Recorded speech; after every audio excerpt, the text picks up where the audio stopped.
Audio check. Audio check. Good. Excuse me.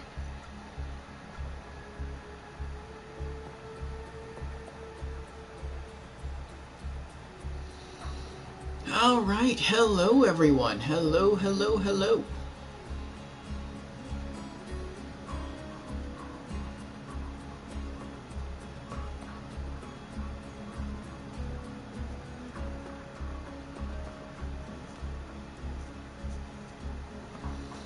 Good evening, and welcome to Franchise Fridays. We are back with Krieg the Psycho, and tonight we'll be finishing up DLC 3, Sir Hammerlock's Big Game Hunt, which for the most part we are finished with. We just have a raid boss to go. And then we'll be diving into the Headhunters DLC.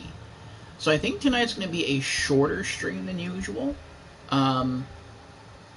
I kind of browsed through some reviews of the Headhunter DLC, and each Headhunter DLC looks to be about 2 hours long, maybe. And there's, I think, 5 of them. Well, 5 times 2, that's 10. But we still have this to go tonight. Actually, it might still be a kind of a long stream. We'll see. But the goal is to make it all the way through all of the Headhunter DLC. So we'll see. We'll see what happens. But before we get further in, let me make our opening announcements to allow our other viewers the opportunity to join us for the night's show. And let me wipe down my glasses because they are smudgy again.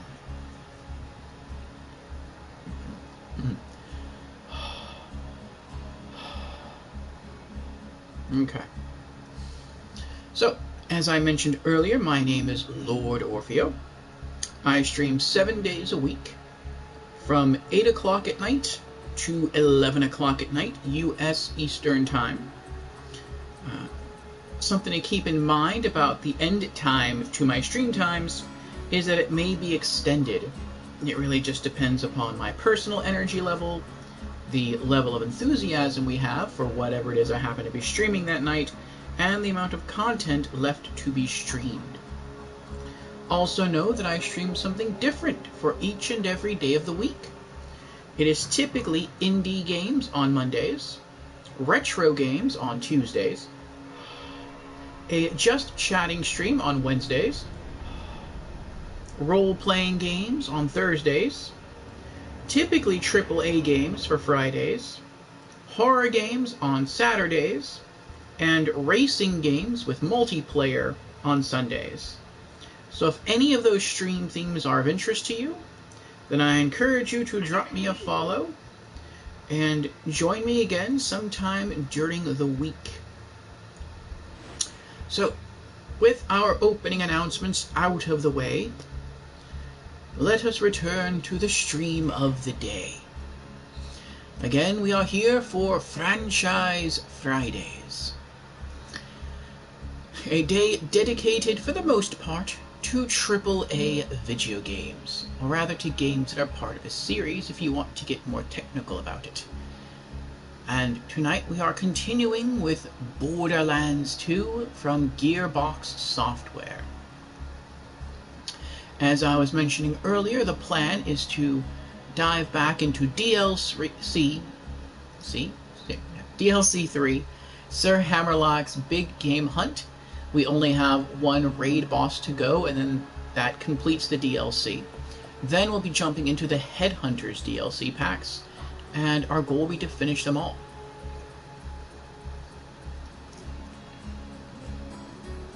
And Jamera is back. Welcome back, Jamera.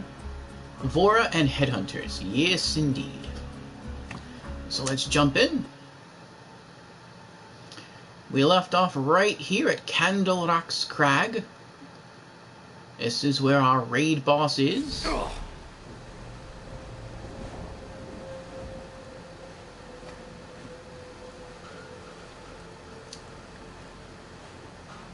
Looks like it's still raining.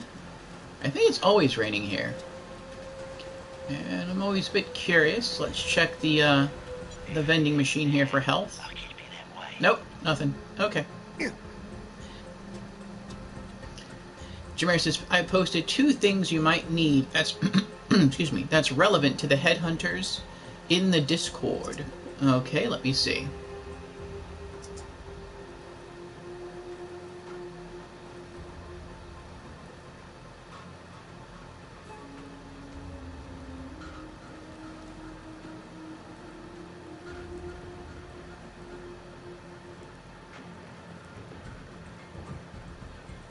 Oh, a secret boss in Headhunter Pack 1, the TK's Bloody Harvest, and then something involving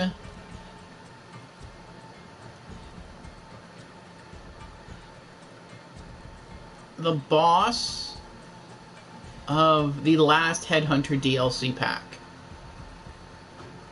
Okay. I like to go in blind first and try to figure it out. But if I'm having difficulties, I will dive in and read those articles.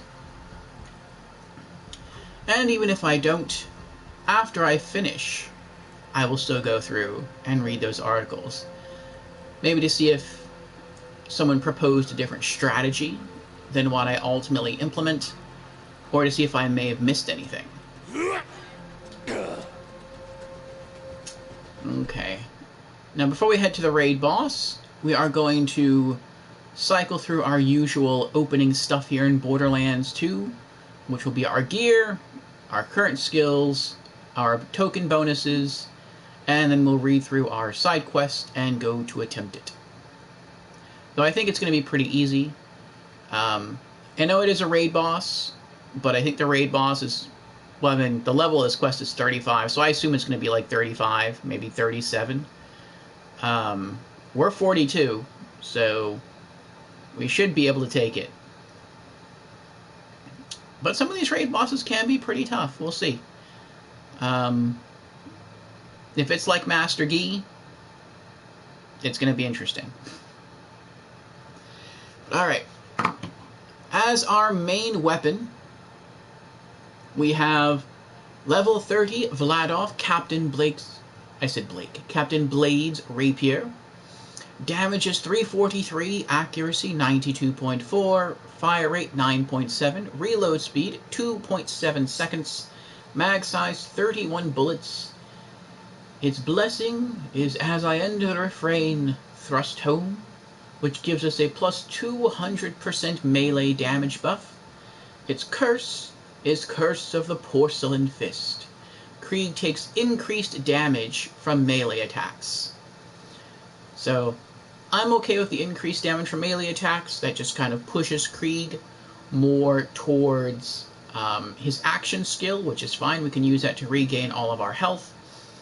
In addition to that, we have a few items on Krieg. Well, actually just a couple items right now on Krieg. No, a few items. That help him resist melee damage anyway, so that kind of balances out. We have the Rough Rider Shield, which has a plus 20% damage resist bonus. We have the Scream Sickle, I'm sorry, not the Scream Sickle. We have the Resistance Relic that gives us plus 14% to non-elemental resist. And then we also have his Release the Beast skill, which gives him plus 50% damage reduction. So that kind of helps to balance things out. On top of that, we don't really use the rapier to shoot anything. Sometimes you'll see me fire it, especially if I'm trying to fire to get a what are they called? Oh, we were shooting him in the head earlier today. A Goliath. If I'm just trying to annoy the Goliath so that they just attack their friends, then I'll use that.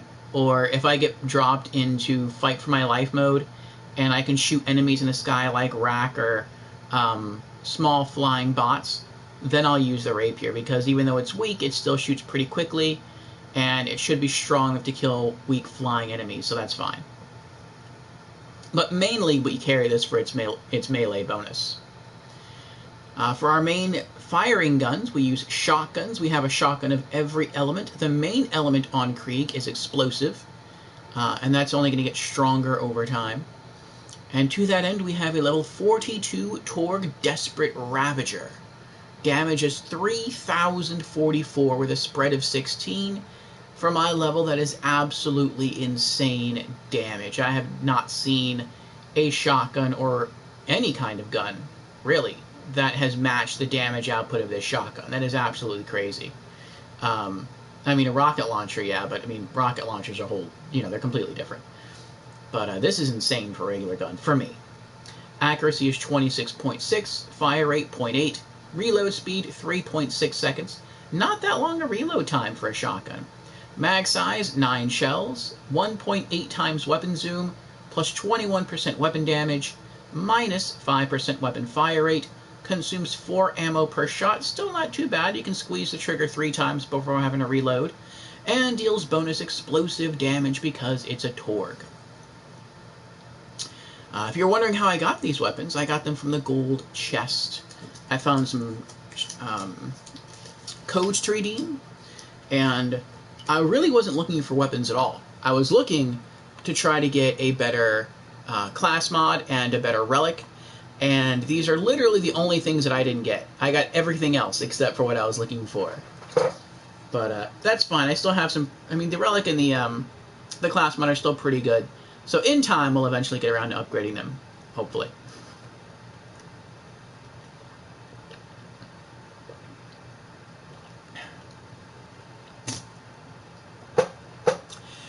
As our backup gun, our backup shotgun that is, we have a level 42 TDR Slag Royal Splat gun.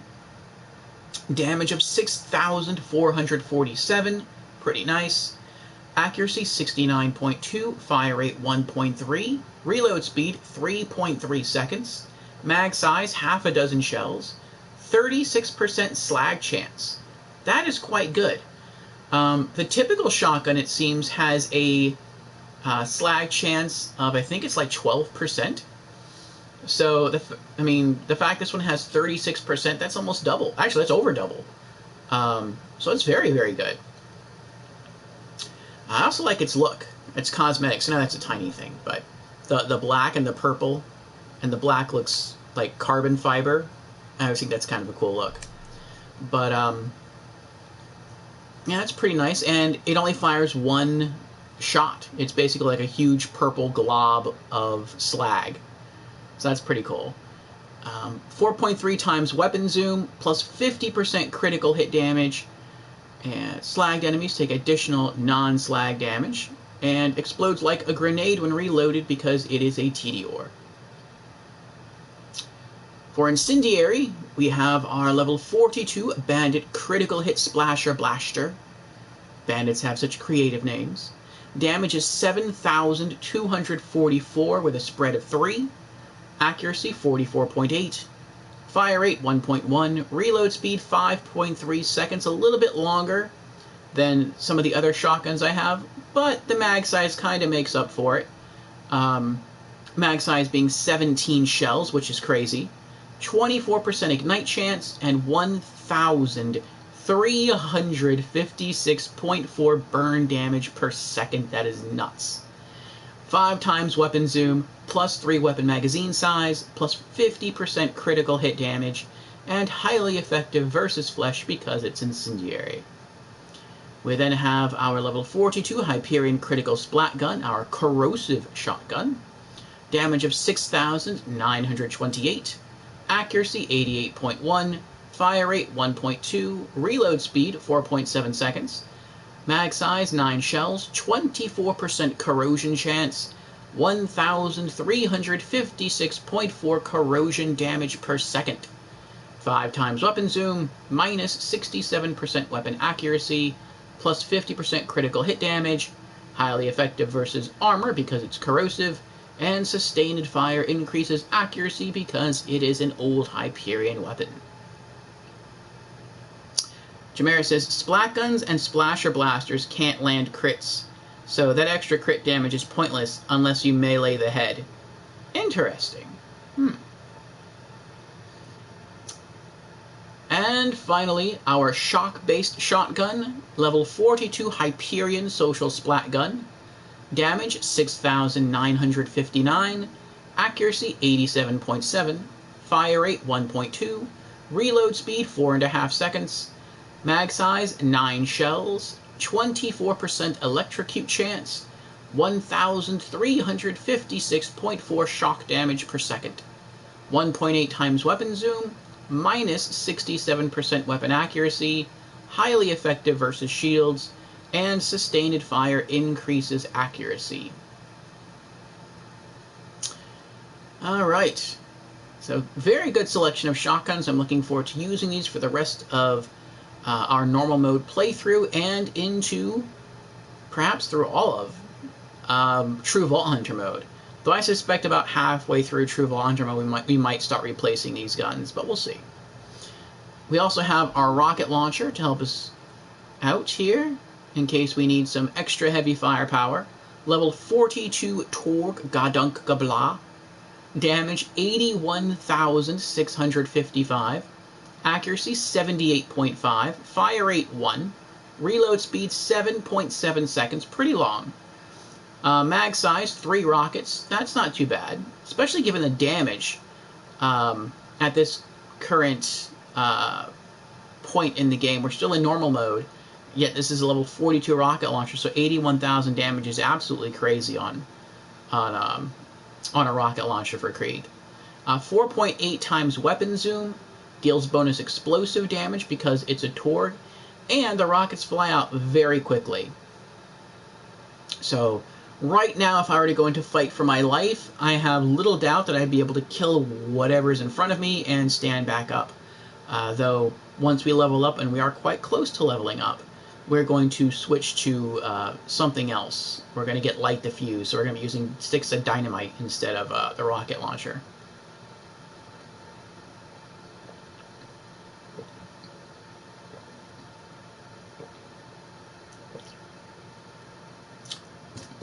Jameer says, long, but not the longest in the game. What do you mean by long? Oh, one weird thing about this, and I don't know if it's a hidden bonus or if it's just cosmetic only. If you look at the rocket launcher, you can clearly see that it has a bayonet attached to it. And when I equip it and I melee attack, I do get the rocket launcher and I jab it forward. But you can see on the stats that there's no increase to melee damage. Why is that? Every time I've seen a bayonet attached to a weapon in Borderlands, it has always had bonus melee damage. Yet this one doesn't, and I don't understand why that is. The longest reload speed in the game goes to the Hive launcher. Oh, reload speed. I gotcha, I gotcha. Jameer says the bayonet is part of the grip. Bandit launcher grips have blades. Oh, okay. So in that case, it's just a cosmetic thing. It doesn't actually boost my melee damage at all. I gotcha. Oh, well. Still kind of looks cool. Then for our accessories, we have our level 33 Bandit Scream Sickle class mod. Melee damage plus 31%. Plus 4 to silence the voices, which gets us an additional... I want to say it's, what is it, an additional 200% melee damage. And plus 3 to fuel the blood. Though the plus 3 to fuel the blood doesn't do anything right now because we don't have that skill unlocked yet. Eventually we will, but by then we might have a completely different Scream Sickle. Though, I mean, I think all the Scream Sickle class mods boost the same stats, so we'll see. We also have a level 34 Jacob's Rough Rider Shield, capacity 0. Damage resist plus 20% across the board, which is pretty awesome. Max health plus 2,852. Increases max health and increases resist to all damage types. It does boost it, it's just not listed? Okay. So then I would assume if it boosts melee damage, it boosts it by... What do you think it boosted by? Like 50%? Isn't that like typical of a bladed weapon is 50? only the Law does 100%, and only the Rapier does 200%, but every other bladed weapon is like 50%. And Creepy's here. Here's Creepy. Creepy has redeemed. Hello, I'm new to stream. Welcome, Creepy. Welcome to the stream. Welcome again for the first time. Happy to have you. Jamara says, if it did list it, then you would miss out on having a prefix to help the gun accuracy or rocket speed. Blades always boost by 50. Gotcha, okay. Just going through the gear, Creepy. We have yet to really get underway. But that will be soon, very soon. Are you still at work, Creepy? We have also acquired level 26 TDR explosive fastball grenade mod, which is very cool. Grenade damage is 34,547. Blast radius 105, pretty small. Instant fuse time. And really, when you throw this, it doesn't look like it explodes at all. And you throw it very quickly, directly at an enemy. Excuse me. And it explodes on impact. And it's pretty neat. It's basically like a gun. You have the grenade, it's basically like you have a really strong gun with explosive rounds. Yeah, I really like it. I like it a lot. It's pretty crazy. Kirby says, going through the gear, should I bring my axe? It's good for chopping down doors. That's okay. I am at home and going to bed. Ah, gotcha. Well, rest well, Creepy. Rest well. And finally, our level 33 Iridium Resistance Relic. Plus 16.1% Incendiary resist, plus 16.6 to explosives, plus 17.3 to slag, and plus 14 to non-elemental. I like resist relics because they do make Krieg tankier. They also line up well with the Rough Rider shield, which is plus 20%. So it adds 20% really onto all of these resists.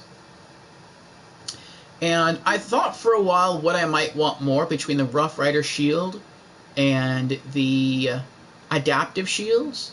And for a while I really was leaning more towards the adaptive shield because you have that extra shield capacity. And you have max health.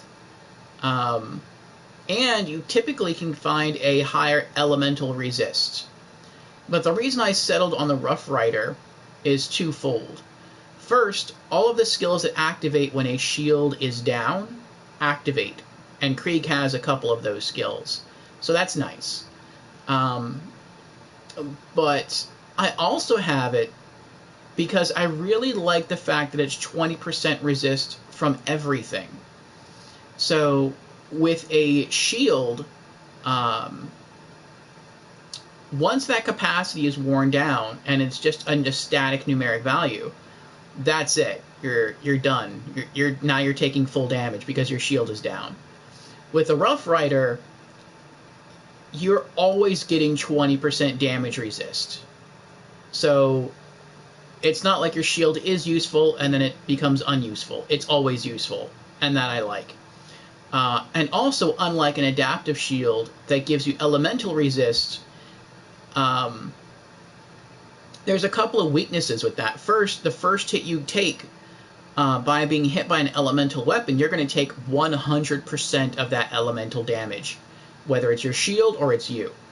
After that, the shield adapts, which is why it's called an adaptive shield, and then it resists that specific element by whatever its percentage resist is. With a Rough Rider, even with the first hit from something, it's going to resist it, which is nice. But what I also like is that with an adaptive shield, it only really works well if you're facing either a single mob, like a raid boss, or if you're fighting a group of enemies that only use one element. Because if you have a lot of different enemies attacking you with different kinds of elements, then the adaptive shield might try to keep adapting to the different elemental attacks, but in so doing, it's going to reset the resist So in other words, if you have one enemy trying to shoot you or zap you with lightning, and another enemy trying to shoot you with fire, enemy's going to hit you with fire, your adaptive shield's going to take 100% of that damage, then adapt and protect you against fire damage, but then right after that you get zapped with lightning. You're going to take 100% of that lightning damage, the adaptive shield's going to switch again, try to protect you from lightning, and then you're going to get hit with fire again. And so if you're constantly being pelted from multiple directions, from multiple elements, the adaptive shield's not going to be able to adapt quickly enough, and you're still going to take a ton of damage. It's not going to resist anything. So the Rough Rider is pretty good, and I think that I will definitely be using it for the majority of the game. The only time I'll probably be swapping now for other shields is once I start playing through True Vault Hunter mode, and by extension Ultimate Vault Hunter mode. Then once I get like upgraded versions of shields like the Love Thumper, or shields like Flame of the Firehawk, then I'll use those until like I get another Rough Rider, basically. But I really like the shield. Jameer says Krieg gets more use out of the Rough Rider compared to Axton or Gage. And Creepy goes into lurk mode. Very well, Creepy, very well. So going through our skills, we have Buzz Axe Rampage, which is awesome. Press L2 to start your Buzz Axe Rampage. During Buzz Axe Rampage, your melee damage and movement speed are increased. Killing an enemy instantly refills your health, which is awesome. Taking damage accelerates cooldown recharge. Melee damage plus 500%. Cooldown is 2 minutes. But then taking damage, of course, accelerates your cooldown recharge according to Buzz Axe Rampage itself. We've also maxed out Empty the Rage, increases melee damage, and further increased if your shield is down or your mag is empty. Because our shield is always down, since we're using the Rough Rider shield, this skill gives us plus 70% melee damage at all times, which is very nice. We've also maxed out Feed the Meat, increases maximum health and shield recharge delay. Shield recharge delay means nothing, because our shield is always at 0 anyway. So we just get the benefit of max health plus 50%, helps to make Krieg tankier. We've also maxed out Fuel the Rampage. Taking damage recharges Buzz Axe Rampage at a faster rate. This is really only useful when I screw up, to be honest. It has happened multiple times where maybe I'll put the controller down to address chat and I'll tap the wrong button and I'll activate the action skill and I have to just wait for it to recharge. Or I'll get a little anxious sometimes in a battle, especially if it's against a raid boss, and I'll screw up and I'll jump into the action skill because I see my HP starting to drop, and when I activate it too early, once it wears off, I have to wait for it to normally charge up again. So Fuel the Rampage, I would say I agree with people when they say it's not really necessary once you have released the beast, but it can be helpful as if you screw up. I would say as you screw up, because no one's perfect. You're all gonna, you're gonna make a mistake. But yeah, I don't really see a better place personally for me and my build to put the points, so I'm leaving it there. So cooldown recharge boost is 100%. And then health damage bonus is also 100%. So you can get a 200% cooldown bonus towards your action skill. We also have maxed out Strip the Flesh, which isn't too useful now, but it is going to come in more useful in True Vault Hunter mode as we start pouring more points into Bloodlust. So increases explosive damage, bonus increased further when in Fight for Your Life. Explosive damage plus 15%. In Fight for Our Life, we get an additional 15%, giving us plus 30% overall. We've also maxed out Thrill of the Kill, which is really fun to use. A percentage of overkill damage, damage that is over and above what was needed to kill the enemy, is returned to you as health. The lower your health, the higher the percentage. Returns up to 90% of overkill damage dealt as health. Typically, as I'm running around and I'm poking people to death with the bayonet here, you'll watch my HP drop further and further down, and then I'll poke one person and it'll shoot all the way back up to being either full or almost full. So Thrill of the Kill is a really awesome skill. Granted, part of that is because I'm level 42 and I think the enemies running around me are like level 30. So you know, I'm over-leveled for this area, even though I didn't do anything purposefully to gain those levels. I just did all the side quests and all the main story missions. But I still get a huge chunk of health from this, and I sense that as I move into things like True Vault Hunter mode and Ultimate Vault Hunter mode, that this skill is only going to get more useful at trying to keep Krieg alive.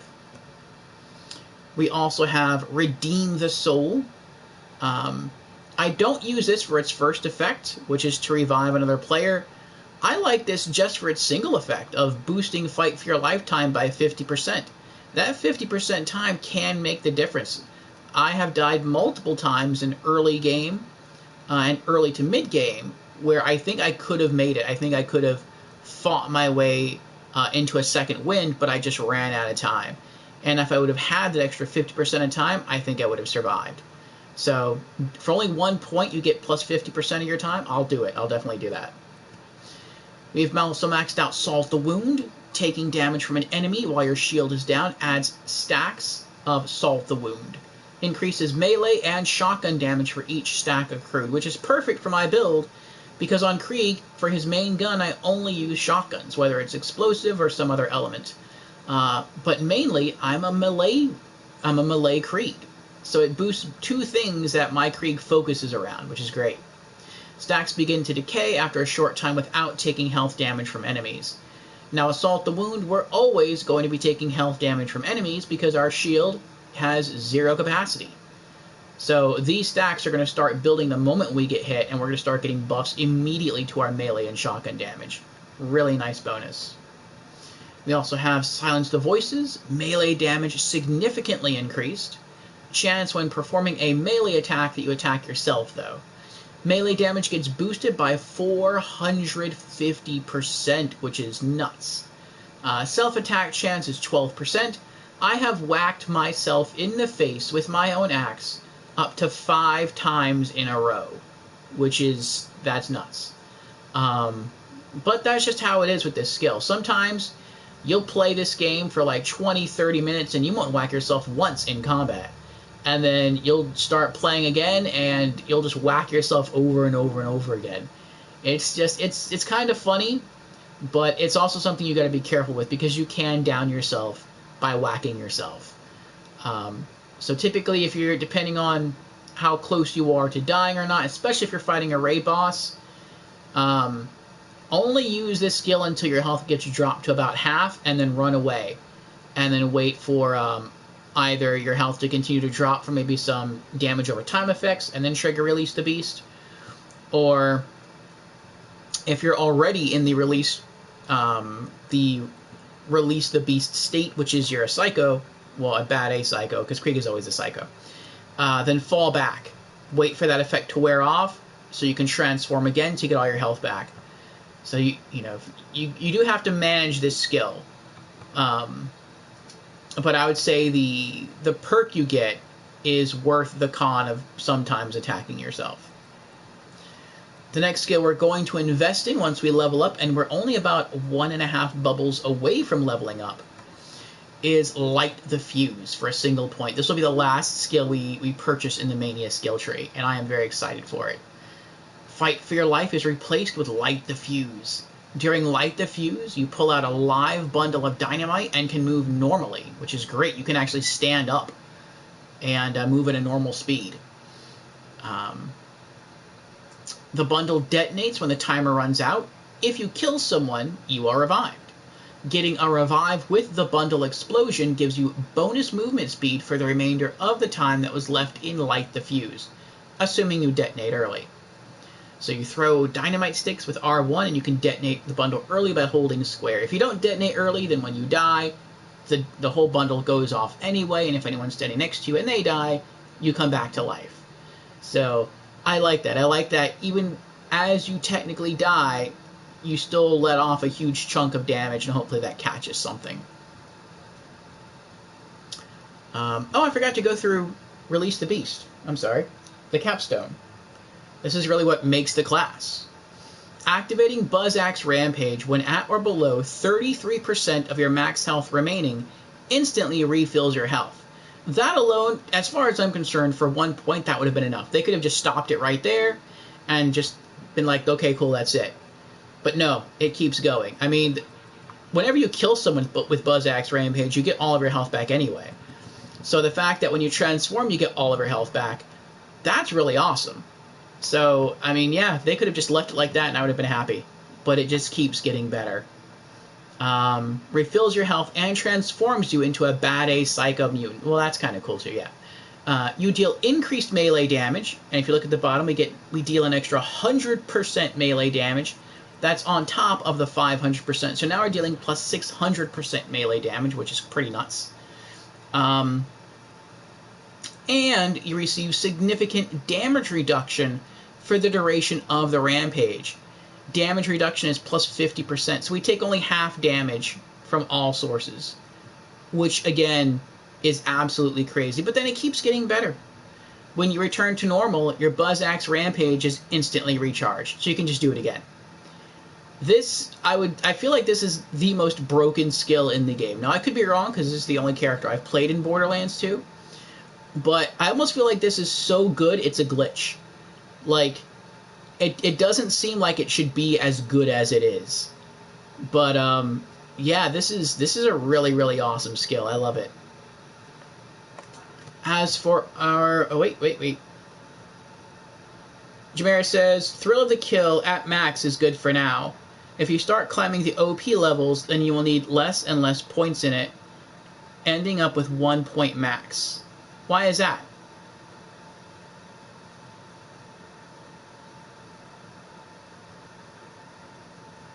Oh, is it because by the time I kill stuff in OP levels, I'm going to get so much health from killing something that, like, even just a single point investment will completely refill my health? Could be. As for our bad A rank stat bonuses, we have maximum health plus 7.6%. That's nice. We're going to skip the shield stuff because we don't really have a shield. Melee damage plus 7.2%. Grenade damage plus 6.4%. Gun accuracy plus 6%. Gun damage plus 6.8%. Fire rate plus 6.4%. Recoil reduction plus 3.3%. Reload speed plus 6.8%. Elemental effect chance and damage plus 6.4%. And critical hit damage plus 5.6%. So, let's move on to our side quest and on to our fighting.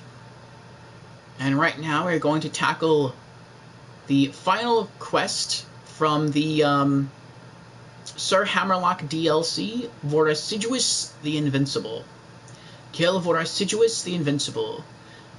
There is a really, really big stalker somewhere in Agris, and like all really, really big things on Pandora, it needs to be killed. Are you and your friends up to the task? An Agrin warlock named Chief Nguatu has found and managed to control a powerful creature named Voraciduous. It's unclear where it came from, or how the chief is controlling, but the savage murderers believe it's a god. They consider Chief Nguatu a heretic for attempting to control their deity, and they've made it their goal to kill Nguatu and unleash Voraciduous' true power. Defeat Voraciduous the Invincible. And it is right there. Alright, let's get to it. I'm kind of glad they said it's a stalker. I thought it was going to be that for a moment. I thought somehow that... I know it looks like bones. I thought that was somehow going to come alive and start attacking us. I'm like, this thing is going to like move its paw and that's going to be a one-hit KO. But, it isn't.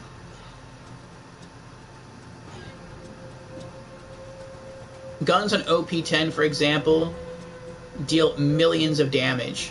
Plus, you might have the legendary Reaper comm to make up for the 1 point in Thrill of the Kill. I really hope I get that. There's the two things that I've looked up that I really want for my character. I mean, I definitely want to keep the Rough Rider. I want to get higher level versions of this. But I really want to replace the Scream Sickle class mod with the legendary Sickle class mod, because it's pretty much the same thing as the Scream Sickle, only it's just better. And I want to replace the Resistance Relic with Skin of the Ancients. I know a lot of people like the Bone of the Ancients or the Blood of the Ancients. I prefer Skin. I've never heard really anyone talk about Skin. But Skin is just a Resistance Relic, but it's like a lot stronger.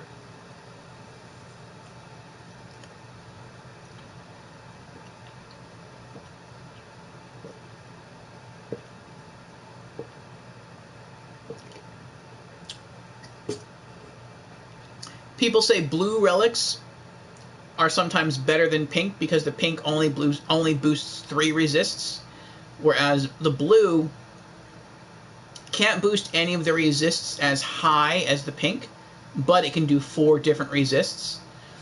Skin of the Ancients does 4 resists at the level of pink. So it's basically just a better resist relic, and I like that. You thought the Godzilla wannabe was the boss? Yeah. Bone is okay on Krieg. I mean, after DLC 1, where we had to fight the Leviathan, that was a pretty big raid boss. Or not raid boss, but that was a pretty big story boss.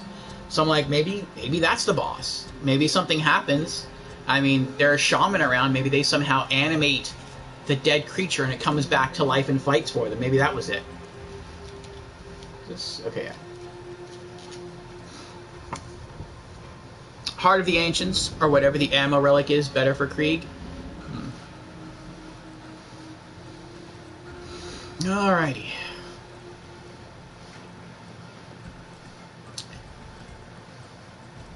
The hunt both begins and concludes.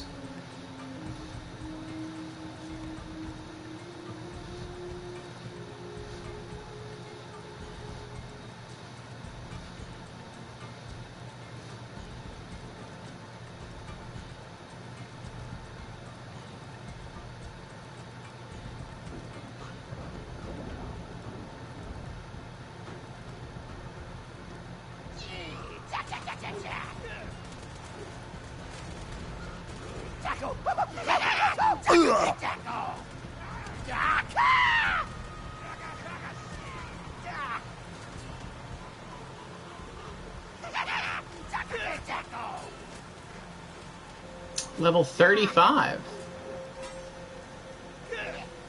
They're getting close to my level.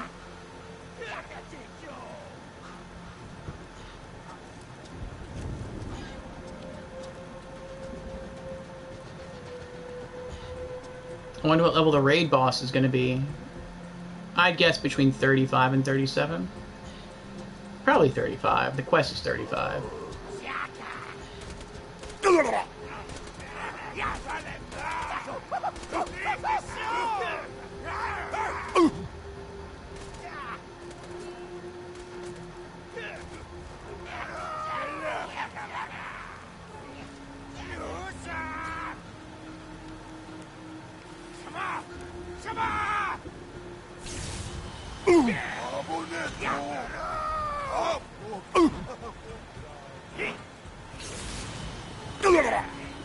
Hurt me more!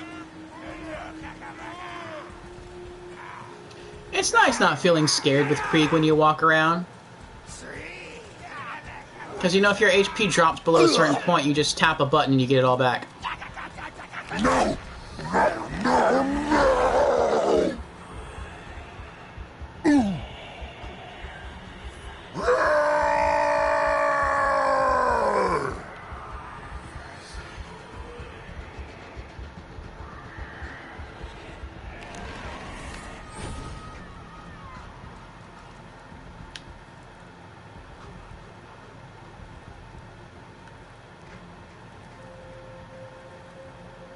Oh, it's discovered already.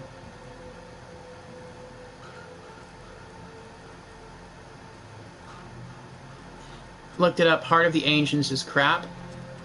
The Blood of the Ancients is one of the good ones. Let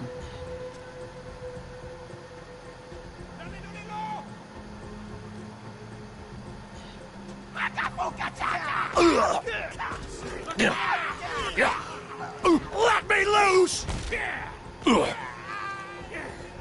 Get out of my head!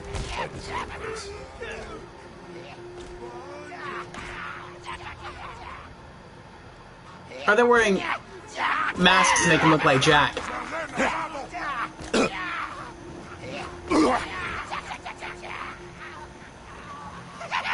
Stop talking to me!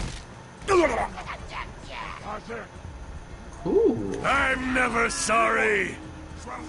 Gotta think big. Big.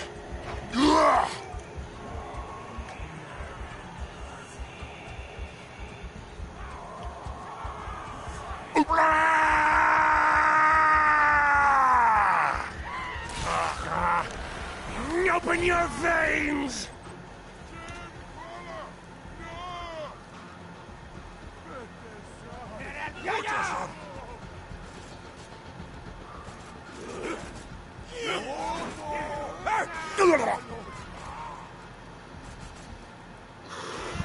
Almost there. There you go. That's what you get.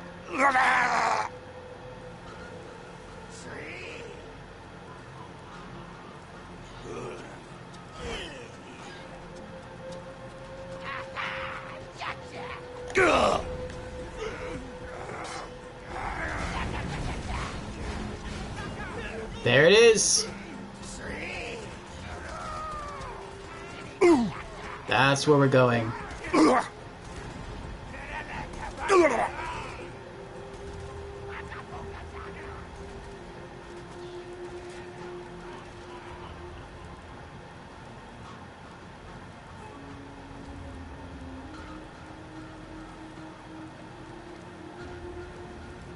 Yeah, sure, we'll get all our health back. Yeah.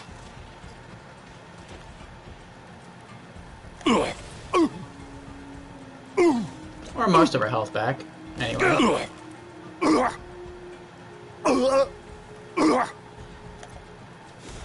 Stop hitting yourself!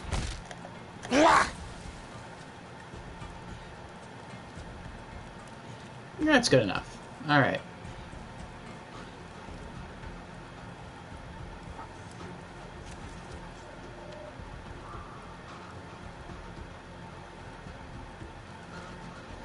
Also, I don't know if you found a Hydra after I left to go past that last week, but the red Crystallisk boss in this zone can drop it.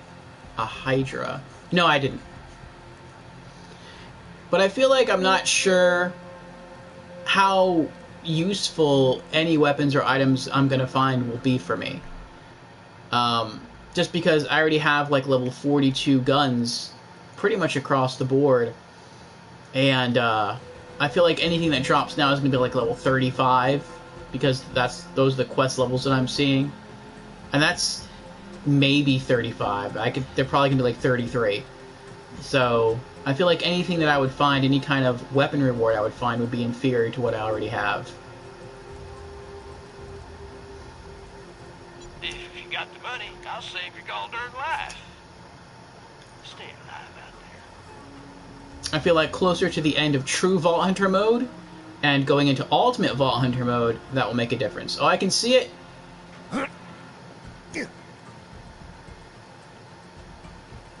8 Iridium bricks.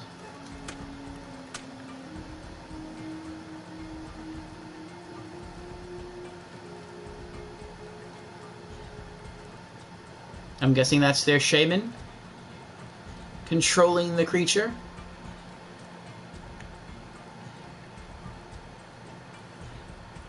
Defeat Voristituous, the Invincible. You have discovered the Rage Cage. Trophy earned, been there.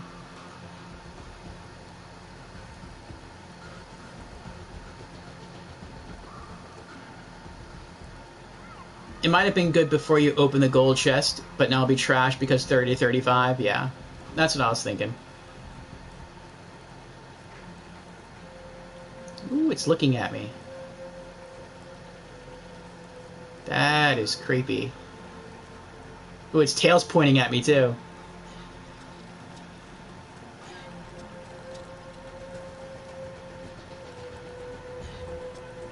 That looks dangerous.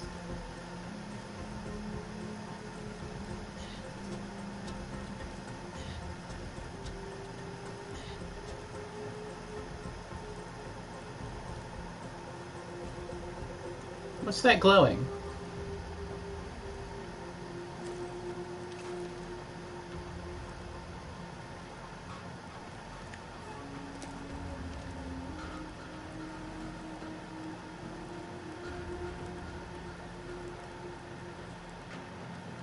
The tail points at whoever Vor will attack upon starting the fight. Oh, that's scary.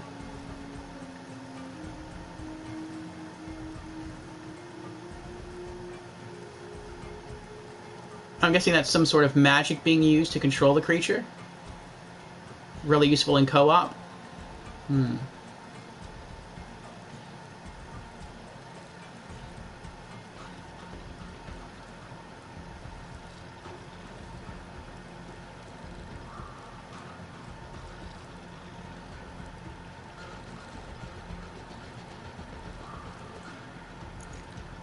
I think we're going to slag it first. Or we're going to try to slag it. I don't know if you can slag it. Alright. Here we go. Say cheese!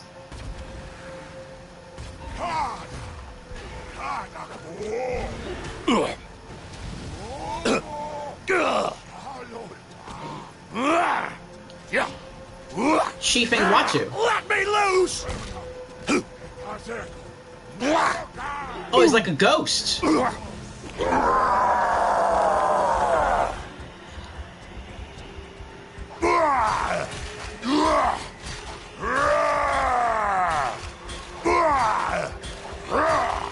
Oh, you don't seem so invincible to me. Come here. Yeah, still critical. Oh, it got back all his shields.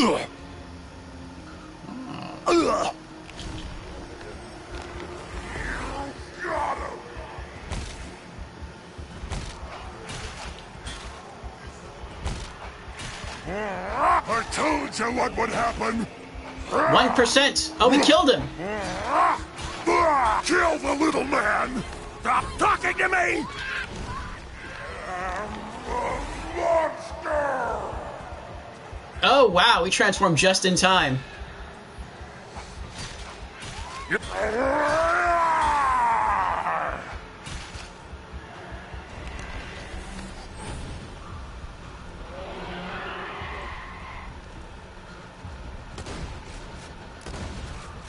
Oh, I think he's got me. They're running off. Angry. I can't take it. I forgot I had a rocket launcher on me the whole time. Styled upon.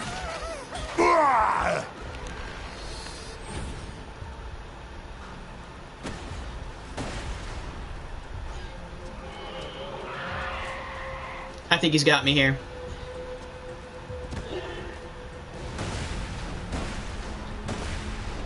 Yeah, he's got me.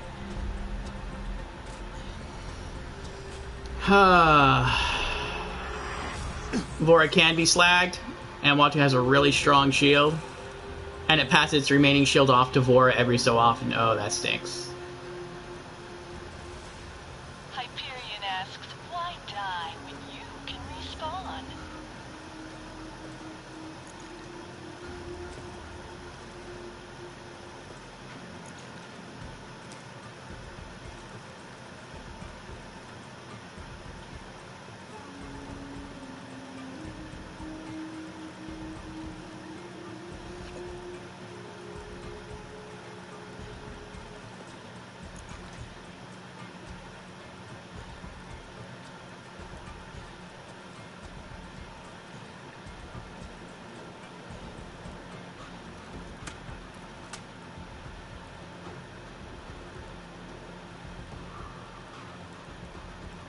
So that's a pretty strong boss. I did get really close, though.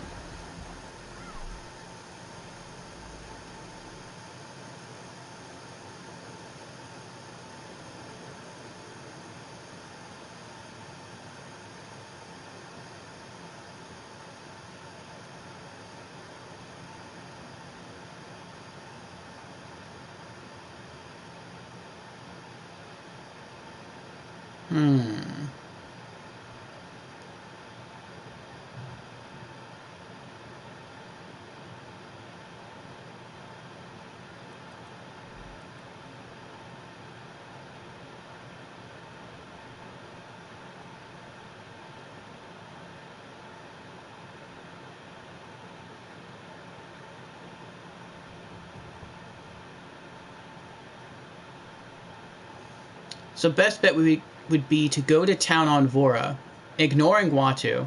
I didn't know I could even kill Watu. He seemed like a ghost. I tried to swing my weapon. I wasn't doing any damage to him at all. I only killed him eventually by accident because he kept getting in the way. And back off once Vora has a shield. Eventually, Ngwatu will take Vora's shield back. Okay.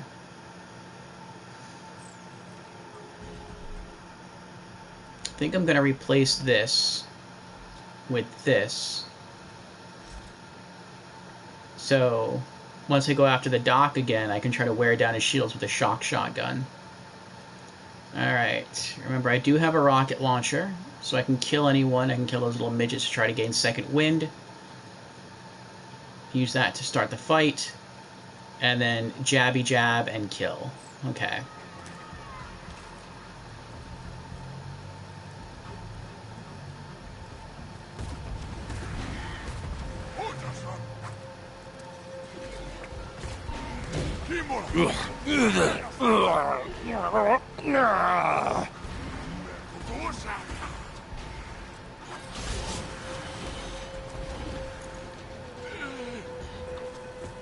Swing the axe, drink the health.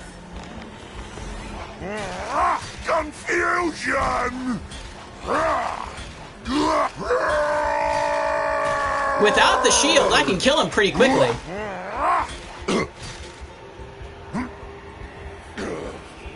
It's once he has the shield, that's when it gets tough. Alright. I'm gonna try and wait for him to take the shield back. Oh, he died!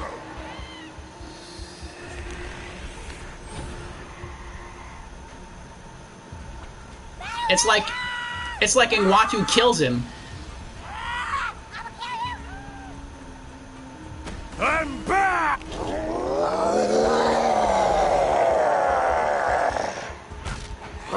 The pain goes here! I gotta run. He's gonna kill me again.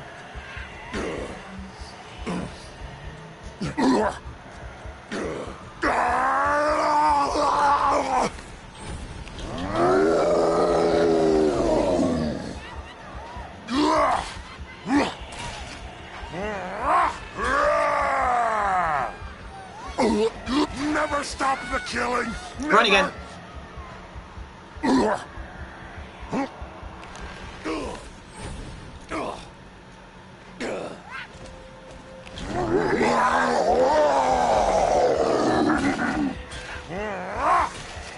And gotta run again. Down to half health.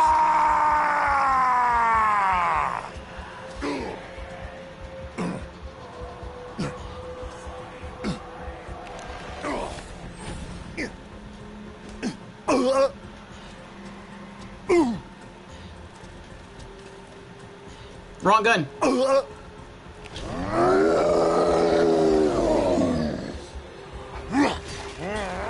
Oh, gotta run again.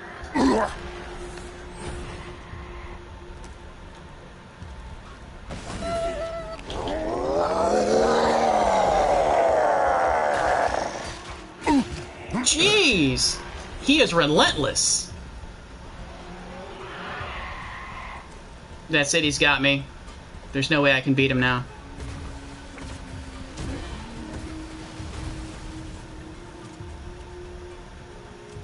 Even with a shock shotgun, I can't eat through his shields. It's very slow. I can almost kill him, and then he gets the shield, and it gets super difficult. And I don't attack him at all. Once he gets that shield, I just turn around and ran off. But despite that, it's like the chieftain still just died. I want to say that Viciduous killed him. I don't know if it was on purpose or not. But, yeah. I didn't do anything there.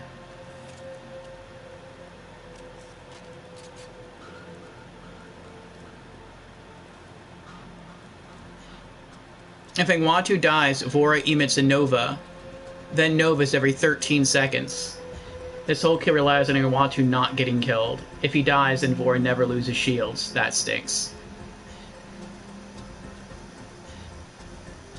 Hope you've had your shots. You're an organ donor, right? customer. Don't let it. 2 words, my friend. No refund. Okay.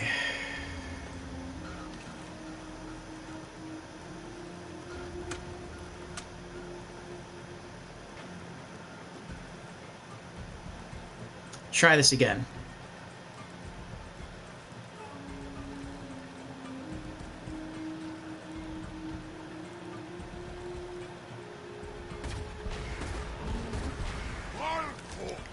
He's slagged. He was slagged. He was slagged for like 2 seconds. Let me loose! I can't take it! I can't hear you!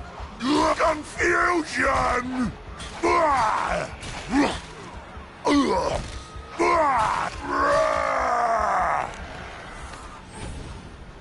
I'm just gonna run right now.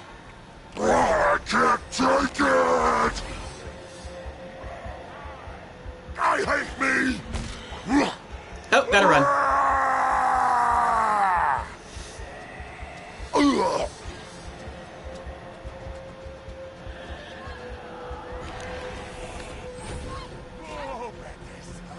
I think the shaman's still alive. I see 4 dots. So I'm just gonna wait for him to take the shield back. Just run around in circles. Try reloading my weapons if I can.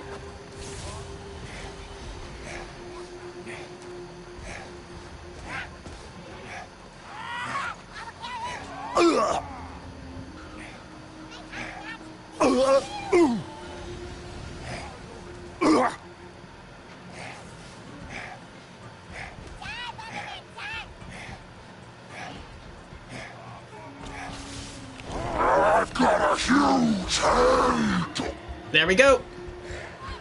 Why is he attacking them?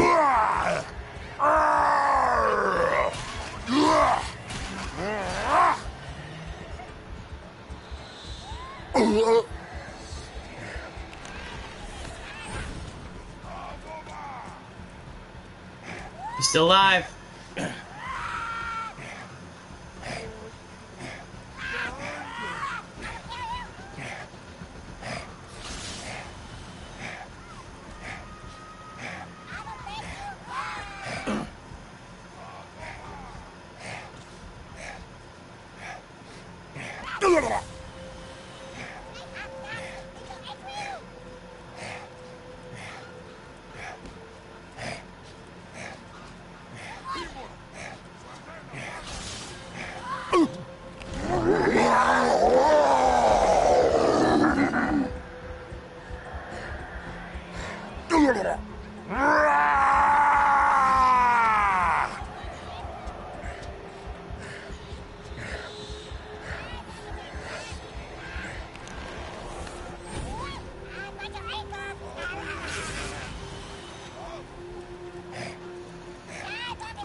Come on, take the shield back.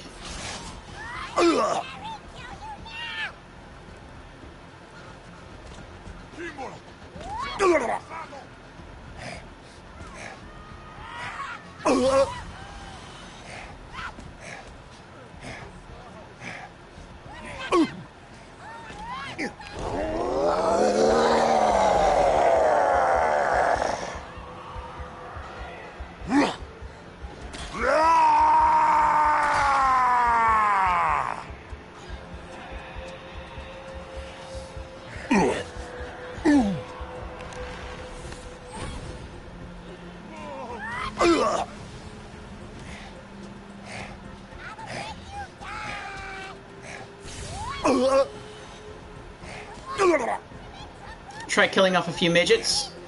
Alright.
I may just have to wear him down from this point because he's not taking the shields back. The good thing, though, that I noticed is that if he gives Vorsiduous the shield and then takes it back and then gives it back to him, the shield doesn't regenerate. It stays at whatever the point was of where it was knocked down, so that makes it easier.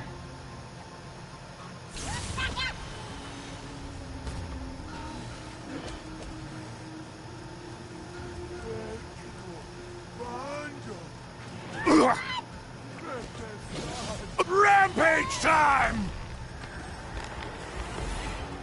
I gotta watch out. I have to be careful that the shaman doesn't get too close. I don't want to kill him by accident.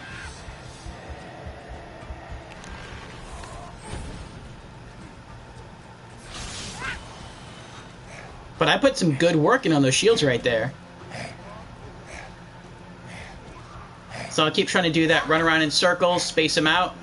When I have the opportunity, use some shotgun blasts to wear down the shield. And use my my melee attacks when I can. Yeah, it's a shame that Engwatu didn't take the shield back. Yeah. If he did, and he took it back for a longer period, then I could kill him. I just need that shield gone, like, for another, I don't know, 10, 15 seconds, and I could end this pretty quickly. Especially if I can transform and attack while I'm transformed.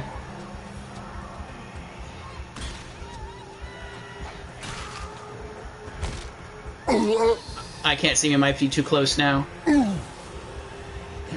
His shield's almost halfway down.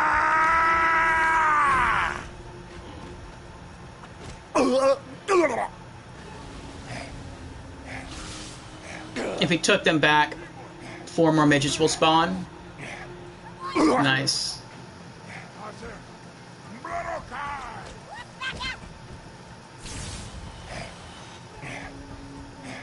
Yeah, so then the strategy really isn't keeping him alive. That way, even if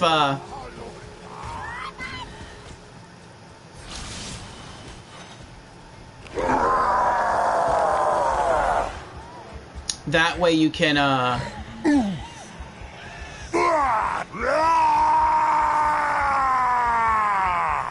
not only can you kill him easier with the shields down because the shaman will have it, but then every time the shaman takes the shields, he spawns more little guys that you can kill easier for second wind.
You know what I'm wondering right now?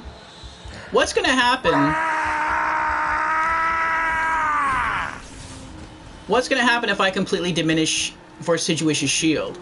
Will the shaman be able to give him a new shield? Or will the shaman re-shield himself and then pass that shield along back to Vorsiduous?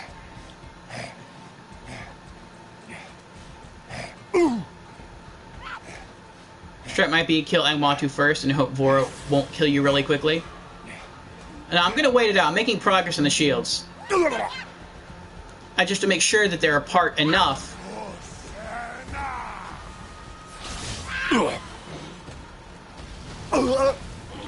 I can't take it! It's too close. I can't do it. But this is working. It's slow, but it's working.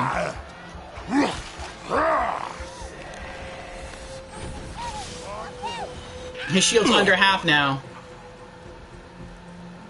I'll say so far for raid bosses, this is the second most challenging raid boss I fought. That I've defeated anyway. I can't count Terramorphous. But after Master Gi, Vorsiduous is the hardest one. Oh, that was horribly aimed right there.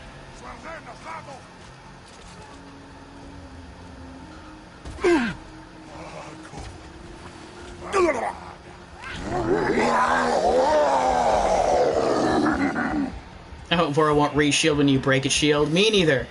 I'm hoping it's like a one-time thing.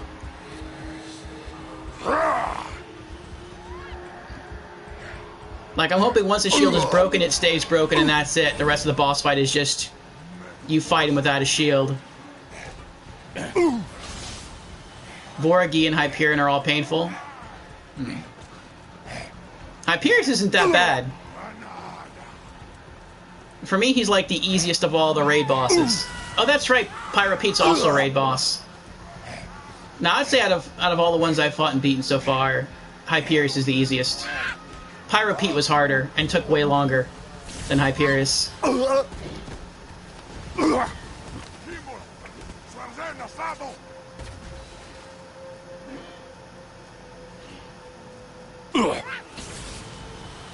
Vora and Hyperion both have double the HP they should have on OP10. Our little midget's fast.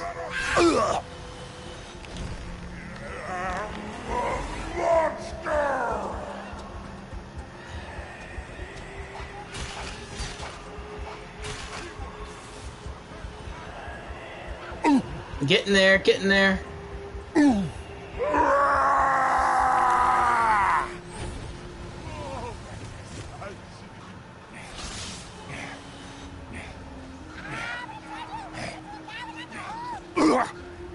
I kind of want to kill that little midget behind me. He's annoying. But I don't want to get this close and then screw up. And then the shaman dies, and I need to gain second wind by killing that little guy. Alright, they're apart again.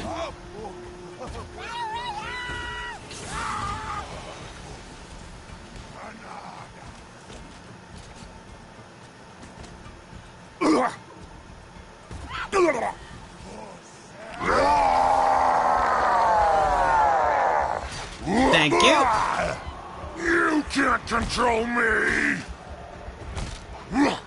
Where'd he go? I'm the cartilage. No! He's trying to escape. He turned around and tried to walk away. Oh. We did it. We did it. Another raid boss soloed with Krieg. Gearbox themselves never fixed it, so Vora and Hyperion are nearly impossible on OP10 console. That's crazy.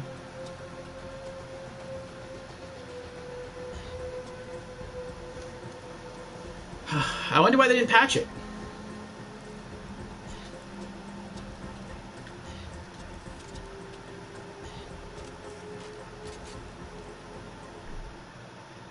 And I wonder if we got anything good.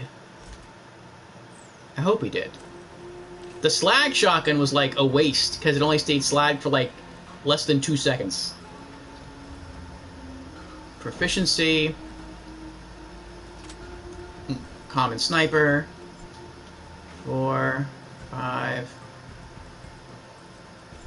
6.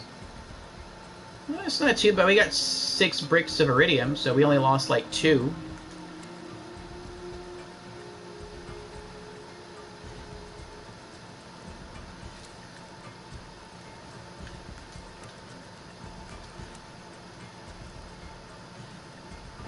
Elemental Relic.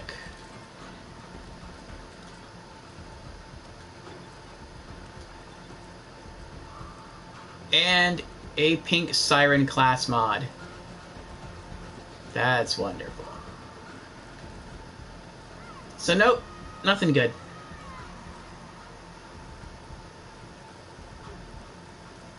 But we did complete the challenge. Also, Vora down. Next raid is the Invincible Son of Cromer, Axe the Invincible.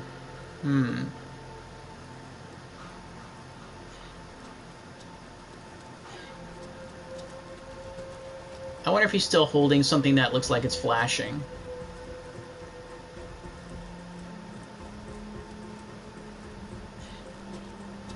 Yep, he is.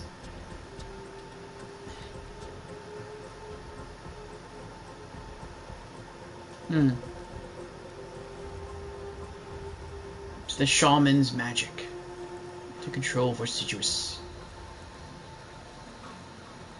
Before it won't drop anything good into Ultimate Vault Hunter mode.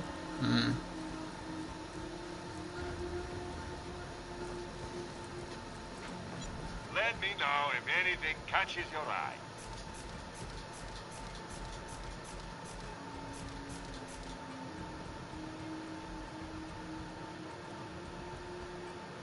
Nothing like a good sale. Tell your friends, Marcus Munitions. That was a good challenge, though.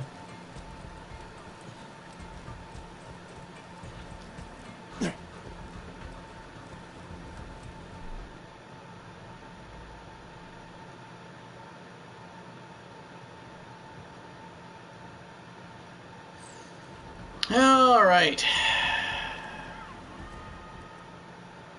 I guess let's save and quit.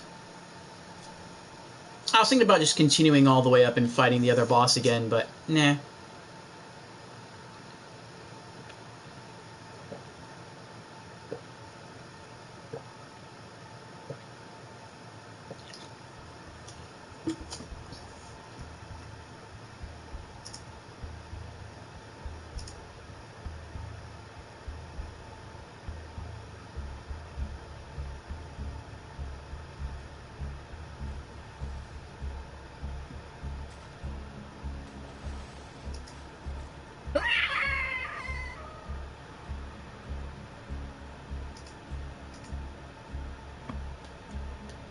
Load back in.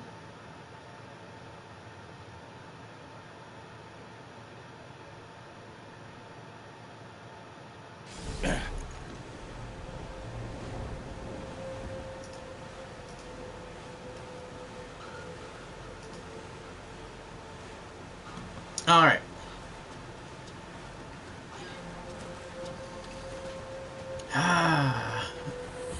Okay, you should rephrase the next raid. Next actual raid is the Invincible Son of Craw. The next raid is a joke. Grandma Flexington the Invincible. Welcome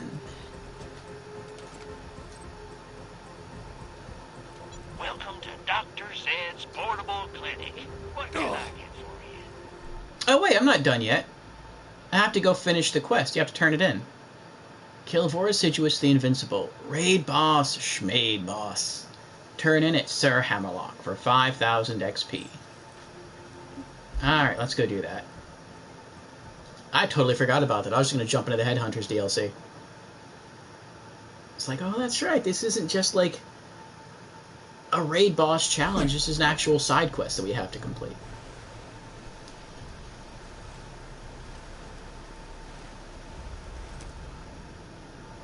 Dreams do indeed come true.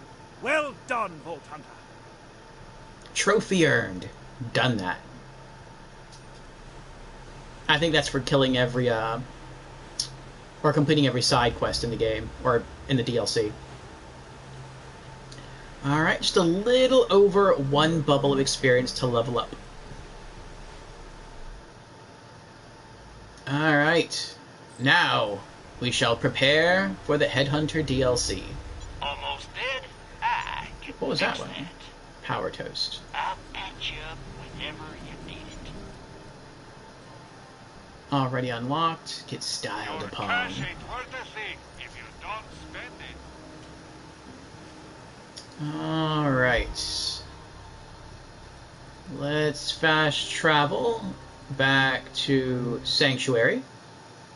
And we're going to change our cosmetic look to make us all pretty looking for the first part of the DLC, the Headhunters DLC, TK Baja's Bloody Harvest.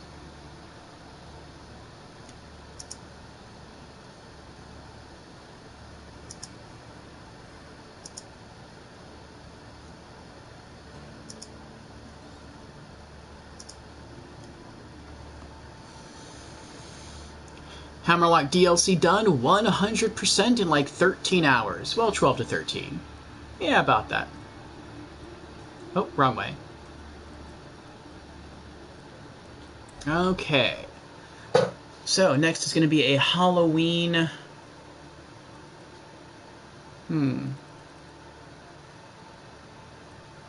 Reach for the skis. But next is going to be, yeah, something Halloween-y. So let's see here. I'm planning to use that skin during the beginning of True Vault Hunter mode. And just play through probably most of the campaign that way. Most of the non-DLC campaign. Let's see, what do I want? What do I want? What looks spooky or scary? That one looks pretty Halloween-y. I might wear that one for the Dragon Keep DLC.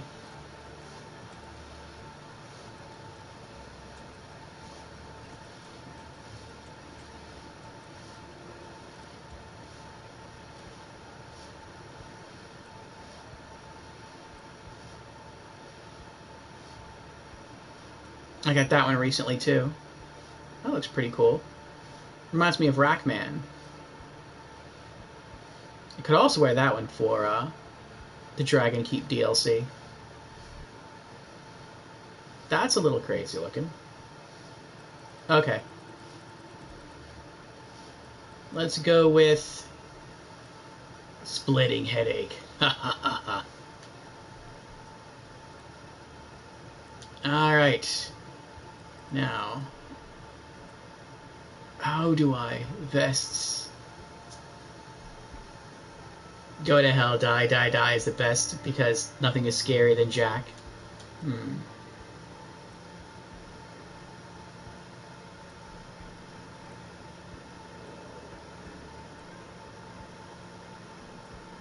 Let's see.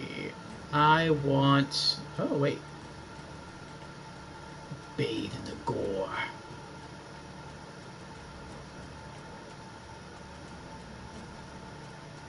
Bathe in the gore is a good one. Do we have anything that looks... I don't know. Just more Halloweenish?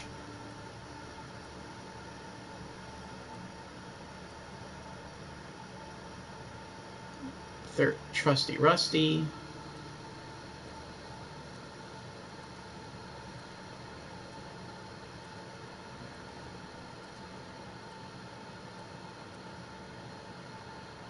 Don't touch my comb.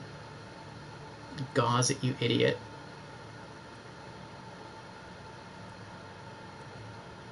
That one kind of looks nice. I like that one. Pain is everything. Feel the meat.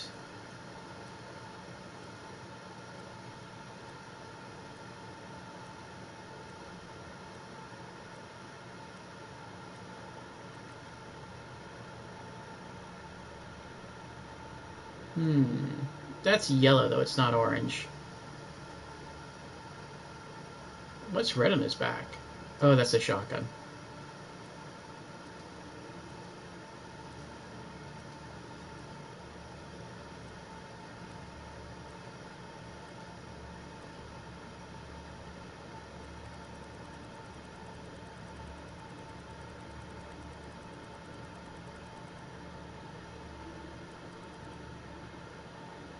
Yeah, I guess we'll do bathe in the gore.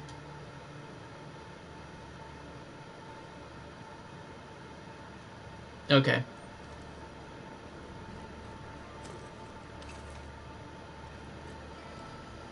Alrighty.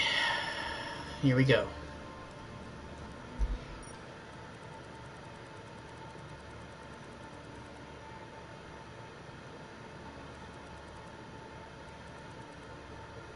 Headhunters. Hollowed Hollow.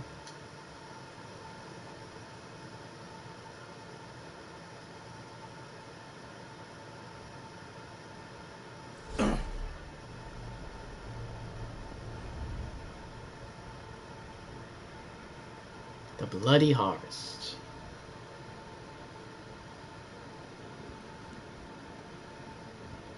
Oh, no cutscene?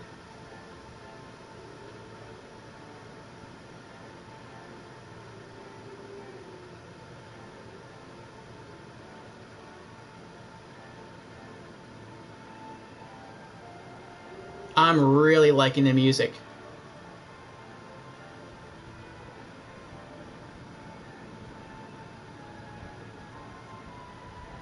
This looks almost exactly like the Zombie Island of Dr. Ned DLC from Borderlands 1. How it had that small hut you had to climb upstairs to reach, though I don't see any stairs around here. Hallowed Hollow, the only community for Pandora's exiled and retired undead. I'm the town's lookout, TK Baja. Why don't you come on and find me, would you? Just follow the sound of the blind redneck zombie's voice. Aw, TK Baja's back. I guess it makes sense. It had his name on the DLC. And that looks like the mansion from the Zombie Island Doctrine where Frankenstein was put back together. Or created.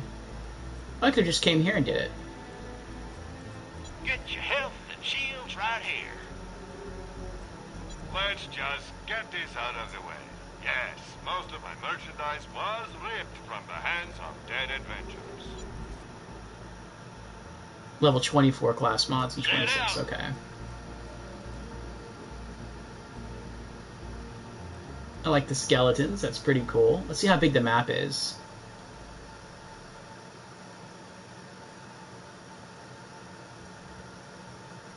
Oh, it's a decent size, okay.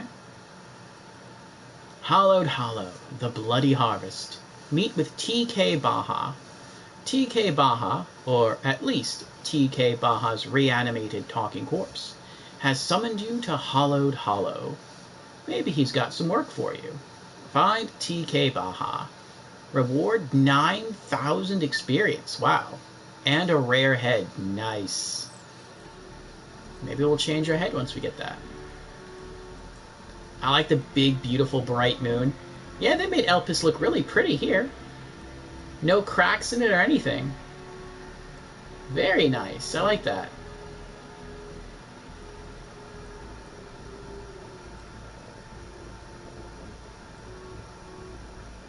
Got some spooky magma going on.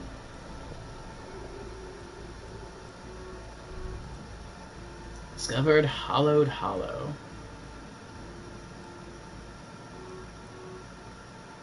Oh, I can smash pumpkins?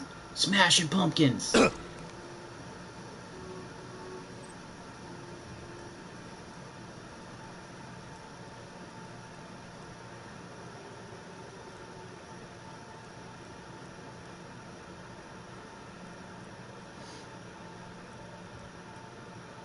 Zombie TK Baja. Oh, it's good to see you again, TK. And he still has his wooden leg. Lately, a real sourpuss named the Pumpkin Kingpin's been hassling the townsfolk. They're so scared these days, they won't even step outside. Why don't you get out there and give them the old 1-2 for me? Kill Pumpkin Kingpin. Alright, I'll see what I can do. Good seeing you again, TK. Hey, got any brains on you? I suppose you don't. But I loves me some brains. Got Mordecai and the rest to bring me like 1,000 of them once. You'd be surprised how quickly you can go through a good stockpile of gray matter when you've got the munchies. I remember that quest. I actually did that. We had to collect like 1,000 brains and bring them to him. That took a long time. I did it, but it took a long time to do. Dagnabbit, I may be blind, widowed, crippled, and undead, but I sure haven't lost my sunny disposition. So then, after Lilith and all them killed Dr. Ned, I decided I'd come back here to unlive out the rest of my days. Thought about going to Sanctuary with all them Crimson Raider fellas, but I didn't want to mess with Candy. Hey, Moxie said anything about me? I heard tell that handsome Jack fella killed a bunch of folks in Firestone. Kinda comforting to know that even if those bandits hadn't got me, I still would have got killed in the end. I heard tell that handsome Jack fella killed a bunch of folks in Firestone. Kinda comforting to know that even if those bandits hadn't got me, I still would have got killed in the end. Poor TK. I hate me! Gah! Good static effect on the TV.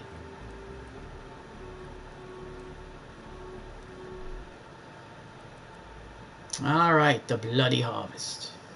TK Baja wants you to go rid the area of Jacques O'Lantern,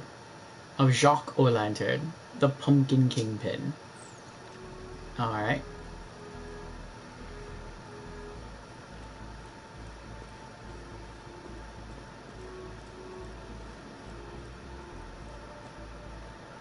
Nice looking night sky. Necropolis. I like the clouds, the stars. Very nice.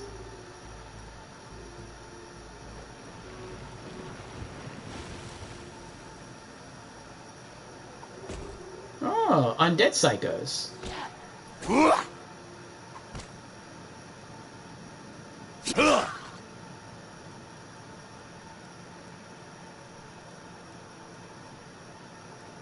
What's this? The Pumpkin Kingpin should be in that clearing on the other side of that gate. Okay. Yeah.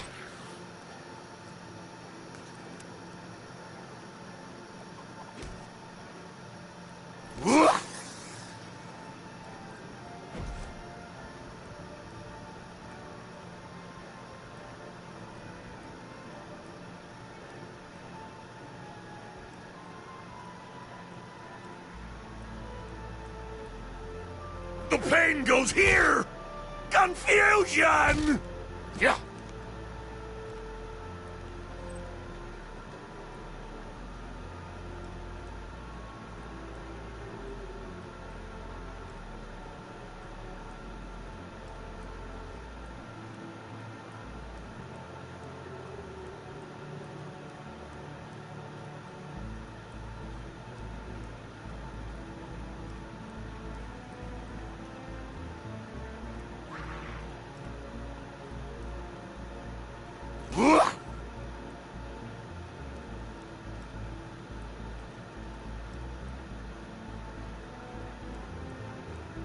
I hate me!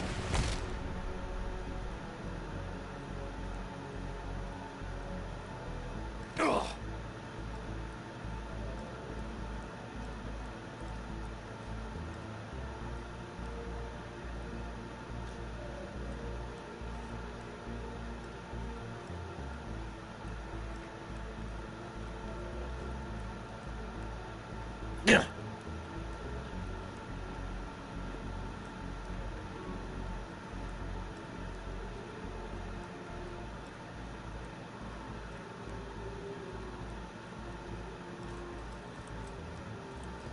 Why is there a jack-o'-lantern all the way up there?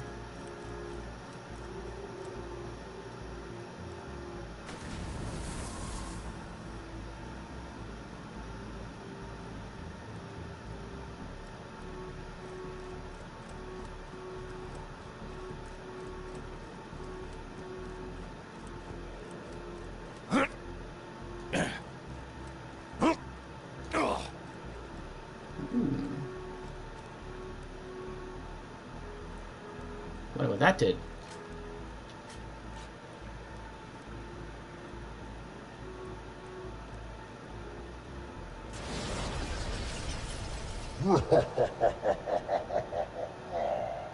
Oh, horseradish. The Kingpin must have cast a locking spell on this gate. You're gonna need an enchanted skeleton key. Why don't you dig up some graves and let's find ourselves some enchanted bones, you hear? Okay. Find first enchanted skeleton. You can't control me! You can't get rid of me that easily.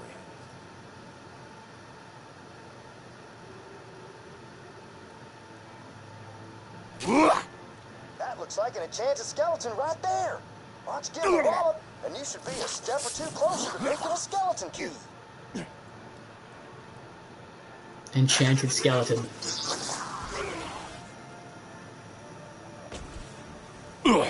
Yeah. That's one of the enchanted bones you'll need. Once you find the others and make the key, you'll be able to go toe-to-toe with the Pumpkin Kingpin himself. Yeehaw! Enchanted skull. A wizard's skull. It smiles at you. First key part. Alright. You have returned from dealing with your cat's stitches breaking open. Oh dear, oh dear. I'm guessing you're going to have to go back and go back to the vet to get them sealed up.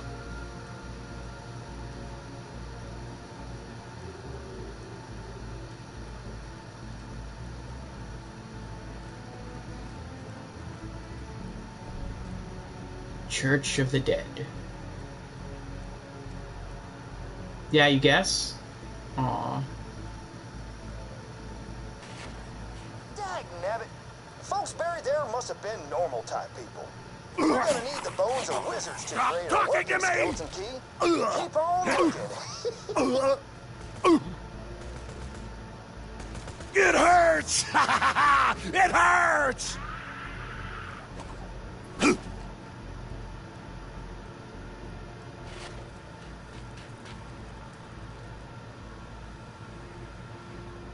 Yeah.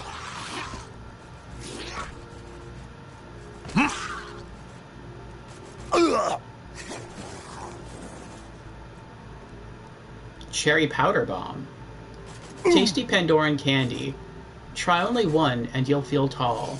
With greatest ease, your foes will fall.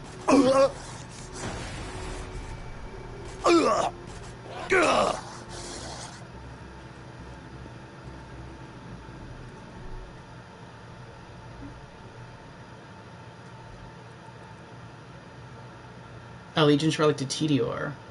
No, I don't think that's what I picked up. Yeah.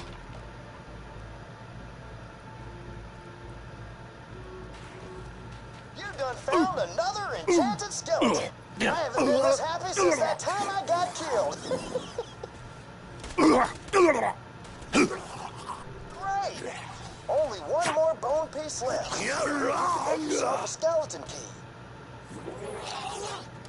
Enchanted rib cage. Wizard ribs. No meat though.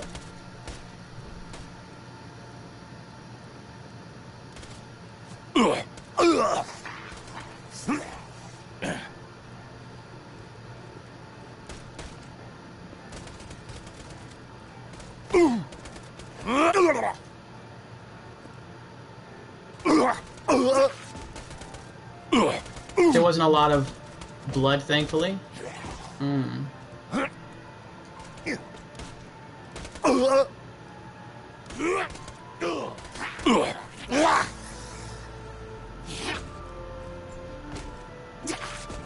Yeah. long as your cat had stitches for?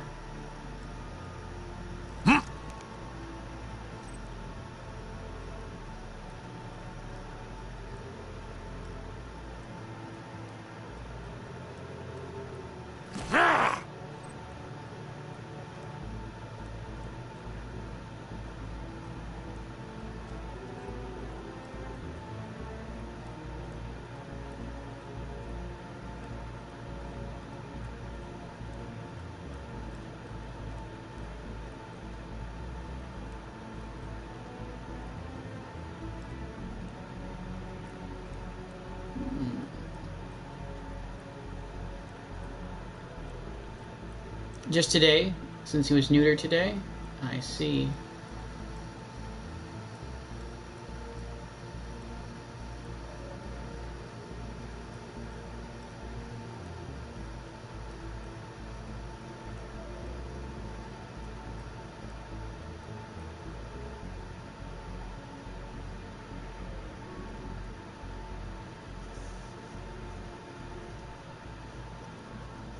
There's a chest in there.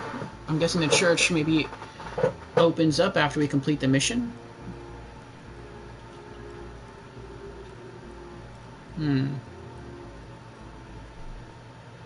How are we doing on the map?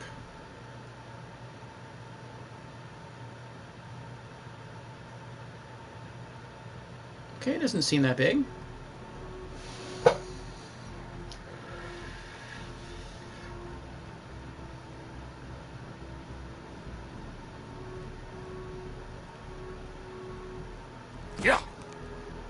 I hope your cat's okay.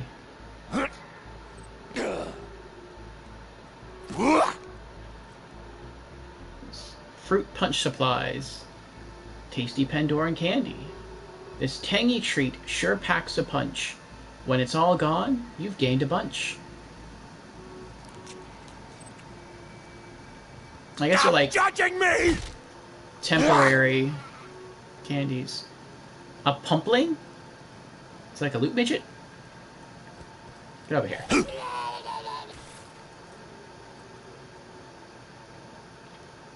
Ooh, another cherry power bomb.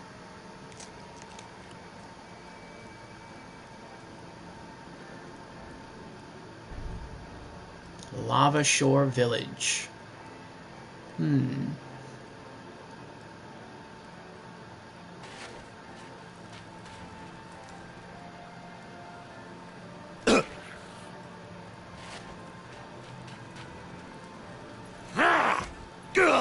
Stop talking to me!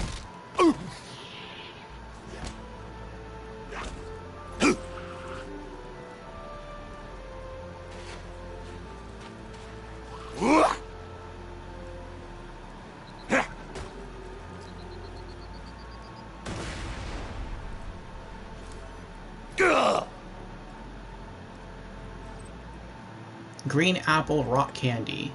It'll break your teeth, but feel no pain. With every bite, more life you'll gain.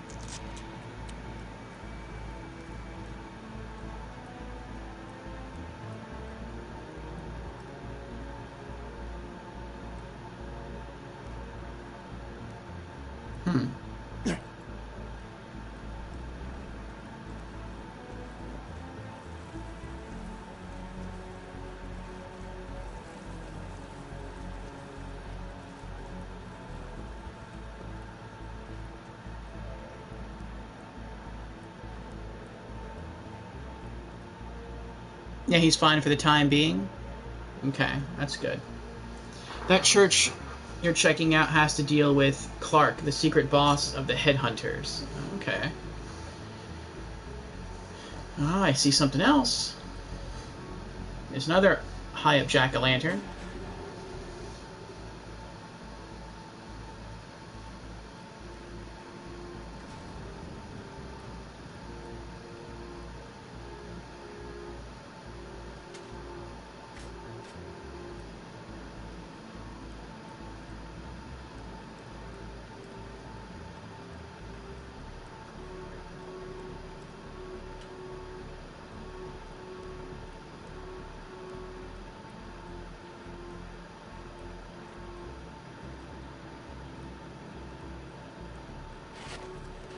goddamn cry when I pull your lungs out through your chest. Ooh, keep screaming so your children can hear. Ooh.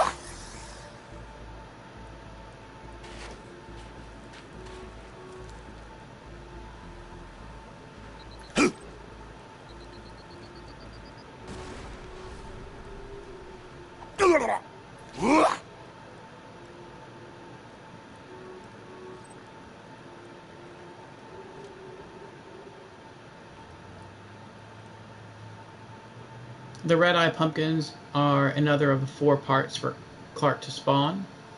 Okay.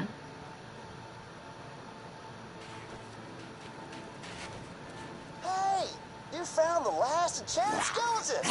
Why don't you drop him quicker than an uncomfortable subject at a family dinner?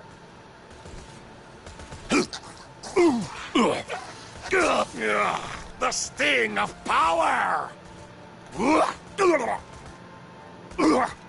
Burning undead water.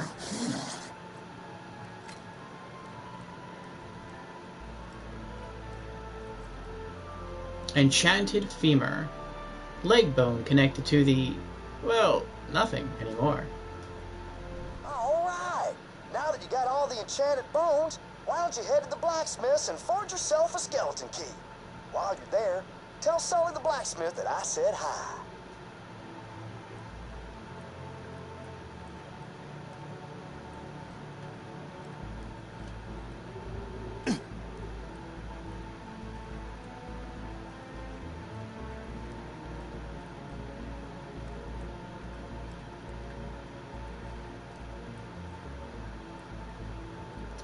Ah, Marcus. Marcus family tree. Oh, but they all have, like, spooky cat's eyes. Oh, and the eyes are inset. You can kind of see that they're inset into the picture, so when you move, they follow you. I like that. That was a really nice touch.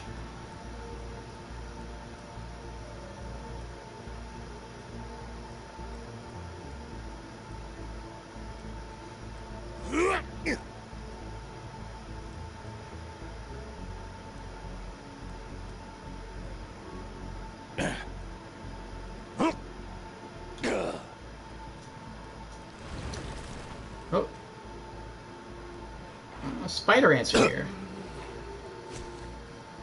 You discovered the colony.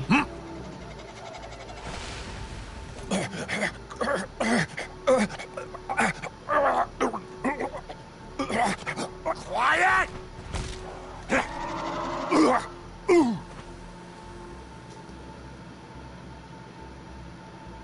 Sully the Blacksmith is a one-time kill for the Hellfire and the Neo Generator. I'm not sure what those are. Neo Generator sounds like the shield from Borderlands the pre-sequel. A chubby spider ant. I didn't know there were chubby spider ants. Stop judging me! Blood Concerto!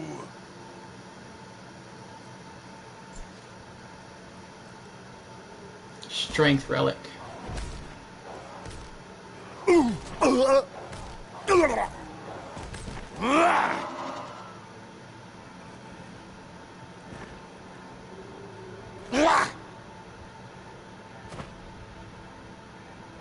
Neo Generator is a shield, Hellfire is a submachine gun.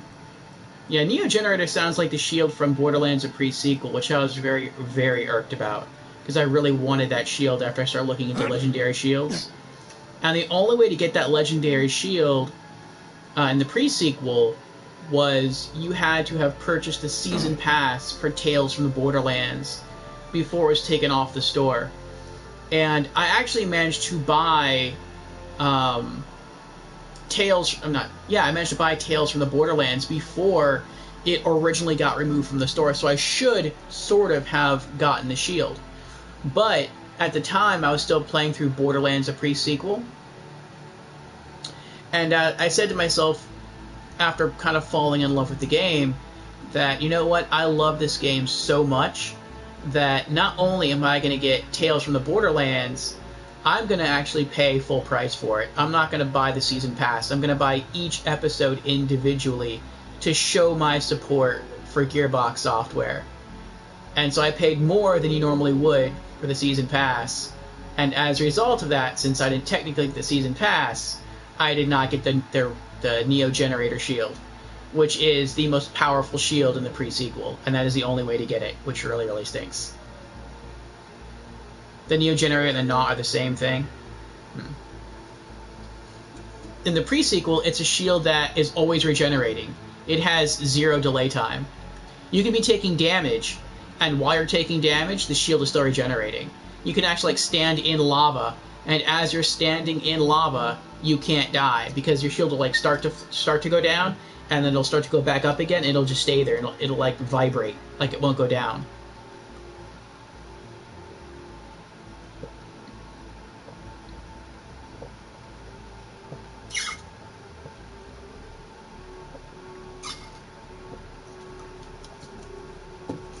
The Neo Generator and the Regenerator are the same thing.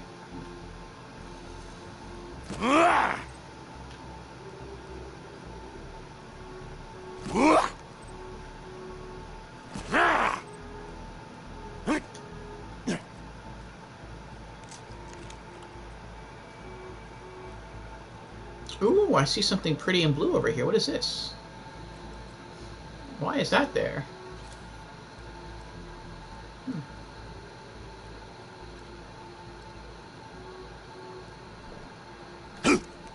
Stop talking to me!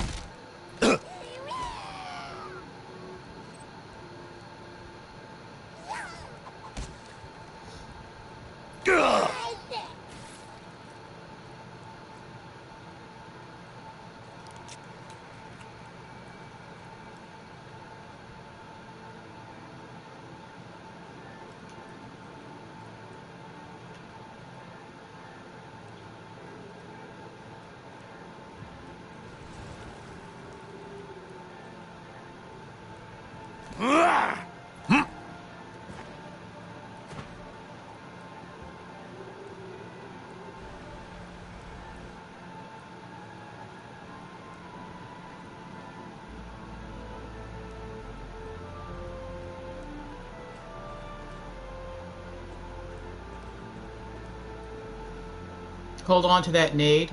It's needed for a part of the Clark spawn process. Okay. Yeah.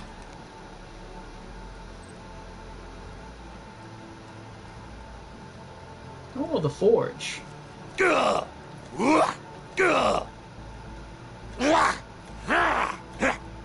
Oh, it's teasing me. Maybe it's an enchanted illusion.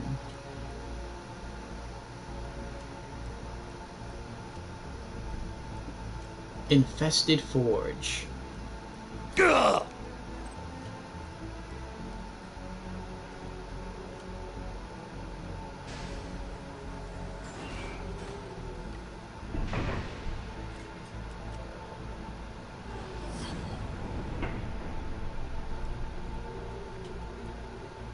gonna need the Blacksmith Hammer to make the key. Now, where could he be? Sully? Hey, Sully! You got a customer over here?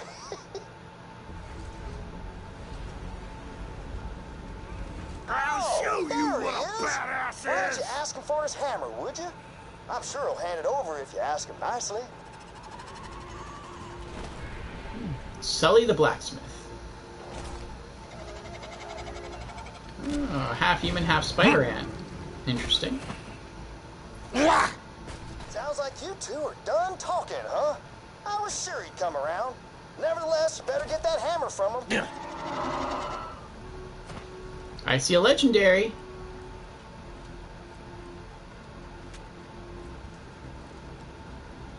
The Neo Generator, level 27. Capacity 943, recharge rate 235, recharge delay 1.75 seconds, elemental resist 69%, nice. Max health 1364. This is different than the shield I was thinking of. This looks like a really powerful adaptive shield. For an impenetrable shield, stand inside yourself. Increases elemental resistance against the last elemental damage type received. Regenerates health while active. Shield damage increases health regeneration rate. Increases max health. Oh, I did have the shield for a while in the pre-sequel. I think I tried using it on Nisha, and I used it all the way up through the Claptastic Voyage DLC. And I think I beat the Claptastic Voyage bosses with this shield, and then I retired it for something else. Just because the capacity was just way too low for true Vault Hunter mode and Ultimate Vault Hunter mode. But for normal mode, it wasn't bad. The capacity was still kind of high, and the health regen was really nice.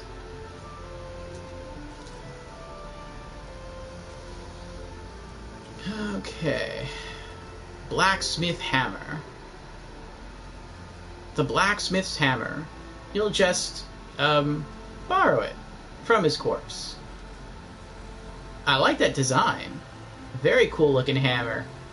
It's like if Thor were a villain, this might be the kind of hammer he would have. Very nice design. Alright! Now, smack those bones together and forge yourself a skeleton key. I'll take a look around.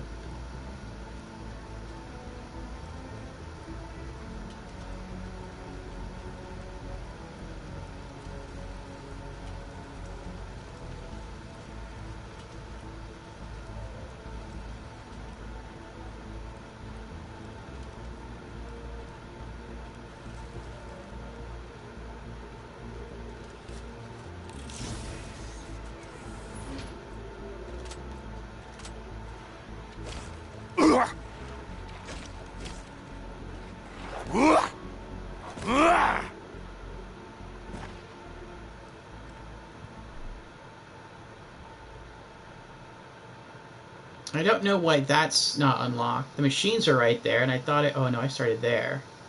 I don't think I could go that way. I think a door was locked, maybe. I don't know where that is. It looks like I'm going all the way around, popping back out here. And then eventually making my way over here. Okay.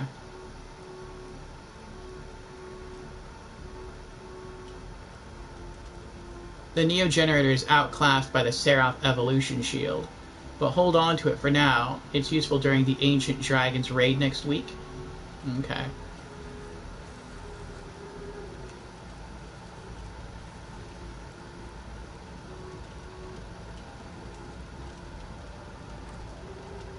Skull, femur, and ribs. Okay. Use Forge Hammer.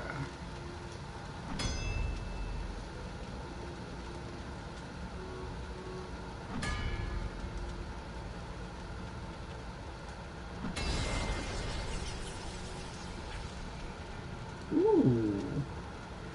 Grab Forged Key. Very cool. Now that you've got the key, you can find the Pumpkin Kingpin's lair and make the rivers run orange with pumpkin guts.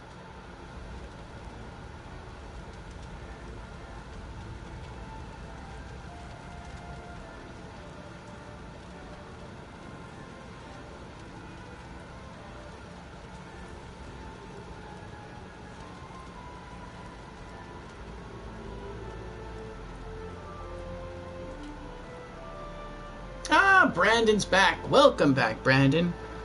Brandon says, ugh, what is going on? I discovered all marks in Arid Nexus, Sawtooth Cauldron, and Iridium, and it doesn't want to give me the trophy. What gives? Oh, I thought you would already have the Platinum Trophy for Borderlands 2. I know you've been on this game a lot longer than I have. But I know you had other priorities in the game as well. You're just having fun playing it. Southern Shelf Bay, did you try there yet? Yeah, what trophy are you trying to get, Brandon? Are you trying to get the trophy for discovering all locations on the world map? Like, in the base game? Or are you just trying to... Iridium, Sawtooth Cauldron... Or is it like a more localized trophy?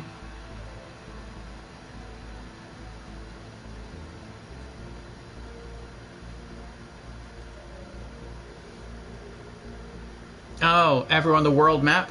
Yeah, that's what I needed. I needed Southern Shelf Bay. Southern Shelf Bay does not have a fast travel point, so you have to go to Southern Shelf.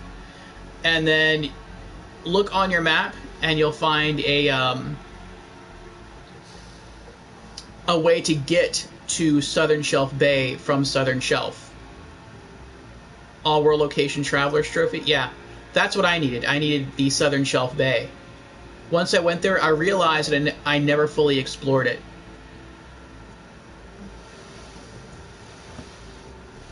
I left it like a huge area, because when I first got there, I just made a very like straight line for Claptrap's ship. I didn't try to explore because I was too weak. But it was really easy going there when I'm level 42.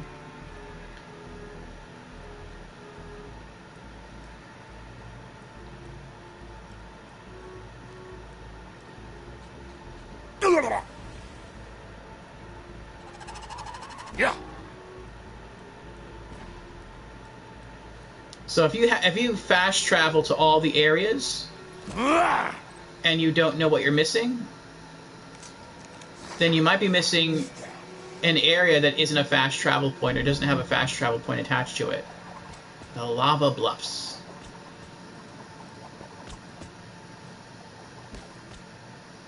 I want to make sure I'm not missing anything.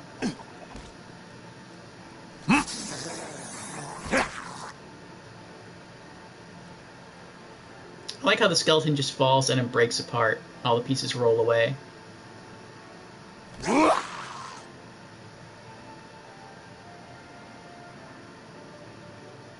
LOL. Poke. Yes, my pokey is very strong. The poke is strong with this one. Ooh. Interesting. I almost completely missed this. Oh, is there like nothing here anyway?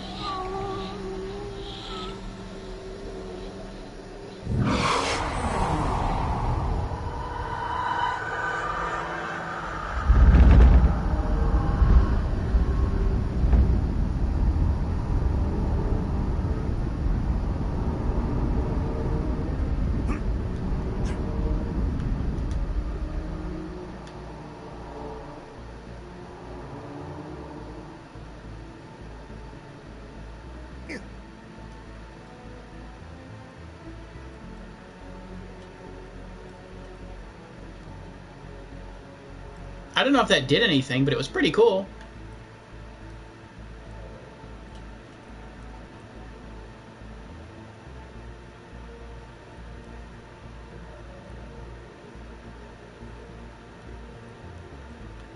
It made it worthwhile to go down here just to see that.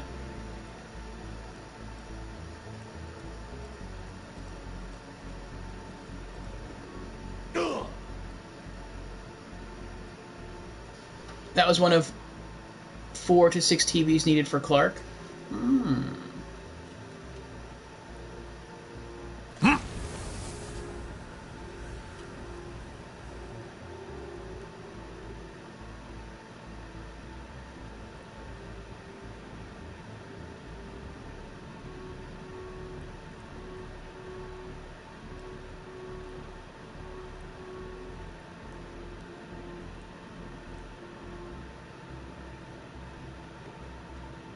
Is that a ladder right there?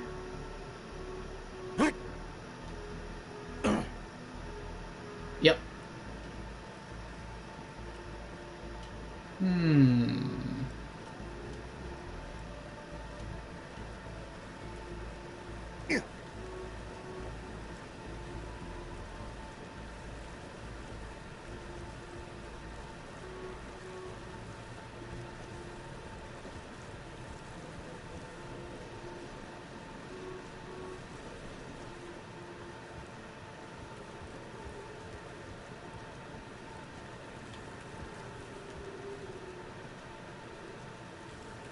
Oh, there are skulls popping up in the air.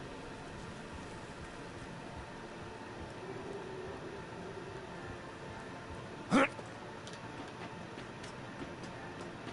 didn't notice anything down there. Ooh, gun chest.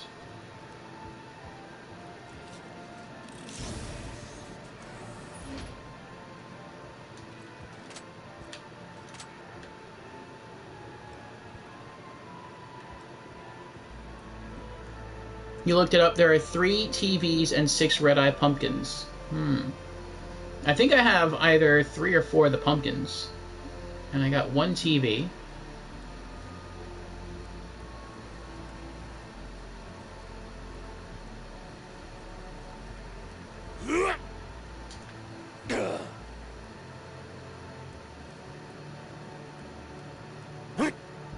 I wonder if one of the TVs or anything was up there.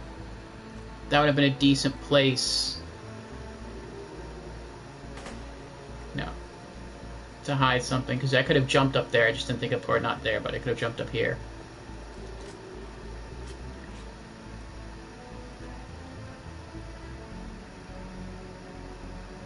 There's also a cauldron that needs for Clark.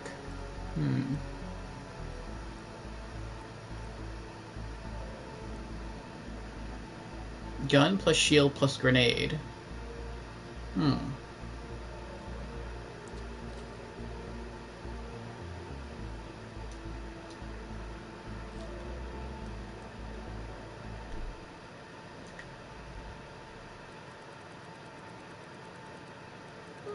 I want to save this just because it's legendary.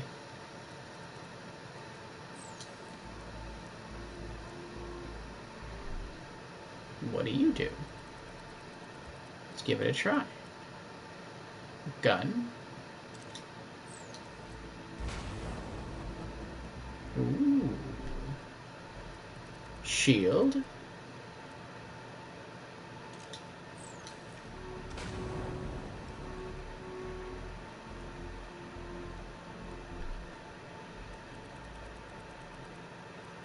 Grenade mod.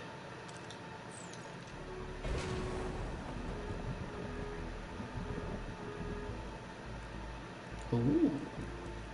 Hello there.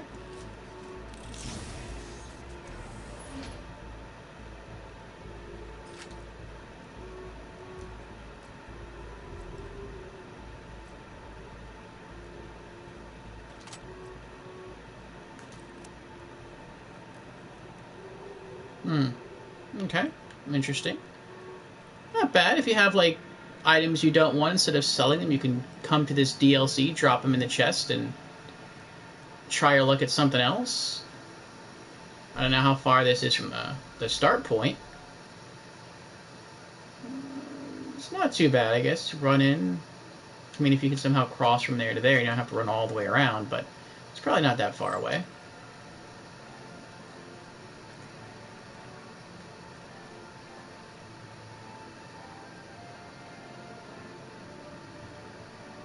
Throw in a useless gun, shield, and nade to activate the cauldron. Cauldron done, 3 parts left.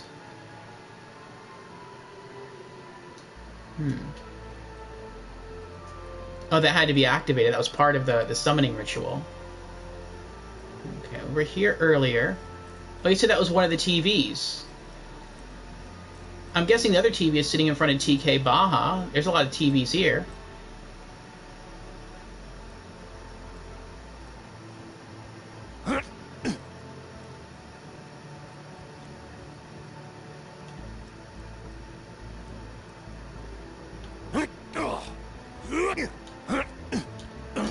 Why do I keep hitting my head? Whatever. I thought maybe I could jump up there, but it's not letting me gain any height.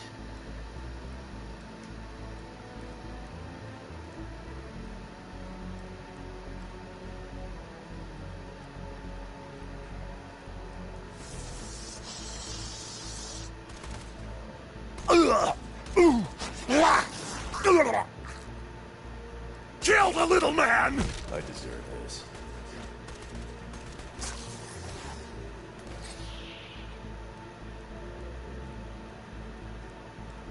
There are 3 specific TVs that you need to activate, and they are not listed on Clark's wiki page. Interesting.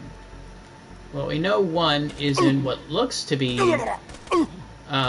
Marcus's bedroom.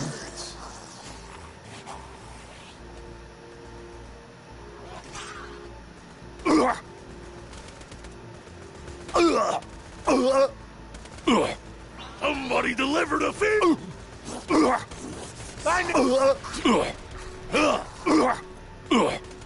I punctured you. Krieg has no fear.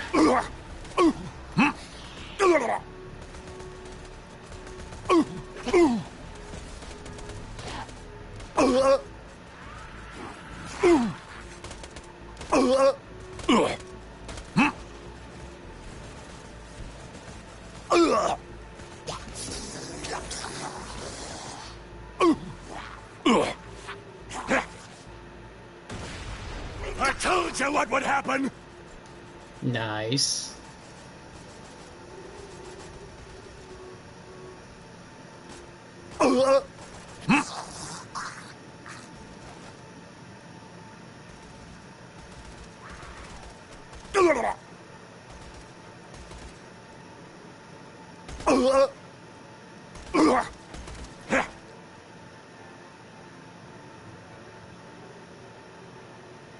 The only hint that the wiki gives is that one is out of bounds on the map.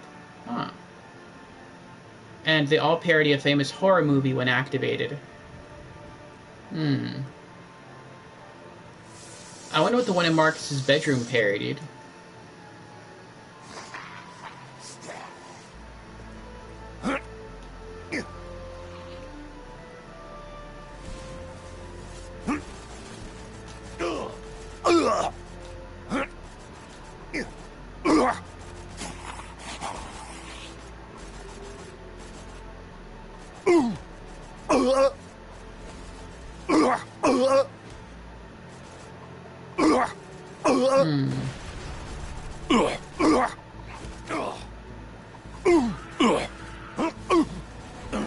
Oh, I can't go though, it's not letting me.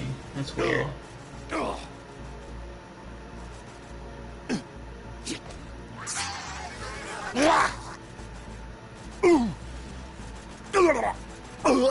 We will find him.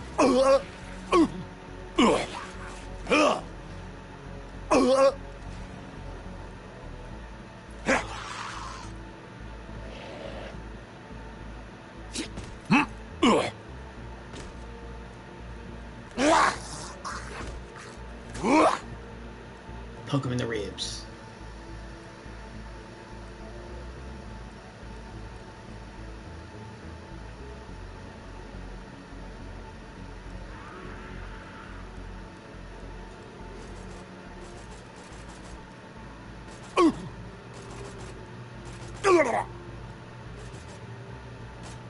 You make me vomit! Yeah.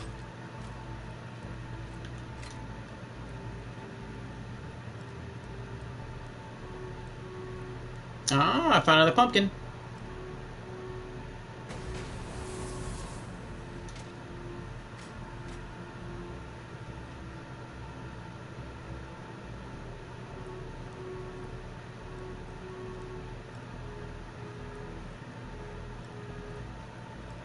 Maybe there's more through the gate.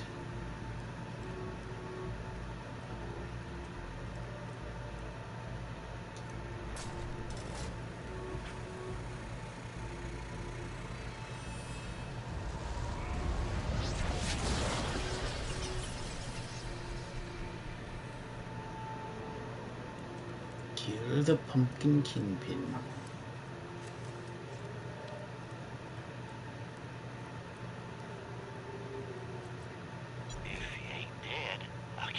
Ooh, that's a Screamsicle class mod in the item of the day. I wonder if it's gonna be better than the one I have equipped. Hope so. We'll see. Nope. Less melee damage and one less to silence the voices. But it does have Empty the Rage instead of the other skill that mine has. So that's interesting. I'm guessing since we've activated the cauldron, I can sell all these now.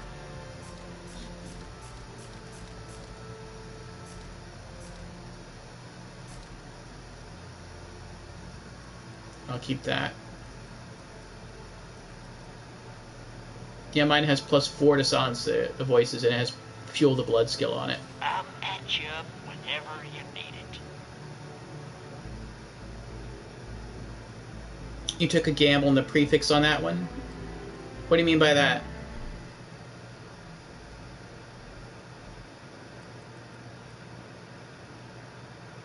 Well, no, I can always tell. The images to all of Krieg's class mods have different pictures on them. If it's popsicles, then it's a screamsicle. I guess the joke is like, we all scream for ice cream, and so that's why it's called the screamsicle, because popsicles are a form of ice cream.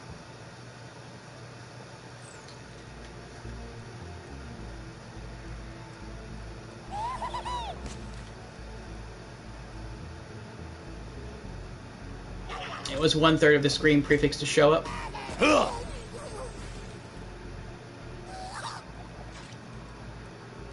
Yeah.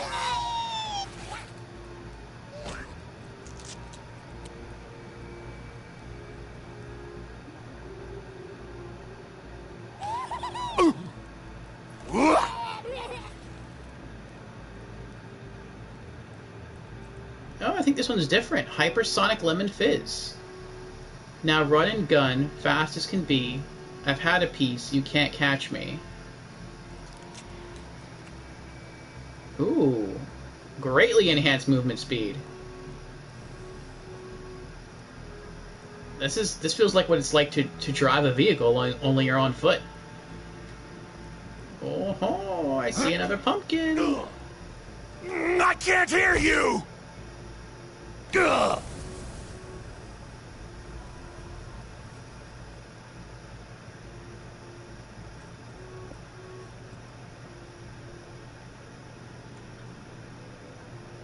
Hollowed Hollow Farms.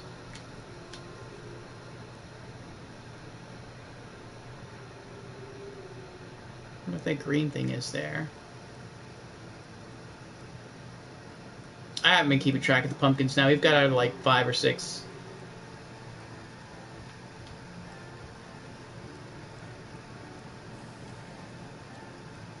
The yellow candy is the best one to get for the movement speed alone. Seems that way, especially on Krieg, considering as Krieg I have to close distance. Oh.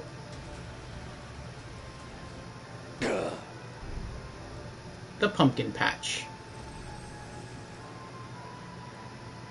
Huh. This is definitely where the Pumpkin Kingpin lives, but he ain't here. Must be sleeping underground or something.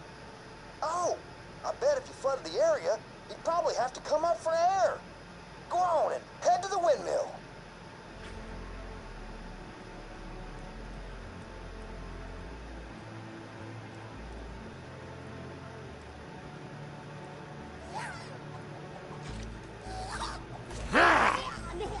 Yeah. Yeah.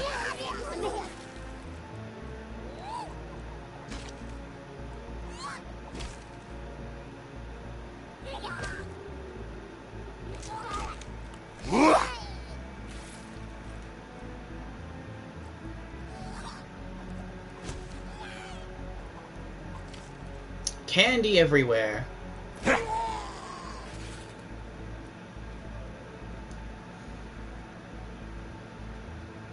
If you're not sure on how many pumpkins you got, then return to the church to see if the door opened. Oh, that's what the pumpkins do. I feel like I might need one more pumpkin. If it's 6. I feel like I maybe popped 5. It's either 5 or 6, though.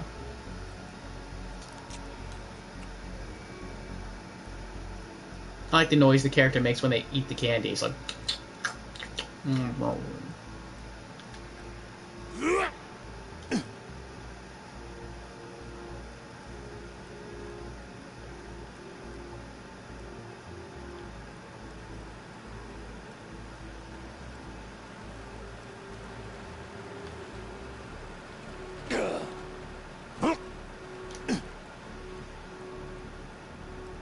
Looks like cherry punch.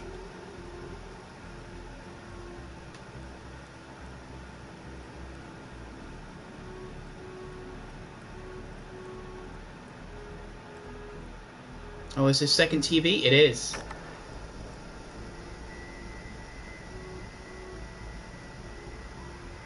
Oh, this is like The Ring.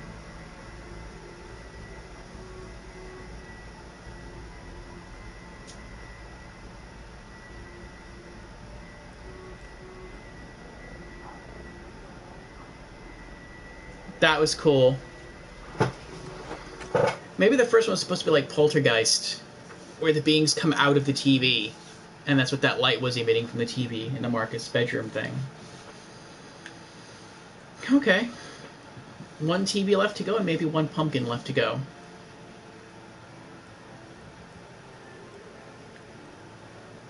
Running with the yellow candy active will let you feel how it is to play Breakneck Banshee Maya.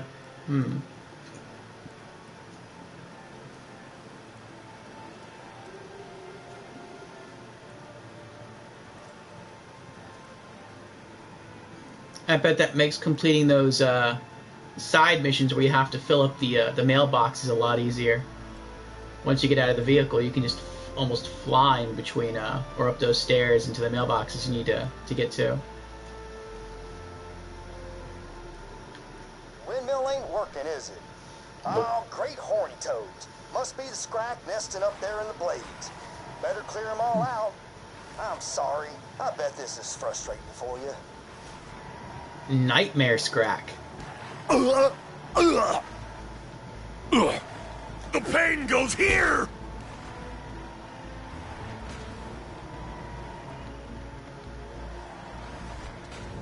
I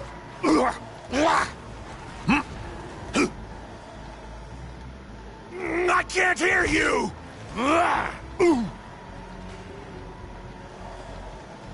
Quiet!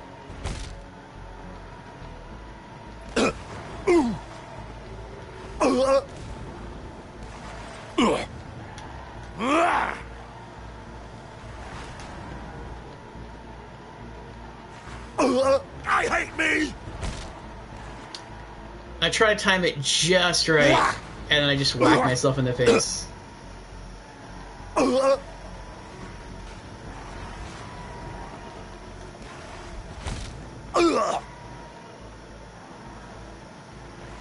Confusion!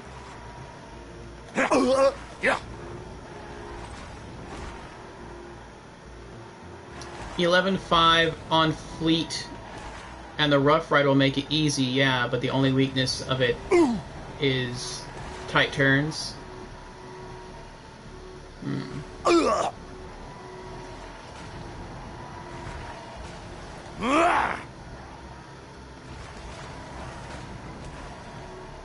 Destroy 6 scrack nests. Okay.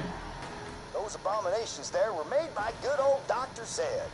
Speaking of which, have you seen Zed or Ned lately? What about Ted?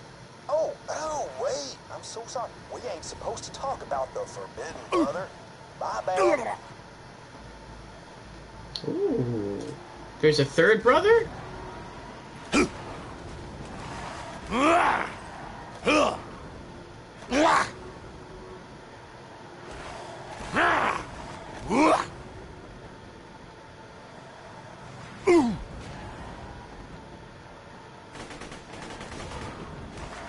Getting tired of you guys.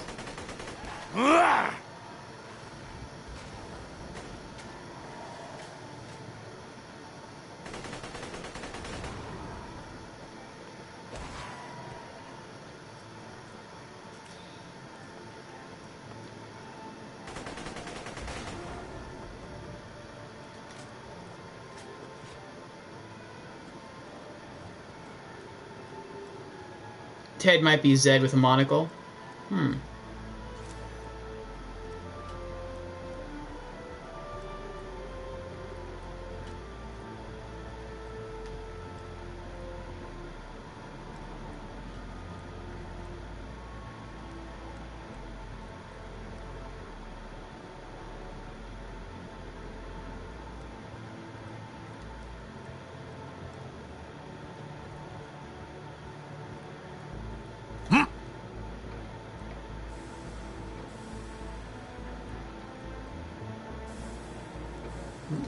Two down.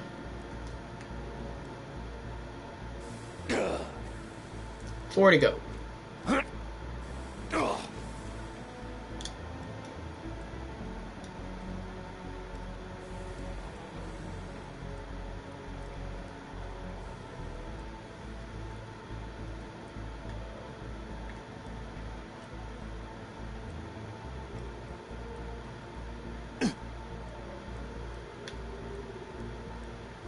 Oh!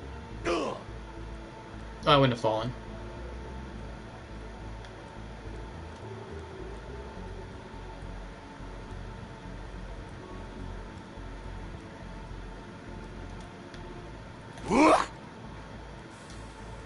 Three left. The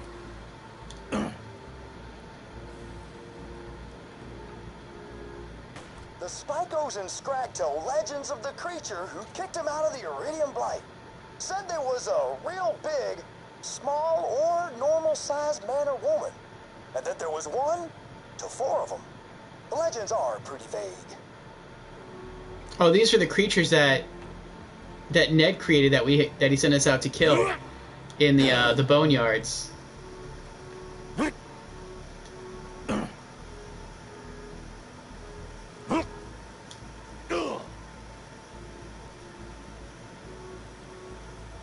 Make sure there are no pumpkins around.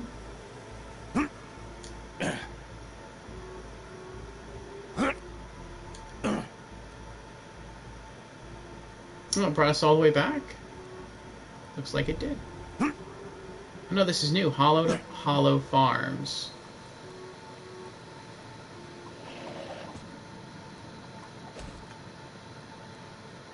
Yeah.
Get out of my head!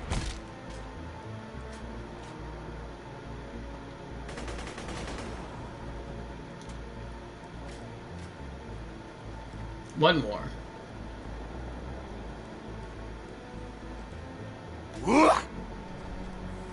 Windmill's going, so the blood's pumping, and everything's ready for a final showdown with the Pumpkin Kingpin. Whenever you're ready, just head back to the Kingpin's domicile. That windmill powers our hemoglobin pumps. Got a few vampires in town, and, well, they make milkshakes out of blood. I had one once. It was all right.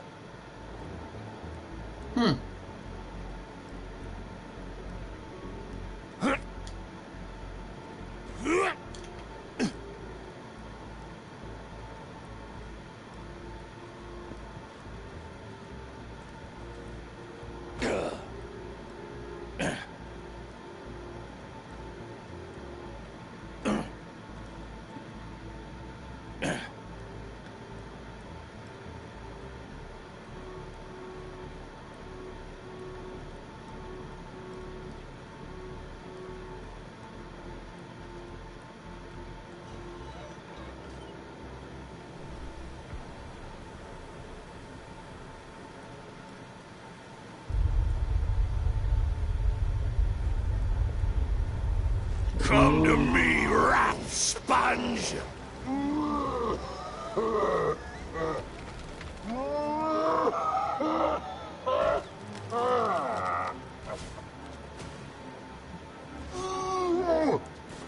Pumpkin bombs?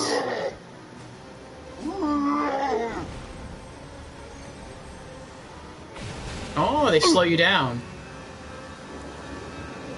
It's quite some bad breath you got there. Stop hitting yourself! Create Pumpkin Kingpin's head?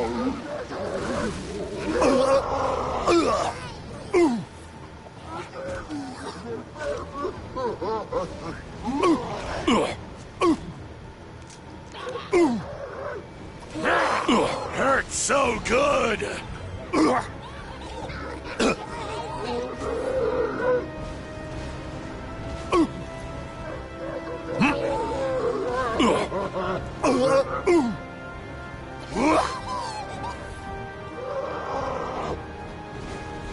Oh! His head's just flying around, it's detached.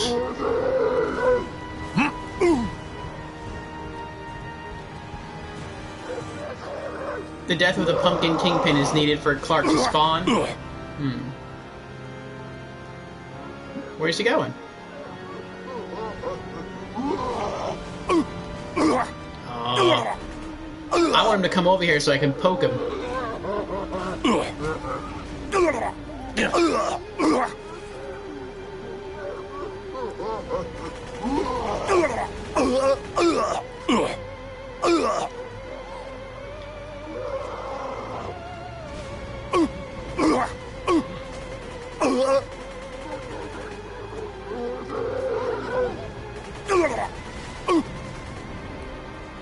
The fire keeps blinding me.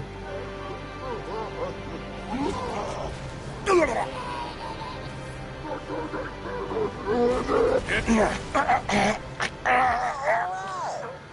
Howard was safe once again. Come on back for your reward, whenever you want, old pal.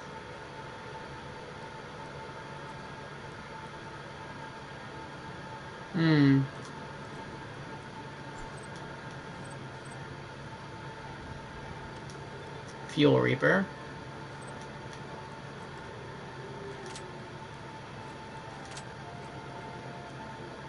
Ah, Woody. New skin customization. Okay, that's nice. Cosmetics are always welcome.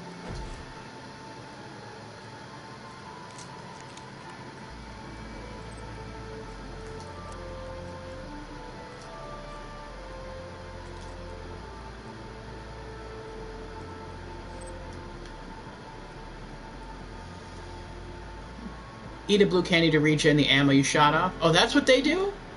Oh, that's cool. I wish I could pocket some of these candies and take them with me.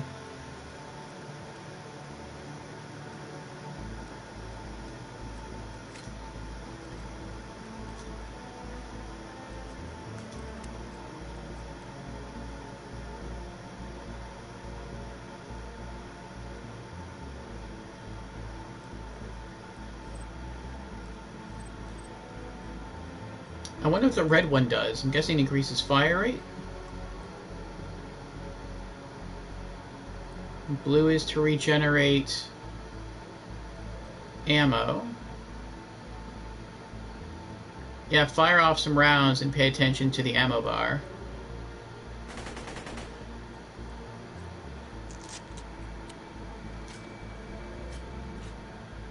Oh yeah, it's like instant.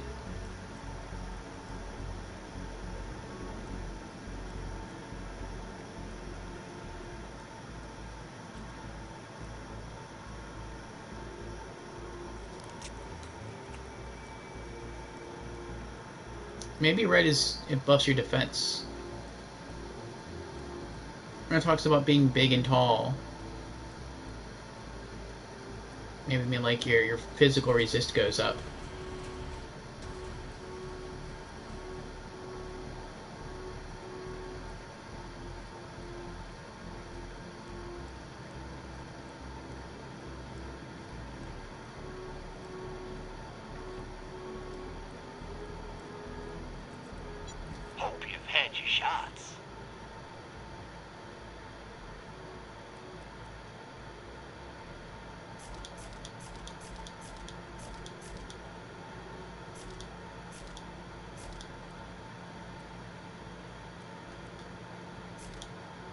Stay alive out there.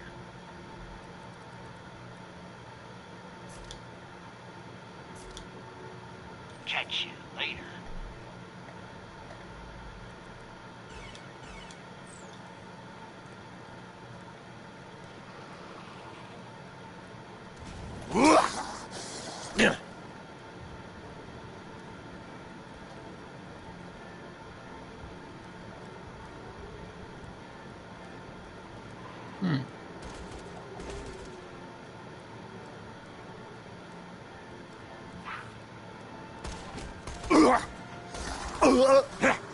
Damn, that hurts. I'm stuck.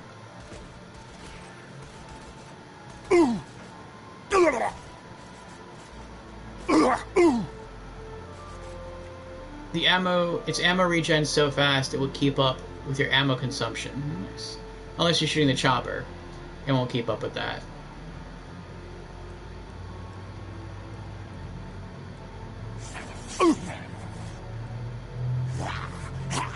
Kill the little man!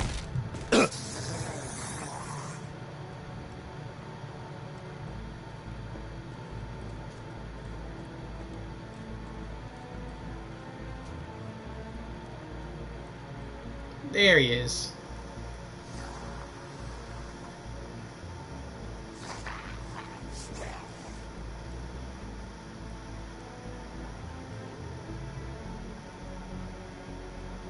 Oh, he jumped over.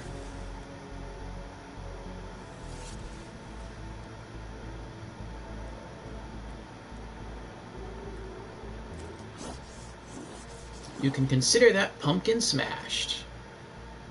Thanks for coming on by, stranger. Don't see too many new folks these days. Or ever, really, on account of blindness. One day somebody will laugh at that joke. I got it, TK, I got it. Rarehead, my head is now a pumpkin. Oh! New side quest. Trick or treat. Candy. Brains.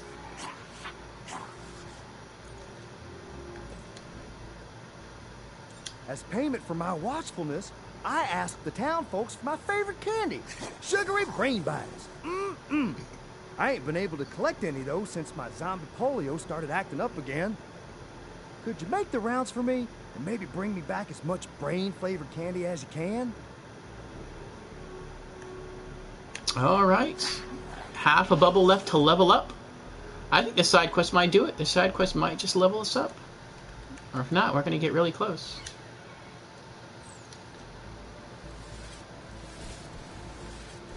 Let's go make one quick alteration, though.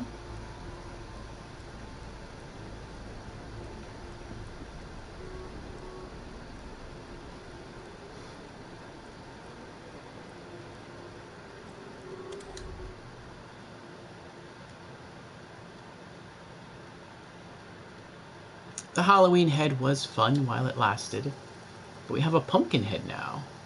There we go. My head is now a pumpkin.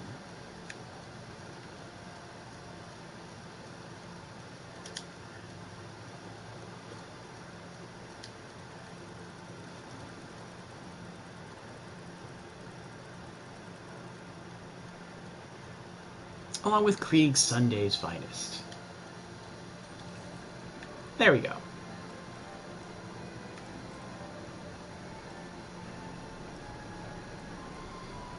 Alright, so collect 5 brain candies. Very well.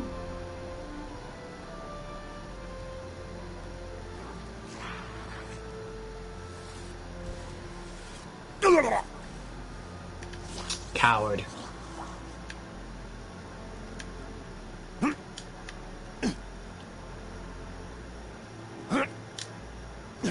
Oh, you said one of them is outside the map, right? Either a TV or a pumpkin?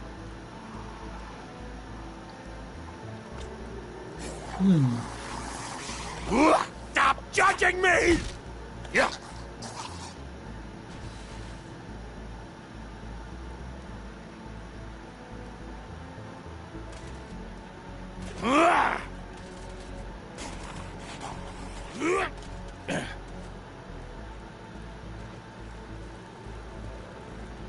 Church is still closed. A TV is out of bounds according to the map.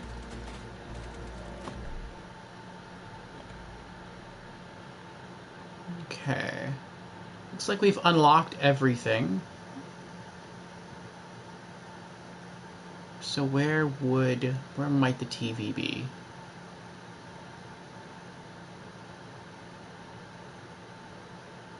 I'd guess it's somewhere in here.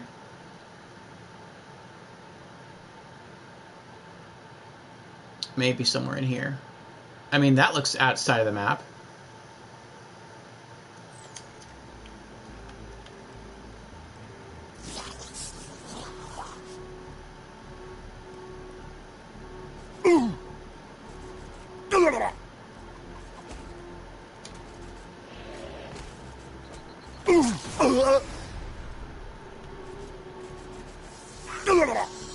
Brain candy.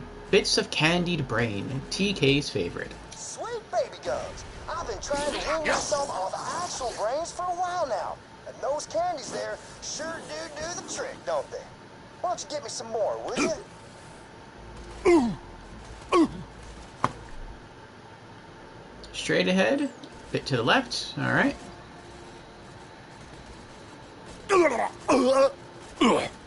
I hate me! You can't get rid of me that easily.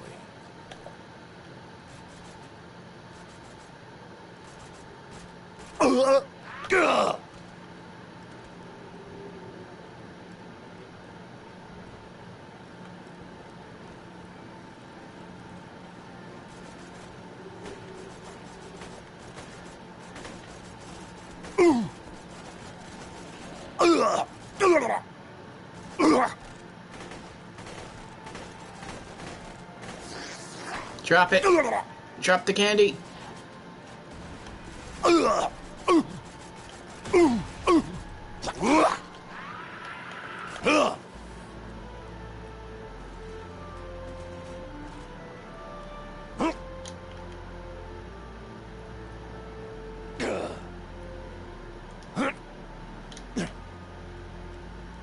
If I shot the last one and it fell down, why can't I shoot this one?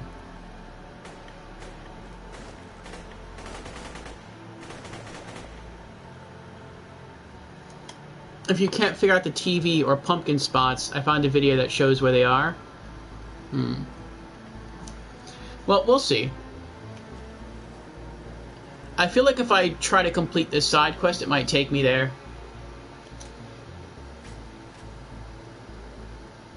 I think I'm going to have to jump up there.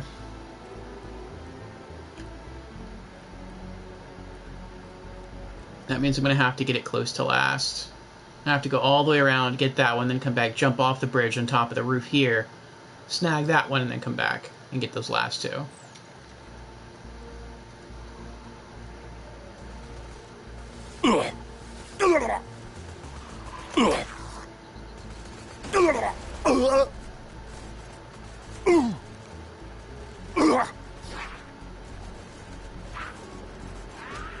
For that candy, you need to go the long way around to get it last, yeah.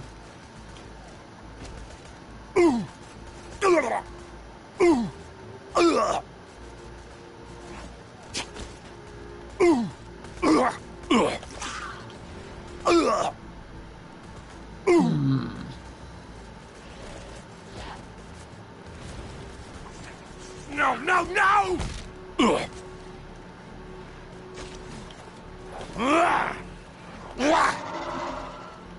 Yeah.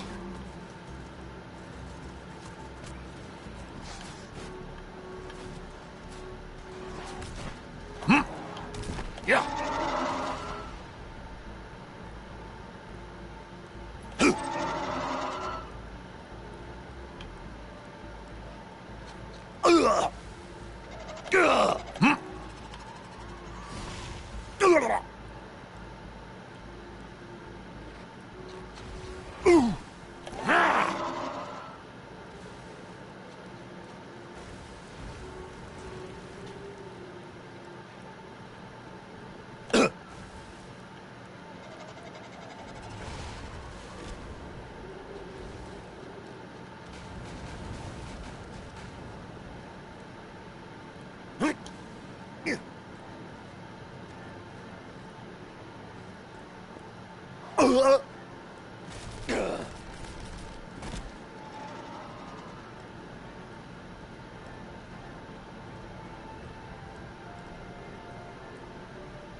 Is it this way?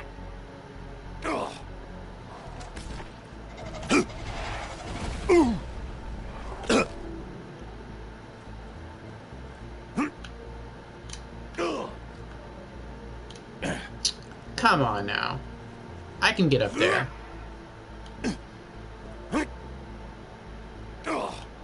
It's just not letting me get up there, that's what it is.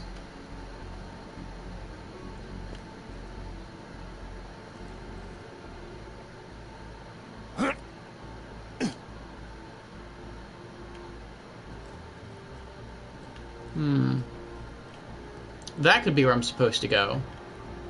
But I'm gonna wait on that.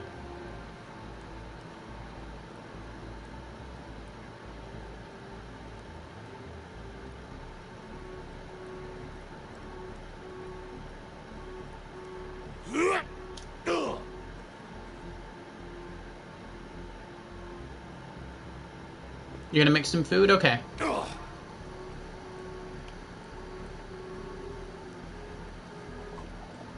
I'm gonna keep collecting Mr. Baja's candy. Down? What does it mean, down? Oh.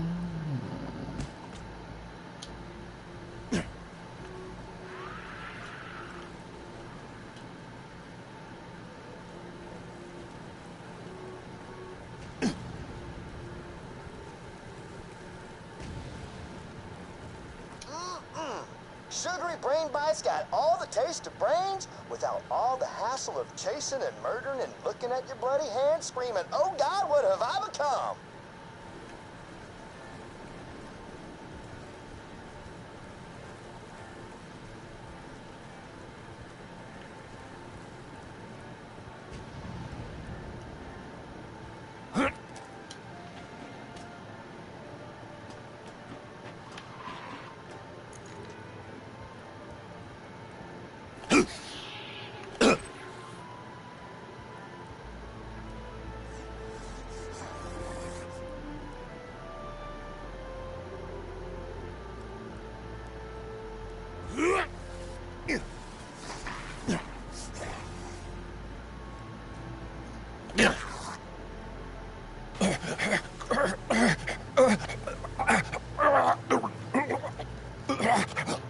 Alright, okay.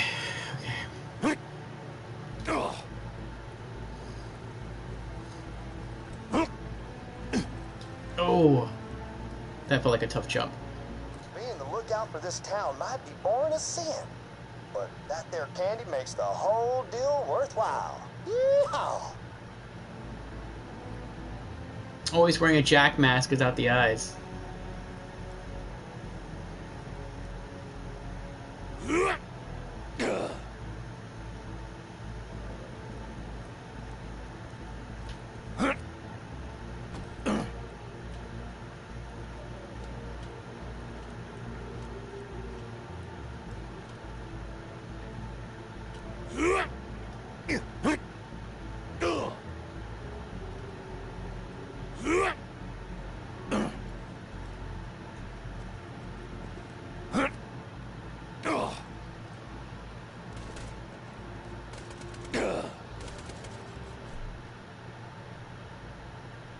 Okay.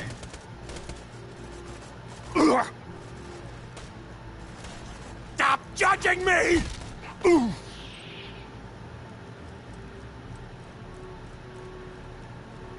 Church still closed. To the right.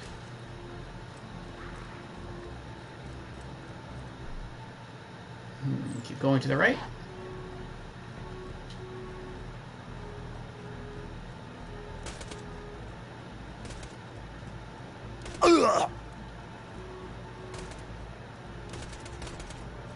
Welcome to Dr. Zed's Portable Clinic.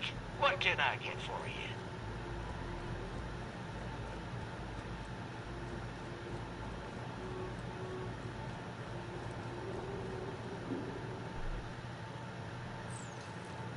Down.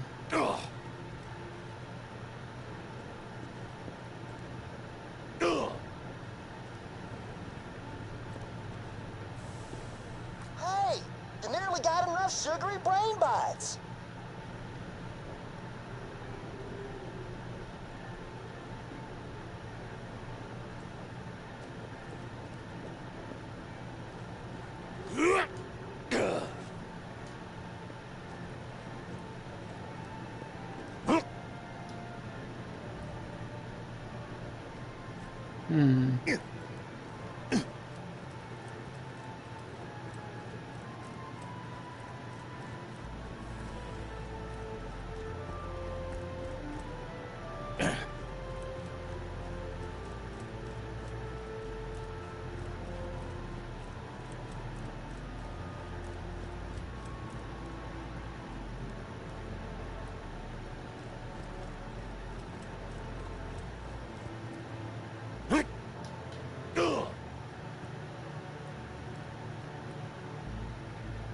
No, all the candies are gone.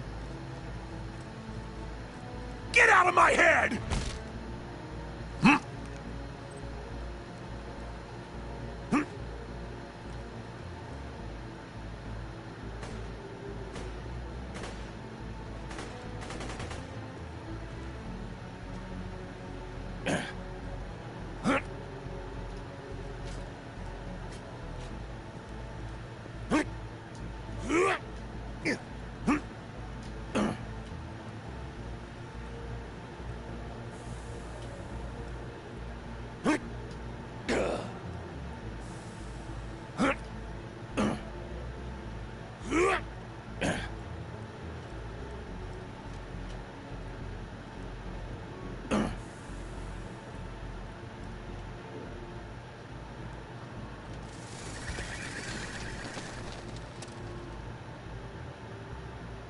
Hey, you got enough candy to keep me on a gray matter sugar high for months. Why don't you come on back?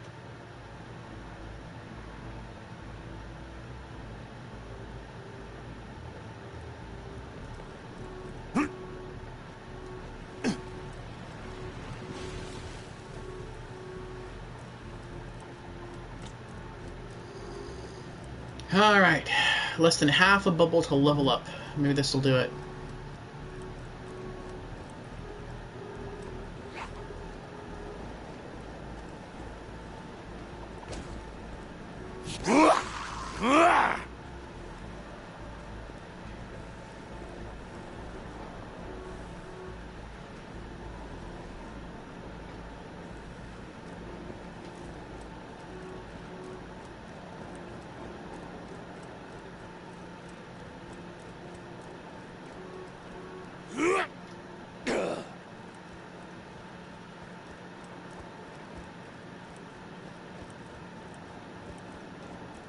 You are back for the moment. Welcome back. I just finished collecting all the candy, and now I'm trying to find my way back to TK Baja to wrap up the side quest.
Yay!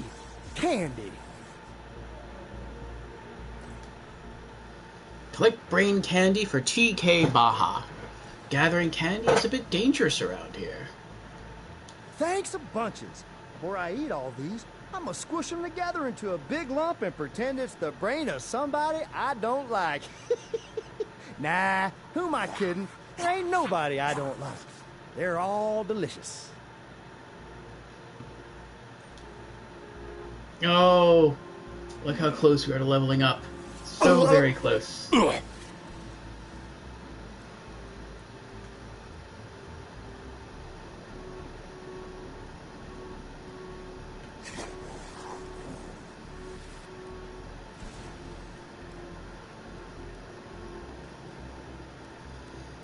Well, all that's left is Clark. Yep.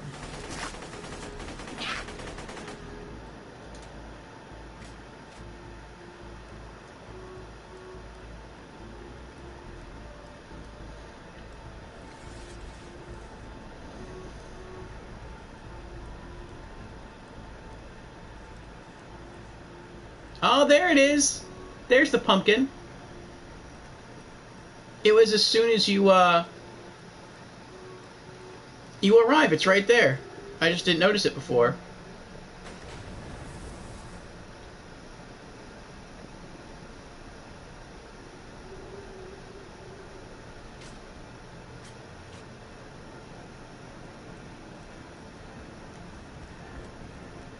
Alright, so now I think we have all the pumpkins. We just need to find the final TV. I wonder if the final TV is in the church. Probably not. I still want to go see what's in the church, though.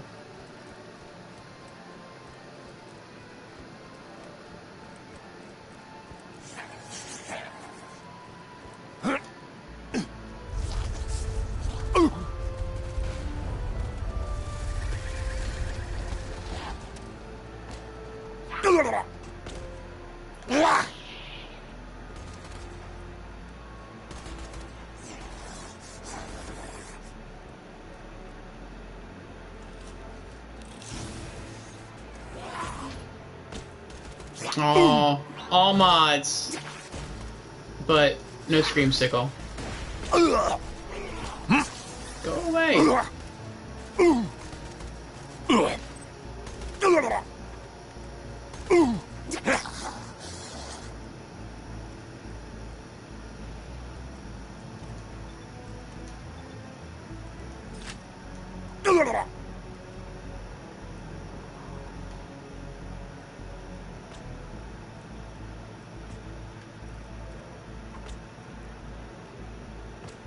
Aww.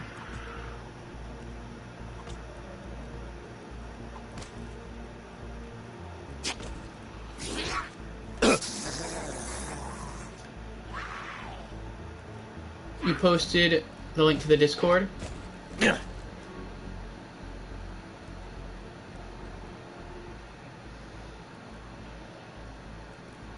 Yeah, I guess. Let's see where the final TV is.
Oh, that was it.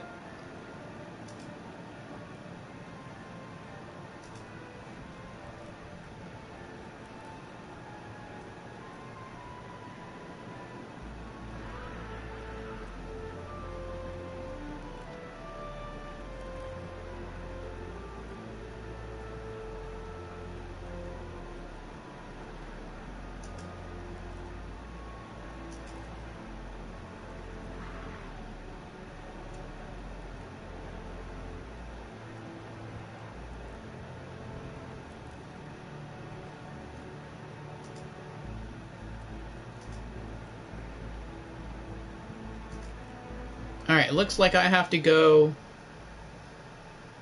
I'm very close. It's like right behind me. It's right behind the church.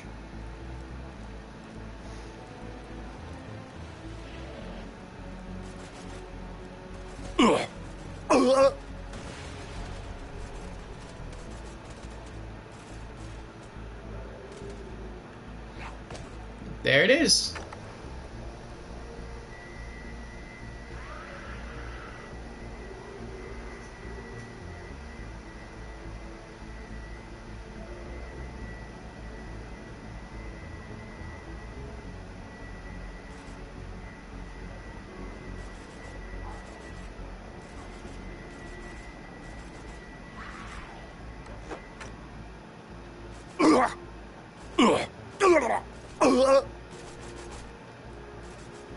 Alright, that should be all of them.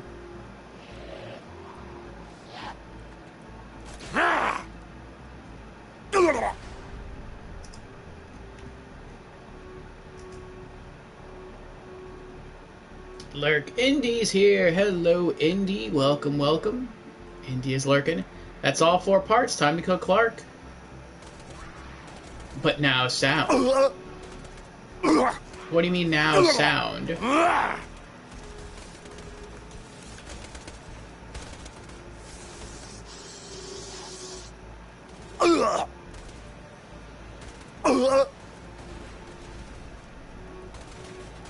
Oh, because you can hear?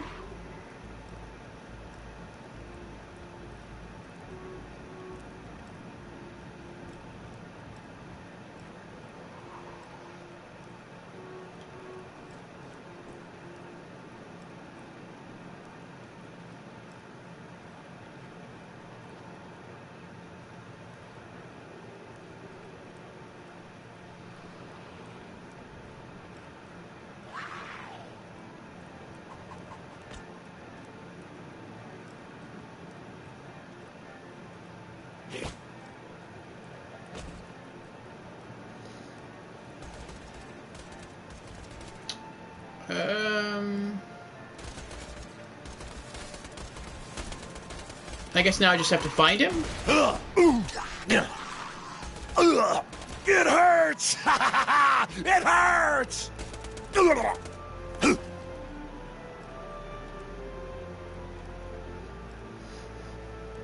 I didn't watch the video enough to know how to spawn him, just to find the TV that I was missing.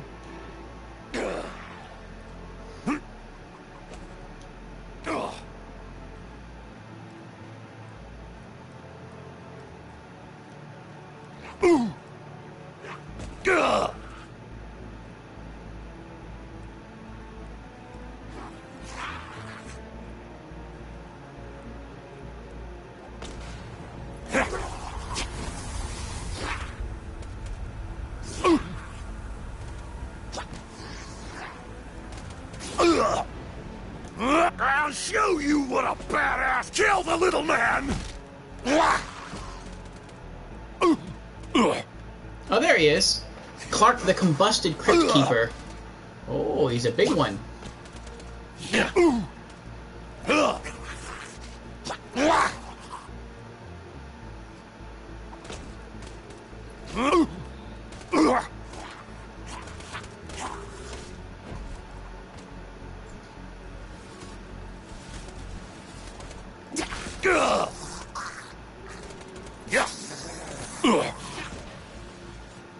Oh, that's pretty cool.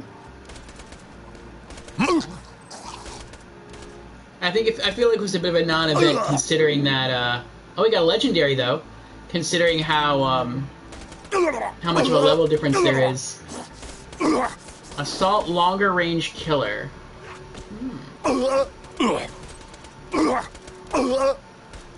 Confusion!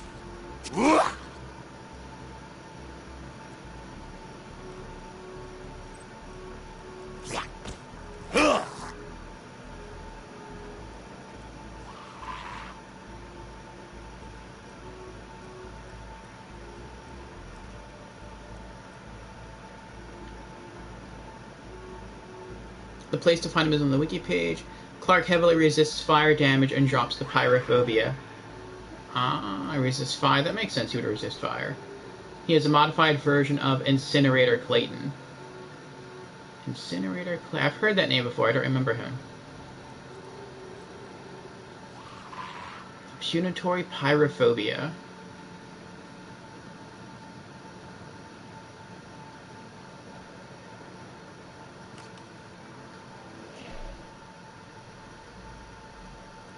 I want to shoot it at least once.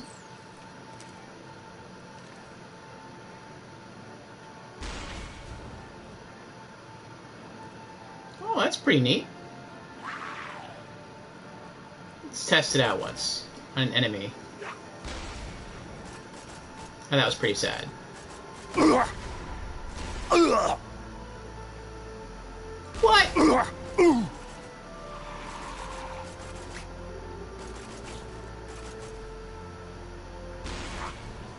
Undead resist fire? That is non-canon. I mean, I kind of understand where they're going with it, though.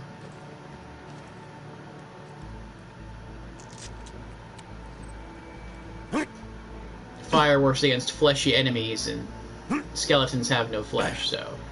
I kind of see what they were doing with that, but... Still.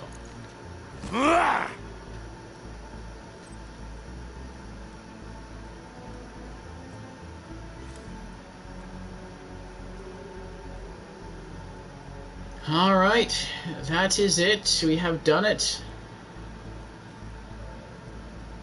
On to the next DLC. The pyrophobia is not that good compared to other Malawan unique launchers. Skeleton weak to ice. Make bones shatter. Okay, I can kind of see that. Yeah, wrong way. And welcome, Wipeout. Welcome, welcome.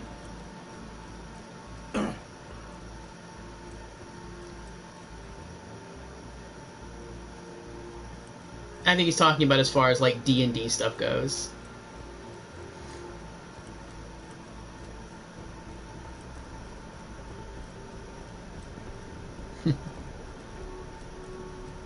Did you get your racing wheel hooked up? If you got the money, I'll save your gall darn life.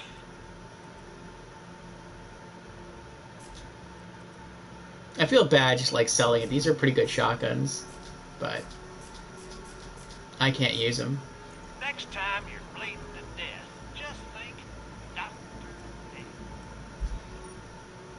Death. Alright, we're going to take a little detour and go up to Sanctuary and drop off the regenerator shield and then head into the next DLC. What the hell is wrong with EA not knowing how to do controller support on PC? I do not know. Not only that, but I checked to see if I could find any fixes, and that is not the only Need for Speed game that has issues with gamepad. Like, it's not unique to just that Need for Speed. Multiple Need for Speed games on PC have that same issue. So that's pretty weird. I think there was one that didn't, and someone said that they actually owned that game, the one that didn't have a problem, and when they bought a different Need for Speed game that had that problem, they just took a file from from the game that did work, like it's a controller or gamepad file, and they copied it and then pasted it into the other game folder, and it worked.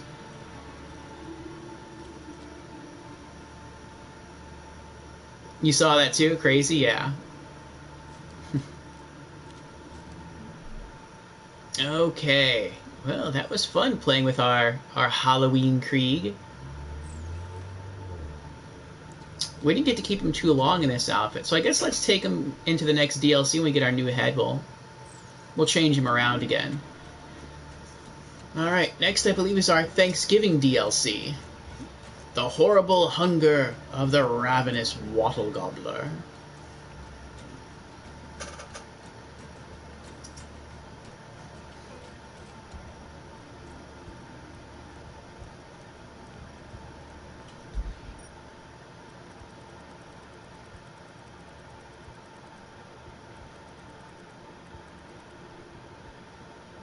That would be Gluttony Gulch. Yep. Okay.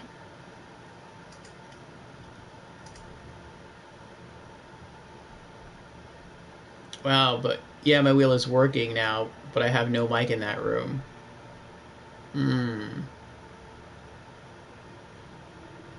So another issue that must be tackled.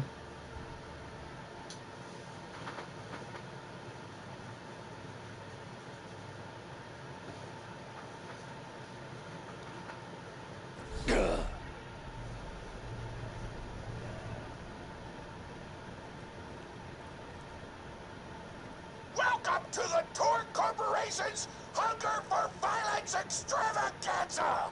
Tonight, we're gonna watch the Vault Hunter take on the Ravenous Wattle Gobbler! Give admission to show the hunger pangs.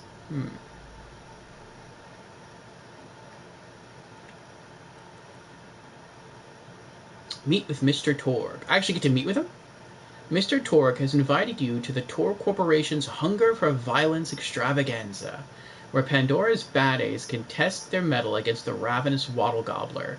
Just find Torg, and he'll explain how you're meant to survive this epic battle of meat and explosions. First, you'll have to enter the Torg broadcast set. Just hand in your admission ticket, and you'll be free to enter. Give admission to show. Reward 9,000 XP and a rare head.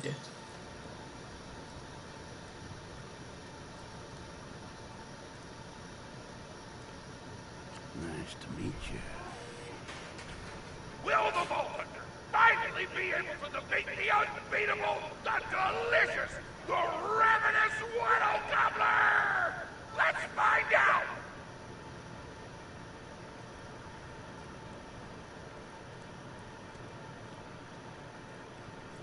You can never be too well armed. Enjoy your new instrument of death. Always happy to do business with a Vault Hunter. Welcome, customer.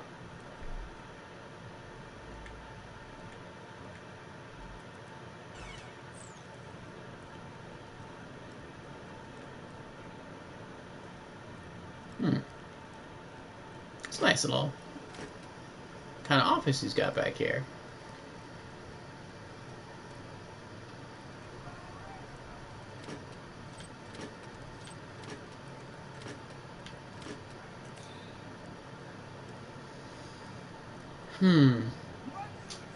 So what do you think you're going to do about the mic situation?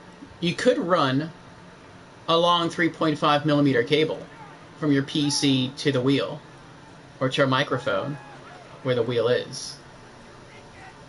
Watch Torg's show. But first, I'm interviewing the only Torque contestant to survive a showdown with the Gobbler. Question time! How are you doing? What's your favorite color? Did you ever see that one movie about the dog who played basketball? Where did you have your first kiss? Did you ever see the sequel to the dog basketball movie where the dog went to space? And if so, which of the two do you prefer? Awesome! Another question. How do you feel about It's actually Torg. Thank you! How do you feel about the Vault Hunter's chances against the Ravenous Wattle Gobbler? Will they win? Will they die? You're nuts! You don't sound competent! Further questions! Who is the most attractive person on Pandora? That's an awful thing to say! Ellie's like a 10! Try expanding your definition of beauty, you chump! No! I'm done talking to you! Your grasp on body politics is lacking at best! Oh, looks like we're out of time! We'll be right back after a word from our sponsor! That's awesome. We actually get to see Torg this time. He had his own full campaign, his own DLC, Campaign of Carnage, but we never got to meet Torg, and now we actually do. That is cool. Take a picture of that one. Hell no, LOL. You're not gonna run a cable?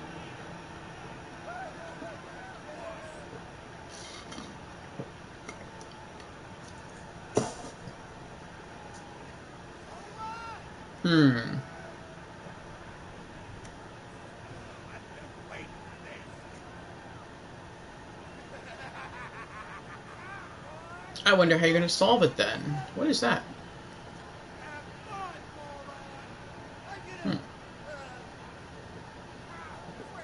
Hey!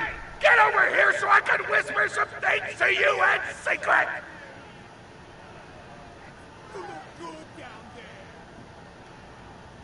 Real talk. The Gobbler fight is rigged.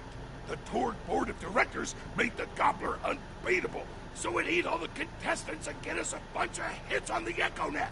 But I don't want you to die, because you're cool, and oh crap, I'm not whispering anymore, my bad! You gotta get into the kitchen, kill everybody, and poison the Gobbler's food. Once the poison takes effect, you can kill him. Also, I want him dead so I can eat him! He looks delicious!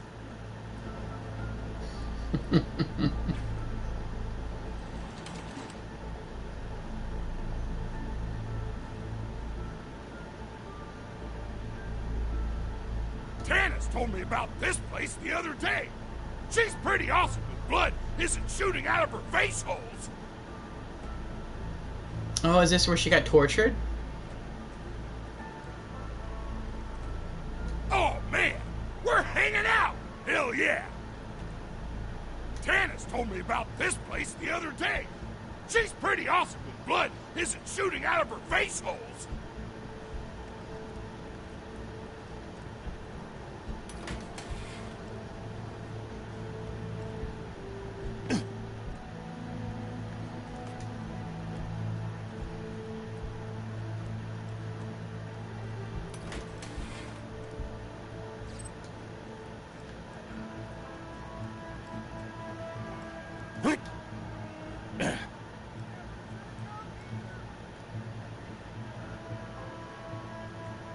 Aww. Number one Grandma.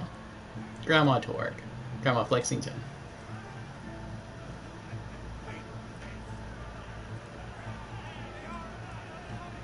Enjoy, idiot!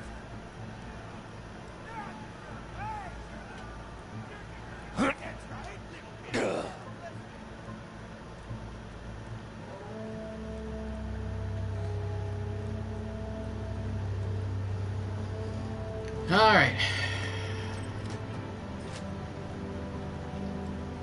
Oh, man! We're hanging out! Hell yeah! And we're back! The Vault Hunter's in the kitchen, but today there's a new item on the menu. Murder! Vault Hunter, kill the chefs!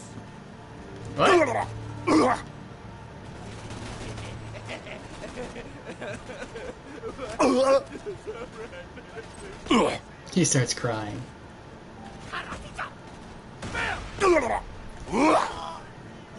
Ooh. Took his leg off. Just die! Ooh, the butcher. But my gear! I saw that too. Where'd your gear go? It flew right past me. I'll survive! You won't! The last thing you see! That was a very unique NPC. He looked like a normal person. He didn't look like a psycho. Drop your gear, I'll let you go!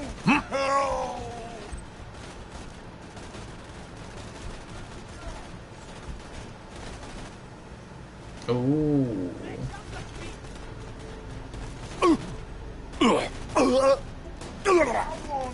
Fry There is cook. nothing but agony! Take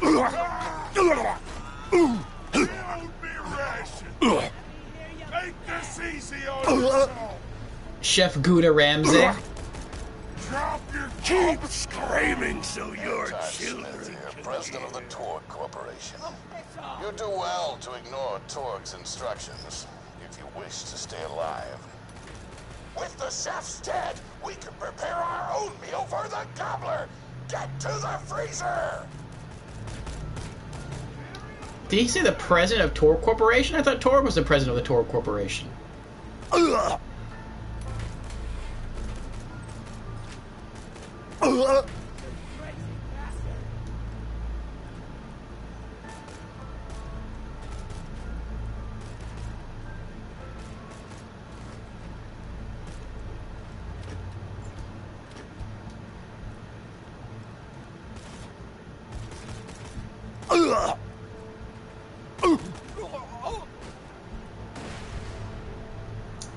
Okay, get 3 pieces of skag meat. Alright.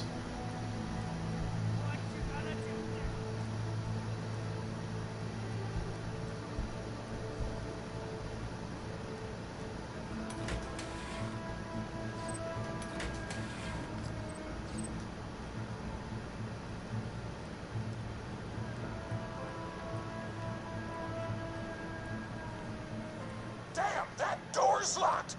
Let me activate my remote lock-picking program! Lock-pick! Give me something to pow!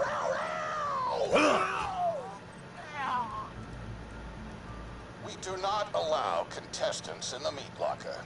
Leave at once. We gotta choose some meat for the gobbler's meal. Turn on the tastiest looking skag corpses. This is totally gonna get me fired, and I don't care! Of course, his lock-picking device would be an explosive device. That's Torg.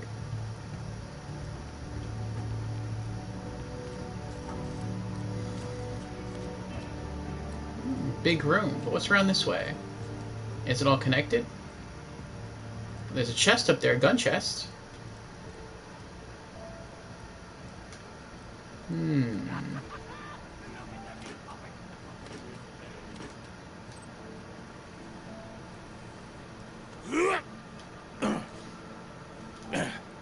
Guess we have to wait on that one.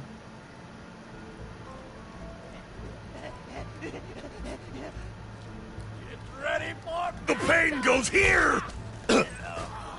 No one can stop Krieg. Freeze, burn, free. My face! You know I'm going to eat you! I'm gonna stomp your neck! I'll survive! You won't! I'm gonna be the last thing you do now! Tips on you! You're worse than the bitches! My mouth is watering! Just die already! This is where you blow up! Just no, no, no! You're worse than the pain goes here! I was hoping to somehow push him back into the blades. That would have been awesome.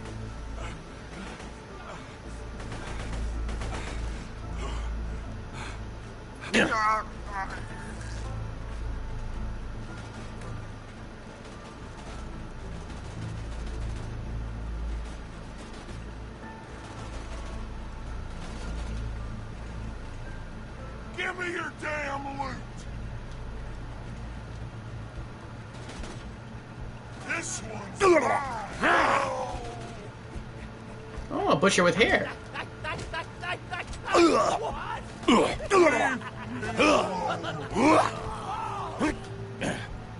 I got no time for this.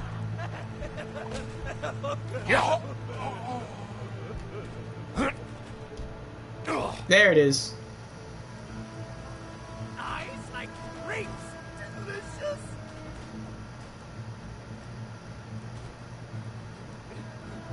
I don't know what you're planning, but I don't like it. Tributes, get the Vault Hunter out of my kitchen. I'm gonna swallow your Glass pool. Nothing Tribute of makes me warm stronger water. than a sucking chest wound. William. That's pretty cool. Little homages to the first DLC. Look at that pungent kill stick. Hot diggity!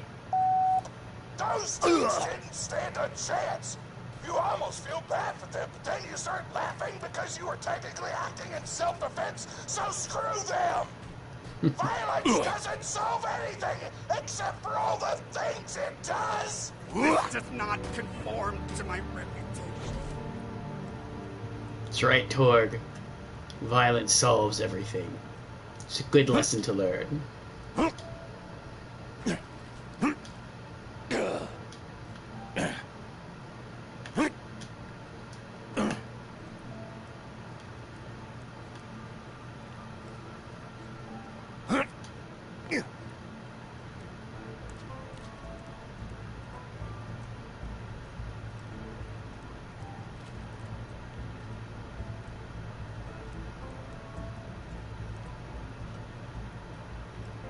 Now to grind up the meat! Get to the kitchen! Torg, as president, I demand to know why the hell the Vault Hunter is running around backstage. Just trying to mix things up. Your job is not to mix things up. Your job is to flex your muscles and do air guitar solos, idiot. Words can hurt! Aww, poor Torg.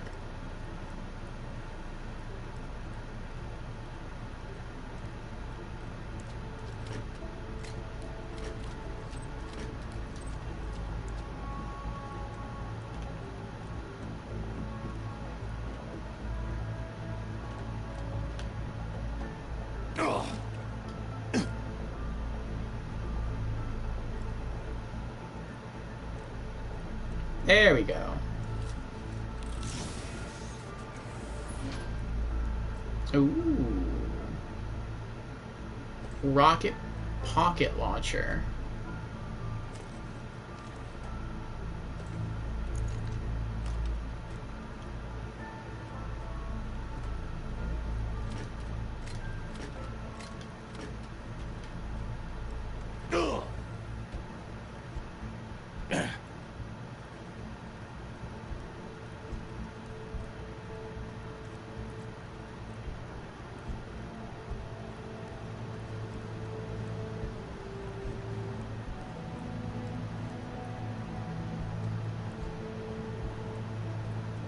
Let's get a grindin'!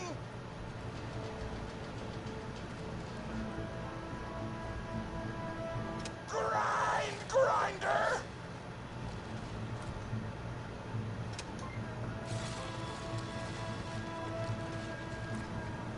Oh, it's filling that tray down there. That's disgusting. Delicious! We're nearly done preparing the gobbler's meal. With the meat prepared, we only need one more ingredient. Deadly poison! Head to the stabber jabber nests. Find stabber jabber nests. I ran out of explosives, so I'm actually going to open this door remotely without blowing it up. Psych! Torg never runs out of explosives. Explode and load and dice. You know you're following an idiot, yes? Torg created his explosive gun tech, then sold it to us for $12 and a high five. We kept him on purely for PR reasons. But you both outlived your usefulness. Tribute, kill.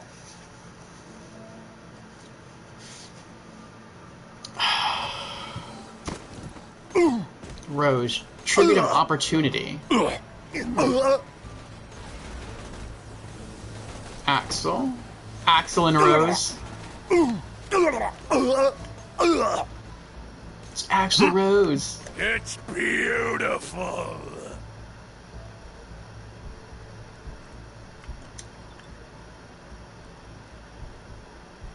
Where'd they go? Where'd they go?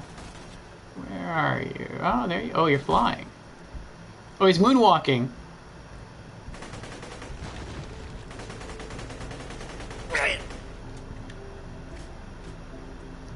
Cheater. Come down here and face me. That's fine.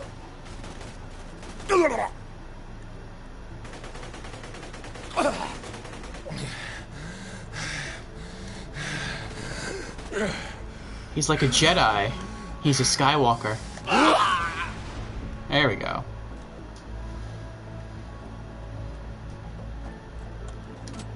Okay. Where are the nests? When God closes a door, I blow it the up.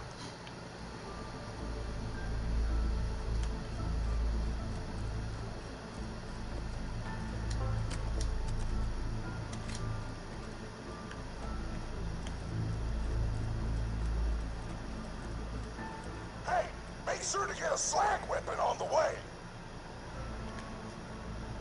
Oh, that's cool. That's why they gave us the slag pistol. This is a really pretty map. You would not think this is for Matorg DLC.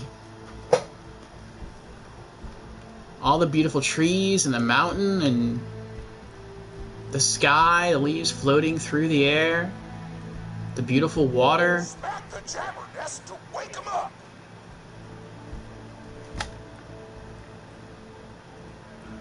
This looks very peaceful, very serene. Ugh.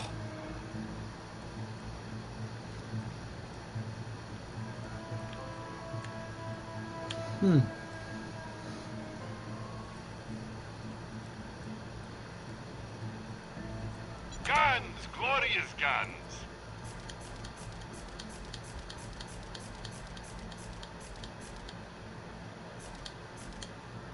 Don't get killed. Oh, another one. Just think, slag, 1 spoonful a day. Oh boy. Why loot the dead when you can buy from me? Always happy to do business with a vault hunter.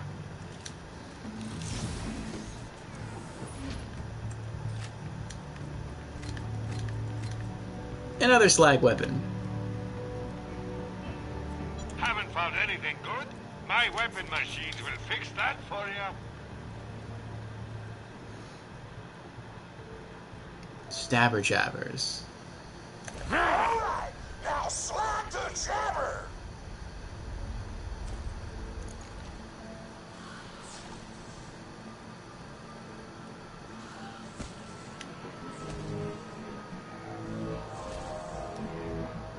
Oh boy.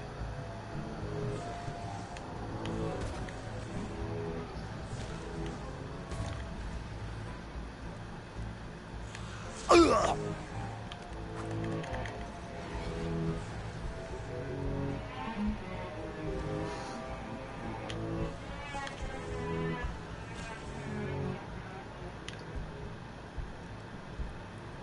It's wonky.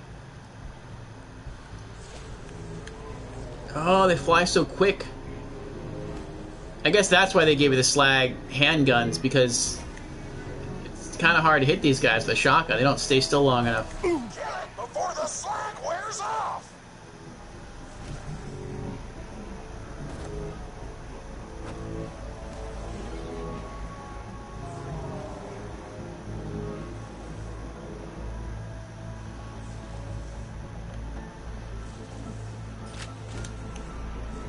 I think I'm gonna go back to the machine and buy one of those handguns. Buy a gun already. Turn a bad guy the new one, huh?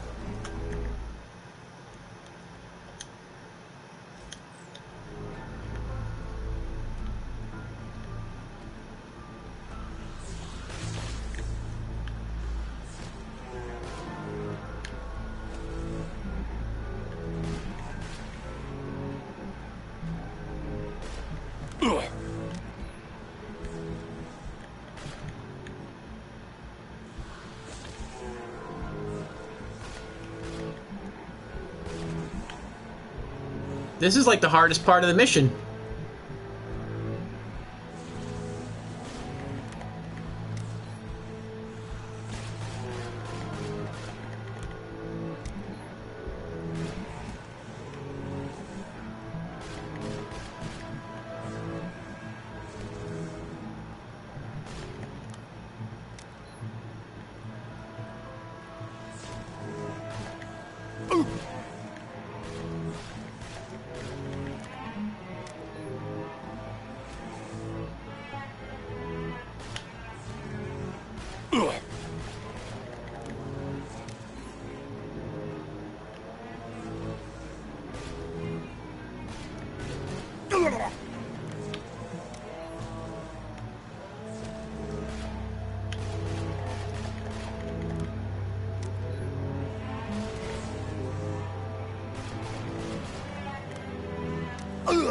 There we go. Got one, finally.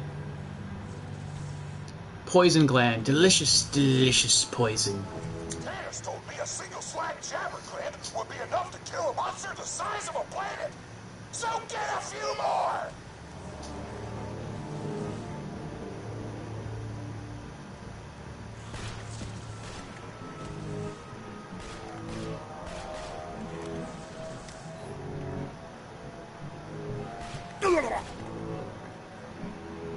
Nearly done! I can almost taste the gobbler now!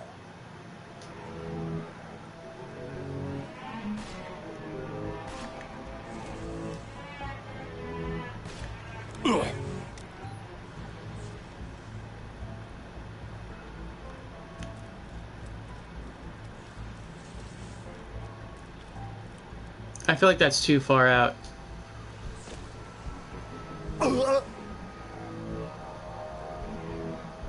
Yep.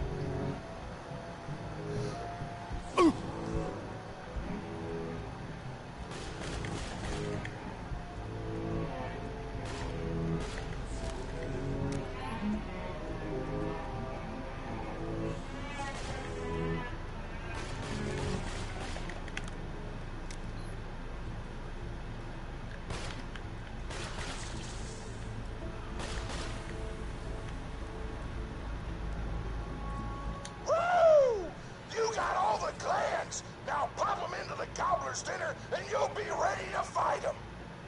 Why do you insist on being a moron, Torque? This is why you lost a controlling share of your own company. I knew I should have killed you when I had the chance. You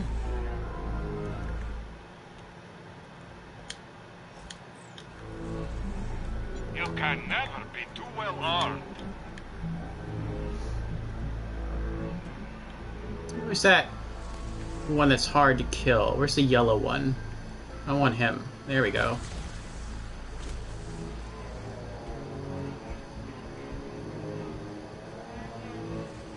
Actually, I don't even have to do that. Since I don't have to poison them anymore, there's a much easier way to kill them.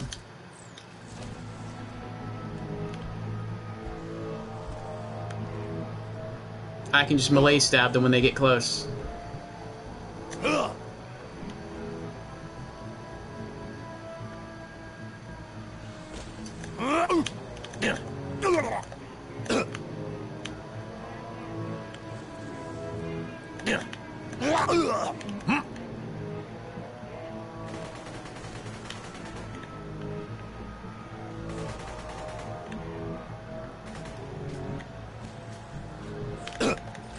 Got him.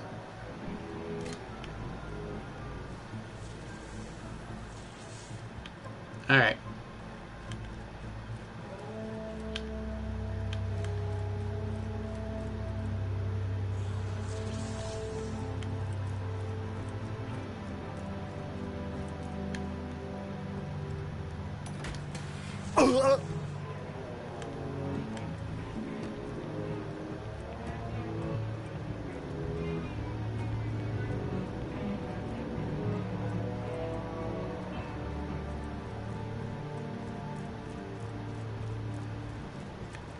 Let's just get this out of the way.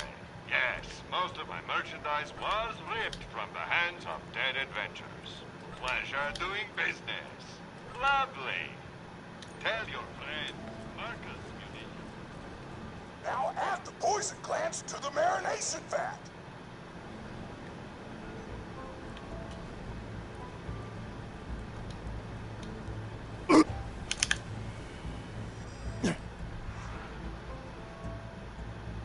I didn't know that would kill me.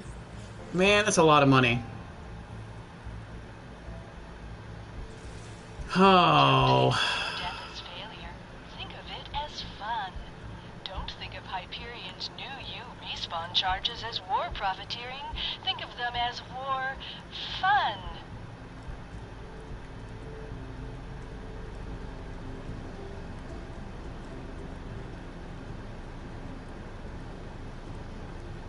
What does that say?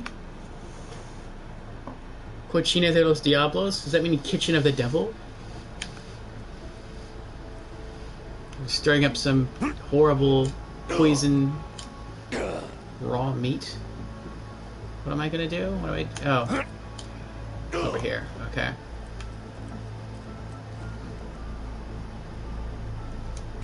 Hit that button to marinate the out of that meal.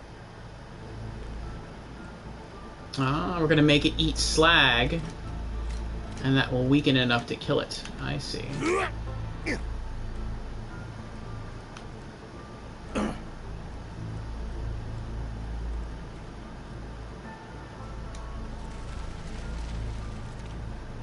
meal's almost ready. Let's get cooking.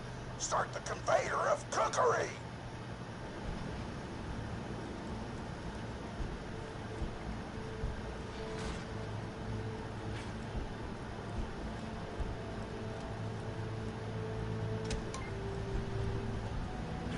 That's it. You've gone off script one too many times, Torg.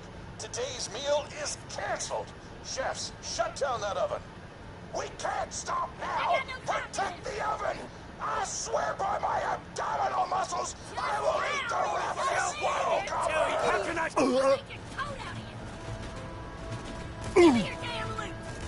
I... I got this, Torg. I got no time for this. I want that oven shut down. I want the Vault Hunter dead.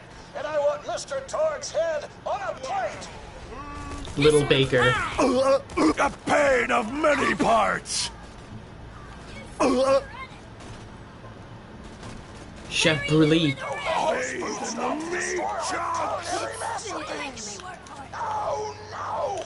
We gotta start the oven back up.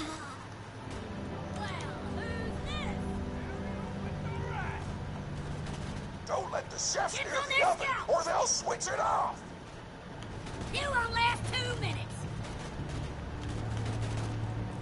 Give me your damn loot. Quit making Oh, they're just waiting for me to move away from it. The chefs want to shut off the oven. Stop them from doing so. I got no time for this. You can't control me. Quest update. Turn the oven back on. Leave us alone. Don't let those food stops destroy our culinary masterpiece. Give me your damn loot. I got no time. I'm rising. Food's done. Go get it. This Chef Bork Bork. I punctured you. Yes. Puncture them all. Leave us alone.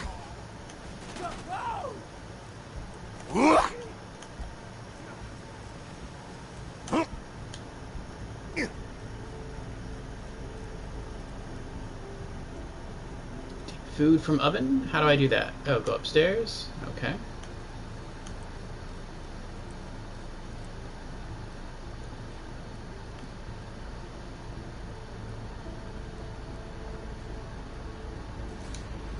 My taste buds are aflame with the power of 1,000 nuclear bombs. My mouth is watering so much you could drown a small village in my cheeks. The taste apocalypse is upon us.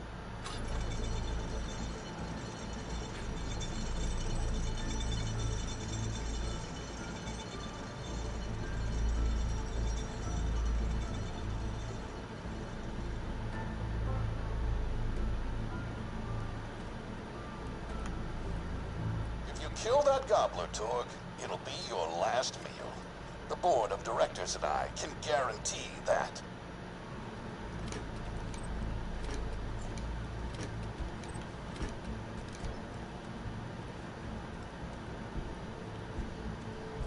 Welcome to Dr. Zed's Portable Clinic. What can I get for you? Oh. What does this do? Take elevators. You know why we made the gobbler invincible, Torg? So you could kill him. After dozens of failed attempts by other contestants, you were supposed to finally kill it on camera while wielding our most expensive guns. You would have looked like a hero. Why be a hero when you could eat one? You are the dumbest person in the world. I paid several other contestants to kill you if the gobbler can't, Vault Hunter. You and Torg will pay for your idiocy. Here comes the ravenous Waddle Gobbler! We've replaced this creature's normal food with poison! Let's see if he notices! He took the bait! Now just don't die until the poison takes effect! Waddle Gobbler! I can't hear you! I deserve this. Play, tribute to the Southern Shelf.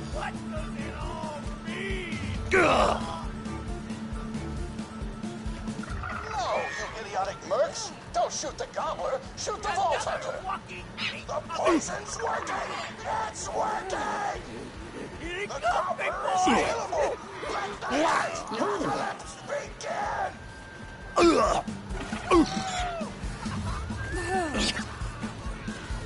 Bailey, tribute of Sawtooth Cauldron.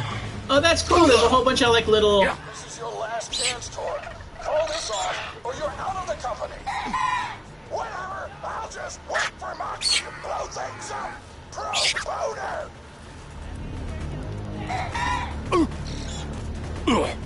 Or just tribute of Sawtooth Cauldron. No, go to sleep! Oh, explosive eggs. This is a fun fight. I like this. No pain, no gain!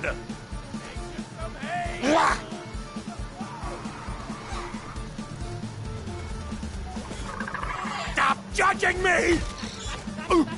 Let me loose! You can't control me! What are you doing? Level up. Stop hitting yourself! Try this thing. Napkins may or may not be involved. You just disobeyed a direct order from your president, Torg. You're dead. I am so scared. I know you can't tell because of the tone of my voice, but that was sarcastic. Anyway, come on back whenever, Vault Hunter.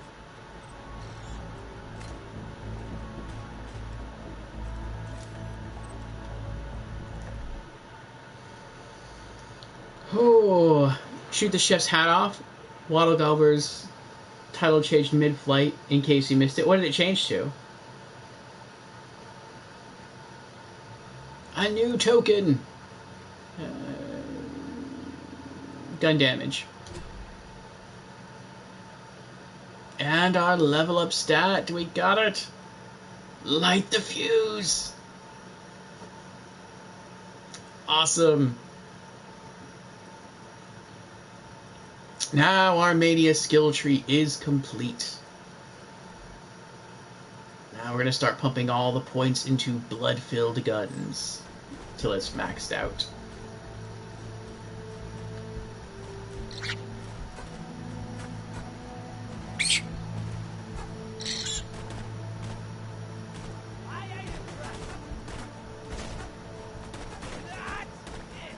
I can't shoot the hats off of that one. A waddle goblet.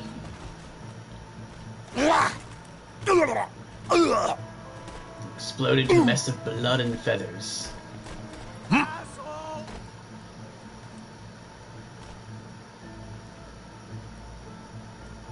Oh, what's this?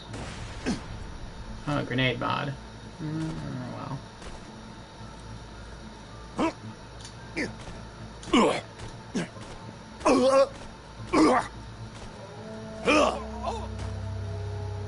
it took his arm off. Oh, there's more stuff around here.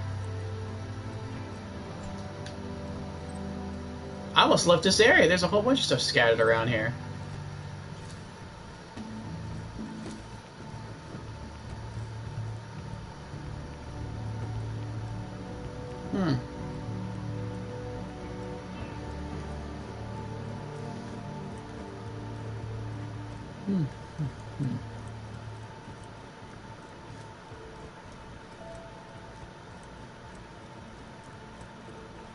It was Wattle Gobbler, the actual invincible. It changed to the vulnerable. Shoot the hat off Chef Ramsay. Oh. Well, he's dead now.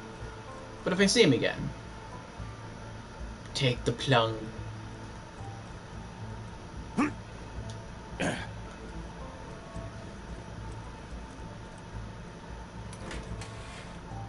Actually, I don't think he does spawn again. I watched a YouTube review, and someone complained that when they came back here, that they could always farm the Wattle Gobbler, but that one thing they couldn't do was fight the other enemies. They never respawned. Unless that was, like, a mistake, and maybe that got patched, and maybe the person's YouTube review came out before the patch.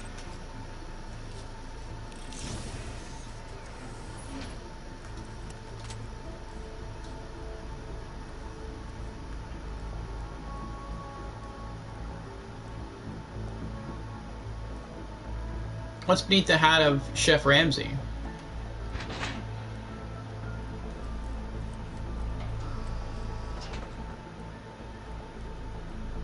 Yeah, I guess that was everything.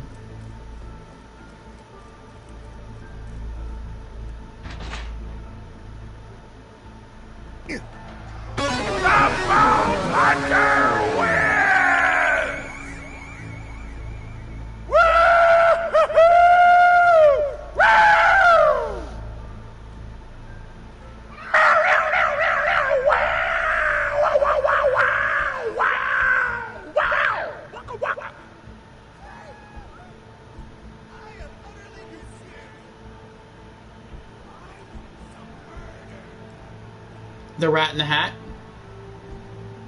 It's both a Dr. Seuss reference and a Ratatouille reference. Interesting. The Hunger Pains. Defeat the Gobbler. Bon appetit. Today, I am thankful for big-ass monsters and the mercenaries who explode them. It almost brings a tear to your eye. But you hold back because you don't want to look like a wuss. But that's okay, because real badasses cry too.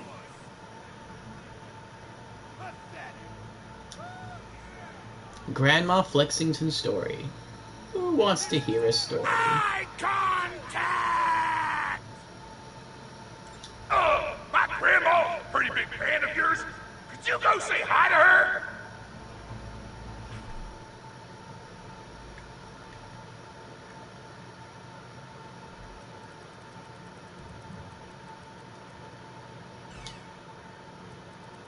I am delicious. Tannis told me about this place the other day. She's pretty awesome, but blood isn't shooting out of her face holes. Grandma Flexington's story. Spend time with Grandma Flexington. Mr. Torg's grandmother is a big fan of yours. He's asked you to go talk to her and listen to whatever story she might want to tell you. Listen to her story, okay? 6,000 XP.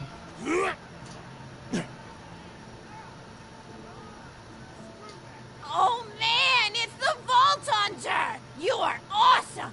Didn't you fight Terramorphous? I fought a big creature like that once. He was a big whale squid with 100 tentacles. You ever thought anything with tentacles? Oh, of course you have. Terramorphous had tentacles. How silly of me. Now, where was I? I am so sorry. All right, the whale creature. His name was Blowhole the Apocalypse. I call him the Apocalypse for short. And he attacked my hometown of Tsunami's Edge when I was but a little girl. You ever been to Tsunami's Edge? Great town, nice beaches, great food, and the cost of living is just so low. Even being a single grandmother and working part-time at a scab meat processing factory, I was still able to provide for little Mr. Torg. We may not have been able to afford the finer things in life, like food, but we got by. After all, Mr. Torg and I didn't have anything but one another after that horrible gas leak blew up the Iridium mine, killing my son and his lovely wife. From that day onward, my little Mr. Torg vowed to conquer explosions themselves in an effort to avenge his fallen parents, and... Oh man, I've forgotten what I was talking about. Where was... Oh, right! The blowhole, the apocalypse! So anyway, I was wrestling blowhole to the ground, and I had my bicep curled around his blueberry throat. Blueberry? Sorry, I meant to say blubbery. I've got blueberries on the brain, I guess. I grow them in my backyard. Mr. Torg helped me plant them. Thanks again for that, grandson. I love you, Grandma! Anyway, I have my bicep around his blubbery throat, and Mr. Torg starts crying because he really likes whale squids, and he doesn't want to see me hurt one. They are the princes of the ocean! So I let the whale go after giving it a punch in the eyeball so he'll remember me, and it swam away into the ocean. And then I had Mr. Torg drive me to the ice cream parlor. He got me Rocky Road, because Rocky Road's my favorite. I'm extremely partial to the way the marshmallows act like little landmines of flavor amidst the battleground of chocolate. What's your favorite flavor of ice cream? Is it pistachio? I bet it's pistachio. Oh, that reminds me! You'll never guess who I saw today! Pistachio the Amazing! He's a magician who studied under Crazy Earl, so he's got that weird mustache, you know, but I saw him make a rack hive disappear. A whole rack hive! I said to Mr. Torg, Mr. Torg, wasn't that amazing? And he said, yes, it was, Grandma. Didn't you say that, high five? You remember saying that? I remember, Grandma! And we stood in line afterward and got his autograph, and I thought I had it somewhere around here, but it's probably in the attic. I really ought to go up there and clean it out one of these days. I have so many little keepsakes up there. You're paying attention, right? Oh, yeah. Hey, what's my favorite flavor of ice cream? Oh, Rocky Road. Oh, so you are listening. How wonderful. You're an even better listener than my old pet rack, Beasto. Beasto was such a sweetie. You ever had a pet rack? If you can tame them, they are the sweetest pet you'll ever have. He used to just sit on my shoulder and bite chunks of flesh out of my neck to pass the time. I still remember the way he used to tweet. He went, tweet, tweet. It was so cute. I had a conversation with him once. I said, Mr. Beasto. He liked being called Mr. Beasto. It made him feel like an aristocrat. I said, Mr. Beasto, you're looking very cute today. And he said, oh, thank you, that's so nice. Or he tweeted in a way that made me know that's how he felt. And then he lowered his little head like he was taking a bow. It was adorable. Beasto was my third pet rack. First I had Woody. He got hit by a train. Then I had Anita. She got shot up trying to take vengeance on the train that killed Woody. And then I found Beasto making little poops on the windmill outside our house. After Mr. Torg and I wrestled her to the ground, I did a flying pile driver off a nearby tower tree. Got him straight in the spine and brought him down. We brought him in and fed him some skag steaks until he decided he loved us. I still miss Beasto sometimes. He just died of old age. Racks don't live much longer than a few years, but I treasured the time we had together. Oh, poor Mr. Torg. When Beasto died, he cried for a week. The kids made fun of him at school, but I told him not to pay them any mind. Being in touch with your emotions is not a character flaw! That's right, High Five. Is something wrong? You look confused, Vault Hunter. Oh, you probably haven't heard anyone call Mr. Torg High Five before. The world may know him as Mr. Torg, but the Flexingtons always refer to him using his middle name. It's a Flexington family tradition, after all, to use your grandfather or grandmother's name as your own middle name. And my husband, High Five Flexington, God rest his soul, was the best grandfather Mr. Torg could have asked for before he passed. He taught Mr. Torg dang near everything he knew about firearms. Without High Five's teachings, I don't think the Torg Corporation would exist at all. Gosh, I still remember the first gun Mr. Torg tried to make after his parents died. A Jacobs shotgun with a stick of dynamite attached to the barrel. Torg nearly blew his face off. He got up, dusted his mustache off, and swore that by the time he reached the age of 11, He would make a gun that fired explosions without killing the operator. And by golly, he did. It took a couple of dozen prototypes before he got the right combination of gun parts and explosives right. But once he did, woo-wee! I'll never forget the plume of smoke that used to be in my neighbor's homestead. They were jerks, though, so it's okay. Gosh, I've been talking your ear off for some time, haven't I? It's so kind of you to listen for this long. I've taken up too much of your time already. Please, don't feel like you have to stick around any longer.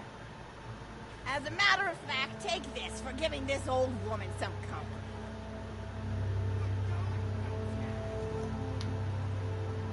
Aw, you didn't have to pay us for listening to your story. Woo! $1. Okay.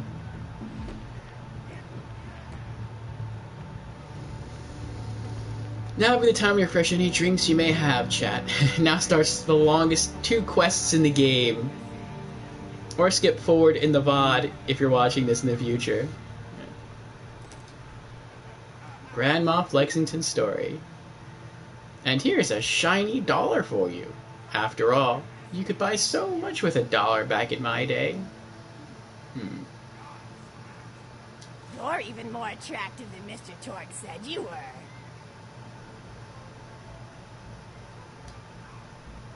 Another one? Grandma Flexington story, raid difficulty. Can your patience survive Grandma Flexington's second story? Eyes. Oh boy, she has another story to tell. Okay, well, my drink is empty, so I think I'm going to refresh my drink, and then we will be back to listen to Grandma Flexington's second story, because this is some pretty good experience for just sitting here and listening to her talk and occasionally responding. Grandma Flexington, You're looking the very invincible. well today. Yes. So, I'll be right back.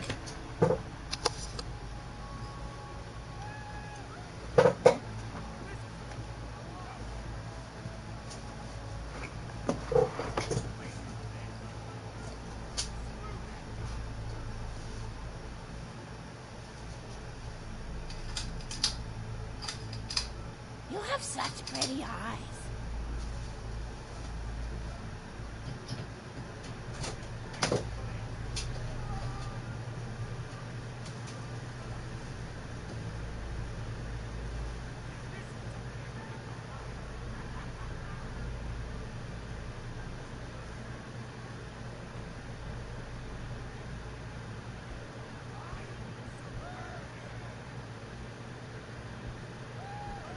You're looking very well today.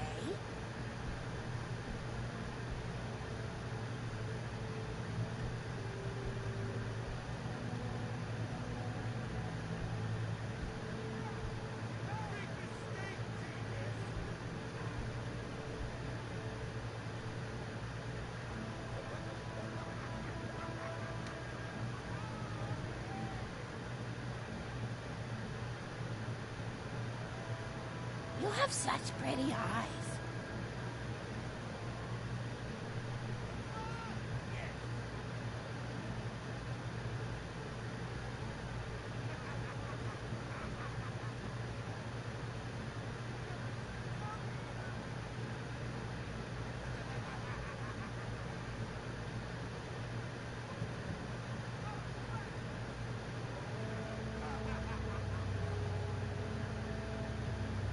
You're looking very well today.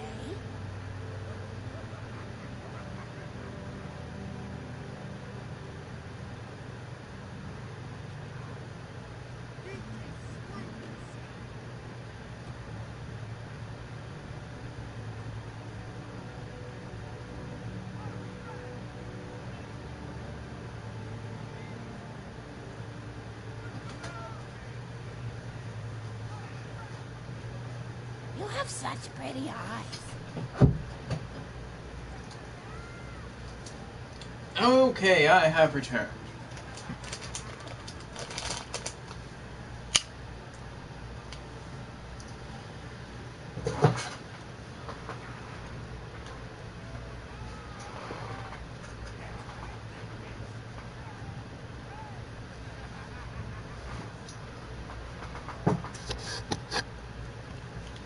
You're looking very well today.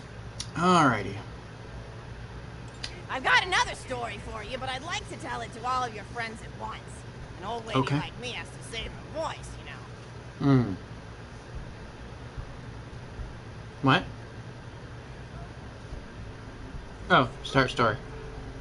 Oh, you still want to talk with me? How incredibly sweet of you. Say, you'll never guess who I saw today. Captain Scarlet. She was robbing my retirement home with a few other brigands, and I recognized her from her wanted poster, and I said, "Oh, hey, you fought the Vault Hunter, didn't you?" And she bowed all elegantly and said something like, "Indeed I did, madam," and said that you were really good at fighting, and that you beat her fair and square. She didn't seem to harbor much of a grudge about it. Nice girl. That's good. You should think about meeting up with her again if you're not shacked up with anybody, you know? I mean, of course, you probably are. Gorgeous hunk of a Vault Hunter like you. I bet you're beating away suitors left and right. Look, you're blushing. Oh, I could just eat you up. Mr. Torg was so scared of trying to get a date for such a long time. He used to go to parties in high school and just stand in the back without talking to anybody. I am an introvert!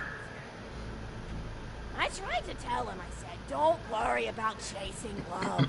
If you chase your dreams, then love will follow. See, that's the thing people don't get. You watch Echo films and they're just awful.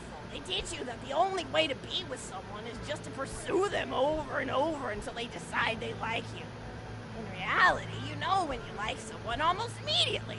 You can't really convince somebody to fall in love with you. You just look like a stalker.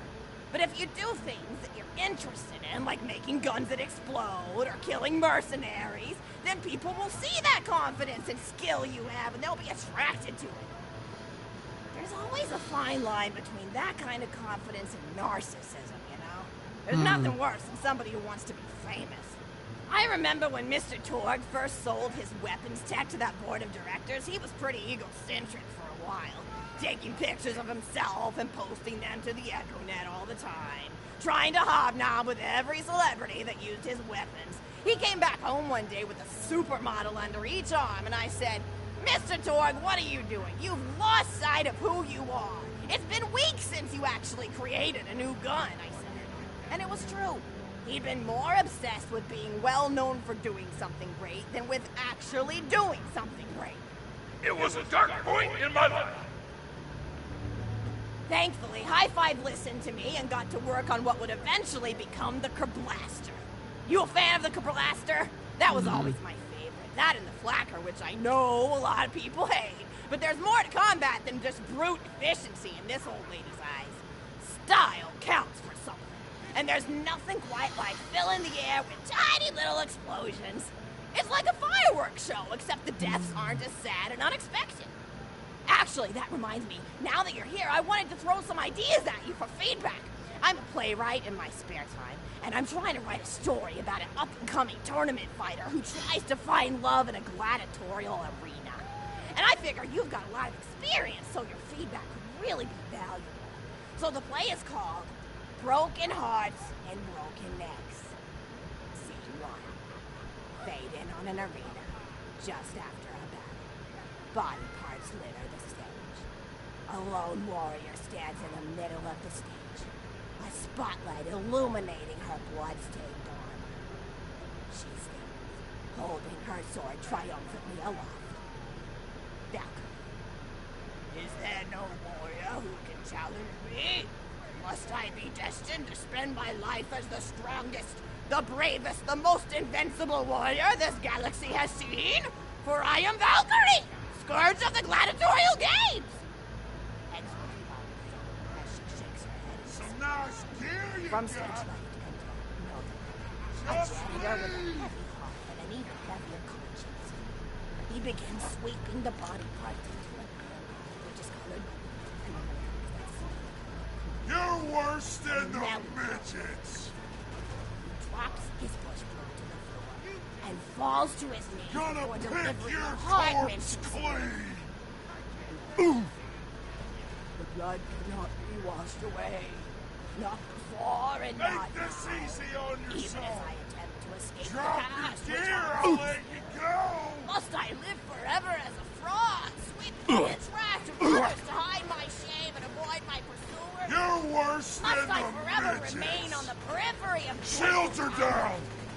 watchful but never participating. Dibs on their skull! Ah! Oh! Janitor, I heard a noise and thought it was investigating. Oh! Wounded again. Was not Great. Oh! souls that wail in agony as they fly upward. Fools! What have they to wail about? Their agonies are over, ended at the point of my sword. Mine, however, have only yet begun, for it is lonely at the time, and an unchallenged life is a boring one. No doubt, listen. If only I were able to tell her my true identity, I would give her a fight she would not soon forget. Back to them. Yes, ma'am, boredom is the true tragedy. May you one day find challenge in combat. Stupid. No done picks up a giant two-armed bastard sword with almost no effort. Valkyrie, listen. What is this? Actually, stage left. Valkyrie. What strength this janitor possessed? Who is he to pick up a bastard sword with 2 fingers? What hidden power does he hold? What secrets does he keep? I will endeavor to uncover his past in the hopes that our swords may cross in battle. Exit. End of scene. Scene 2. The interior of the governor's house. Oh boy. Mary Louise in this case. Oh, I'm so sorry. I didn't even ask you for the feedback on the first scene. Did you like it? Yeah, that's great. Oh, wonderful. I'll continue. Scene 2. The governess enters from stage left. Governess. I refuse to respond to these absurd accusations. Her husband looks at her quizzically. Governor. And what accusations may those be? Governess. Actually, you know what? I don't think I'm ready to get feedback on the play yet. But what about you? What are you up to? Tell Grandma Flexington all about it. I bet you've had some amazing adventures. Mr. Torg told me about the time you all played bunkers and badasses together. He said it was one of the most fun and welcoming experiences of his life. Grandpa! You're embarrassing me!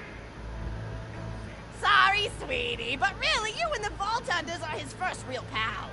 It wasn't easy for Mr. Torg to make friends at school when he had facial hair at age 8, pecs at 8.5, and dead parents by age 9. People found him intimidating, but I told him that he should be thankful for the fact that he looks different.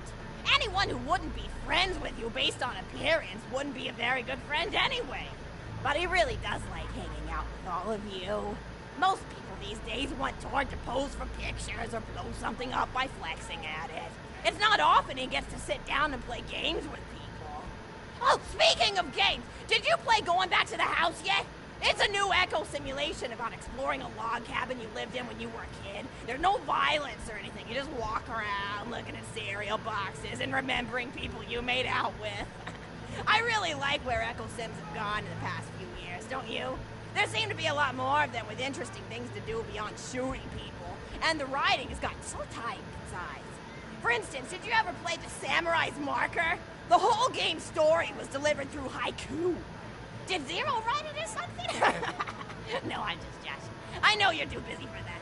But oh yeah, I was playing at the end of the pointed gun last night on my Echo Sim player, and wow, is that fun. It's about a guy who punches people and smacks himself in the face with doors.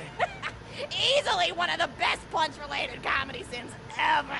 But oh, I'm really looking forward to this game called Robot Hunter Assault Squadron, which is this big randomized survival game about throwing bottles at trees and accidentally scaring birds. In the demo version, I scared a bird so hard it died. 10 out of 10 in my book. But what kind of things do you do for fun? You play any sports? You look like you might be into some of the more extreme stuff. Spy. Nipple salad! Psycho head volleyball. I knew an athlete a lot like you when I was younger. Her name was Nijo, and she was especially gifted at the giblet toss. That's an old pastime we had back when I was younger. Idea was you punch a convict, and then see how far you could make their viscera fly across a big field. You got points based on distance and the size of the viscera. She won the final round of the Giblet Toss Championship by getting a left eyeball to cross the 300-meter mark. They said she was juicing with Iridium, but I think they were just angry that she dethroned the reigning champ, misogynistic Jeff. People really liked him for some reason. Hey, what's your favorite food? Mine's burgers, personally. People look at you like you're a pleb or something when you say you like burgers, but just think of all the things you can do with them. You can change out the patty, play around with the toppings, change what sides you have. You ever have a burger with veggie chips? Gosh, I all but forgot about fries for about a year after I discovered the veggie chip combo. And I'm not a vegetarian or anything, but those veggie patties they make on the more upper-class worlds are crazy good. Better than real meat if you cook it right. Mr. Torg tried to be vegetarian once after he saw a fluff bear get run over by a truck. How long do you last again? 12 seconds! Barely even finished the word vegetarian before he lunged at a skag shoe I was holding in my left hand. Nearly lost a finger. Granted, he's always been partial to skag shoes or skag bacon. Don't know why, since I always felt like skags tasted like old tires and vomit. But to each his own. Taste is a funny thing. People say your taste buds get more refined as time goes on, but they actually get worse and worse. So when Mr. Torg used to refuse vegetables as a kid, it's because he was actually tasting how awful they were. When we old folks eat vegetables, we're only okay with it because we can't taste all the gross vitamins and stuff. Granted, vitamins are what have kept me going for as long as I've been going. You get enough B12 in your system and you can headbutt a freight train without so much as a bruise. That reminds me, I need to get my pills ready for the rest of the week. I have one of those little metal containers split into different sections for each day. It's really helpful. And the sides are sharp enough that I can use it to ward off burglars if I need to. What else do I have to do this week? Probably head to the bazaar, pick up some frozen spider and flames. Gotta bring my coat, though, because it gets kind of chilly in the freezer section. What else do we need? Oh, I need Schwartzman's candy drops. Gosh, those are delicious. They're so smooth and sweet. Just thinking about them, I could go for one right now, couldn't you? Do you think you could go find me one? No, we actually get to go find her one. Okay. Find a Schwartzman's candy drop.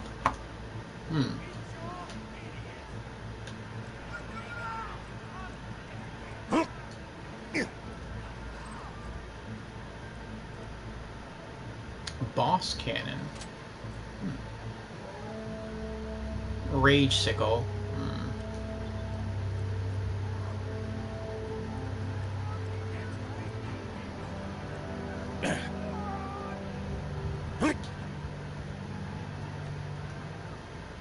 Friends are like family who don't suck!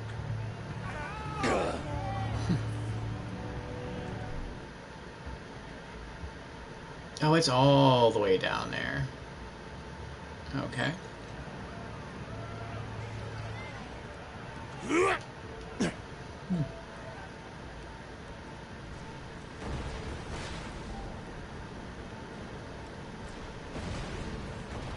I tried shooting off his hat, but it didn't come off. Might have been the wrong chef, though. You talk about the chef R. Okay, hard right.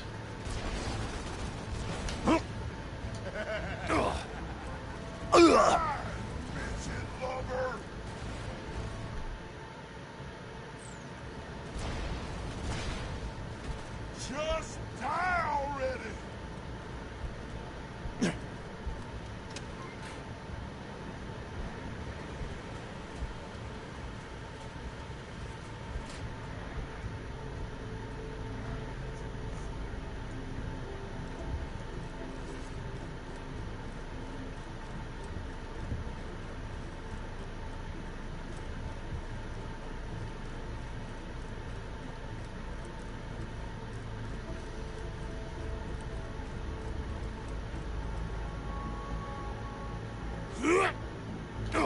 Oh, it's right there.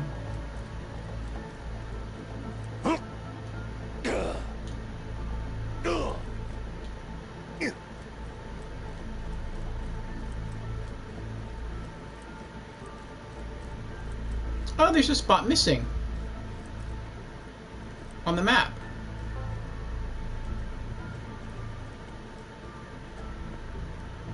What is that there?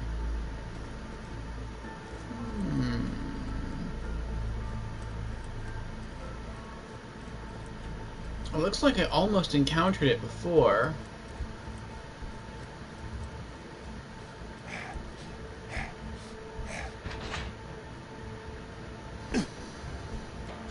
Studio of Awesome.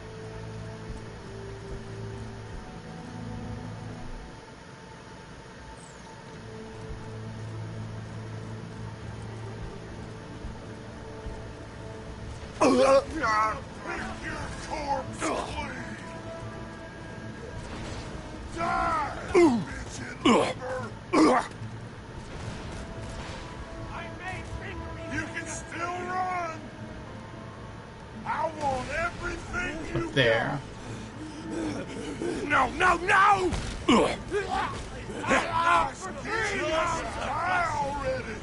Look at me when I'm charging at you! Turn me upside down! How do we get over there? Mission-loving paint sacks! You sat in my swing! Now I'm going to eat you! Get it or bust! I'm going the wrong way. How do I get over there?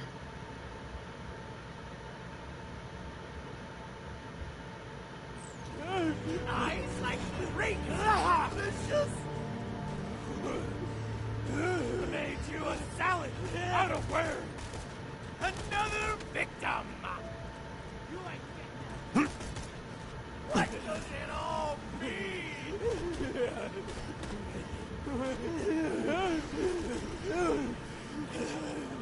I never stop until they flop. A flower or me?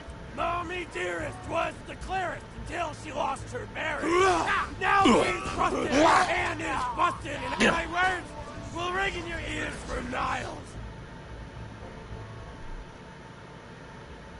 Straight.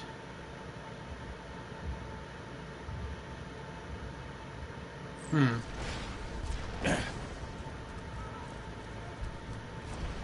want everything you... No, that's not it. You're nothing. Nothing! I'm trying, Grandma Flexington, I'm trying. Look into my eyes when I stare at... Let's try to the right.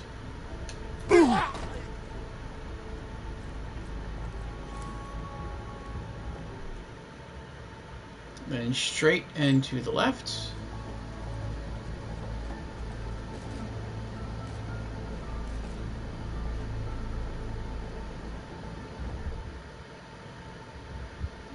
Okay, up more to the left.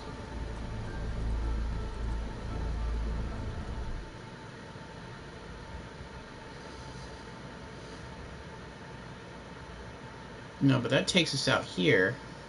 I need to get over there. So that means I need to not go this way, to keep going to the right.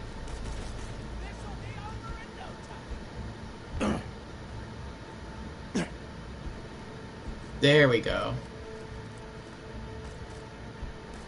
You already filled it in. It was the alt way out of the freezer.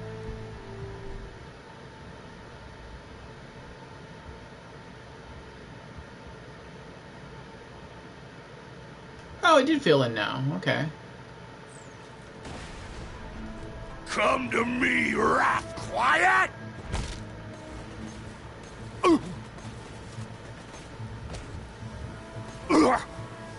Stab me 1,000 times!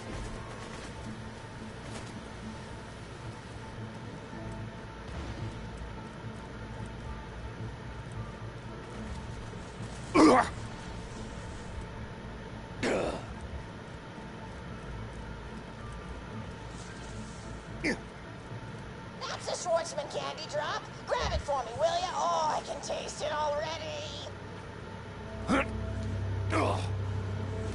Another victim! Fuse, tribute of Frostburn.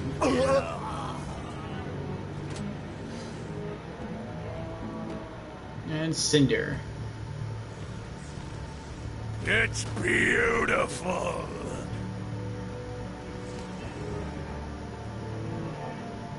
Grandma Flexington's story. Ray difficulty. Schwartzman's candy drop. Grandma Flexington's favorite candy. It smells like wood shavings. Oh, wonderful. Bring it back here and I'll finish my story.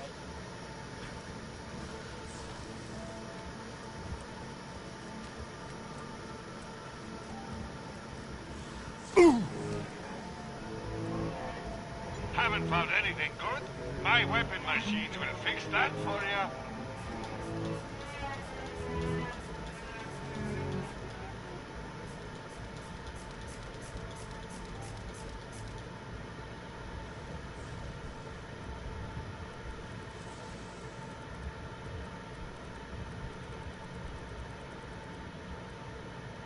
I've always got new stock. Check that. Okay.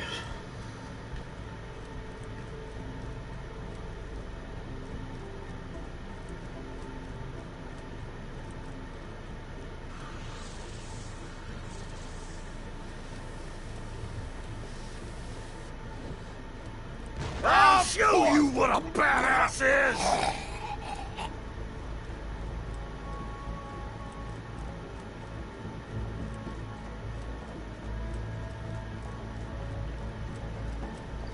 A fantastic day for capitalism. God damn treasure hunters!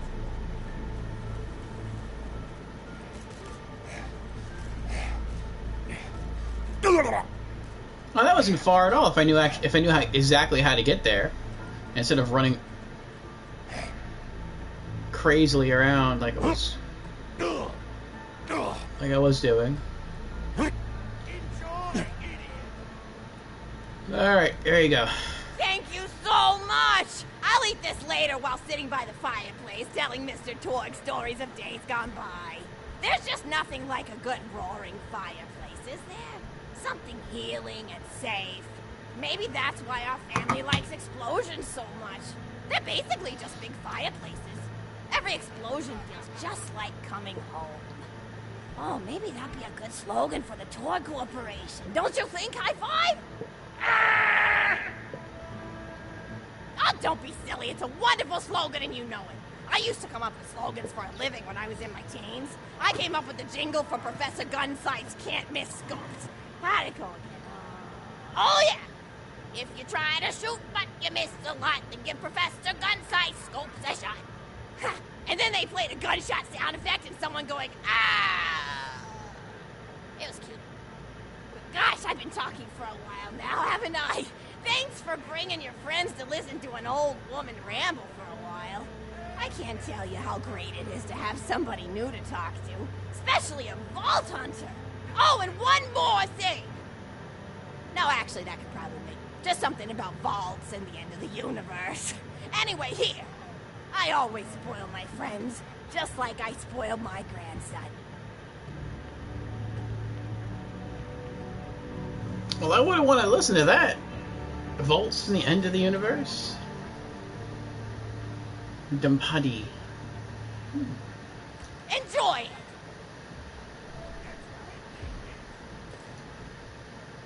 You're such a nice young person. I know. Conversation!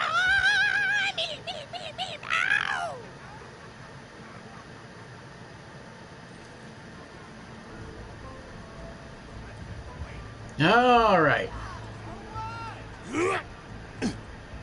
Friendship is awesome! Is that it? Is that all there is to do here? Grandma Flexington will always give a random purple Torg launcher at the end of her second story. Interesting.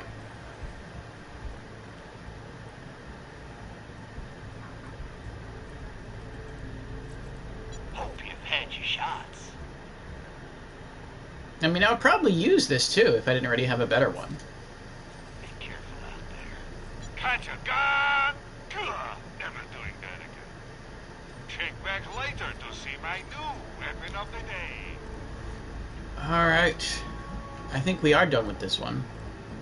Well, in that case, before we head off to our next adventure, let's go ahead and change Krieg up a little bit. I am delicious. Check out that head you earned from the story mission, yeah. We're gonna wear this for our next mission. The Wrath of the Mortal Gobbler.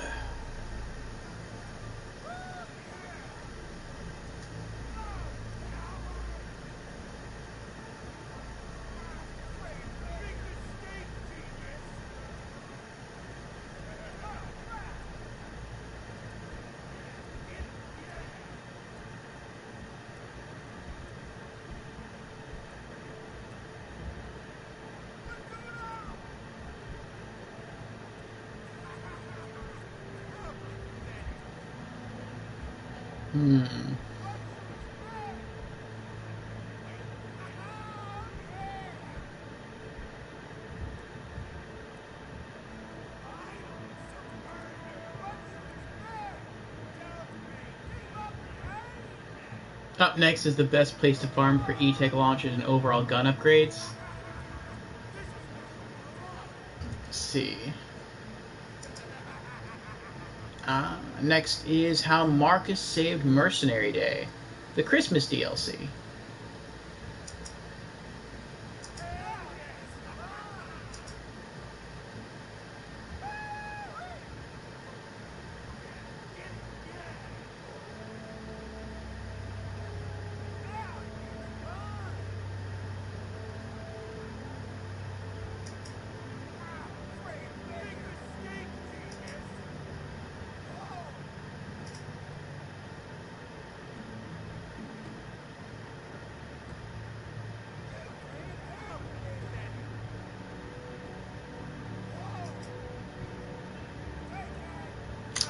Creepy says, woke up to pee.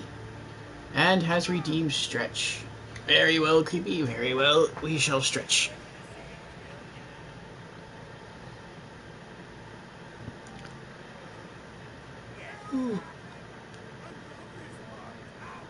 I think I might be calling stream soon. I think Grandma Flexington, she did me in.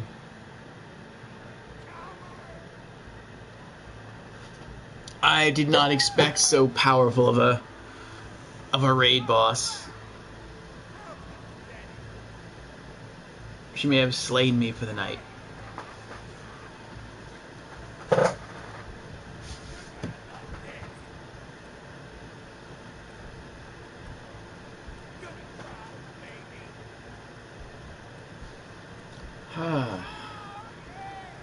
Let's find a blue skin to match the head.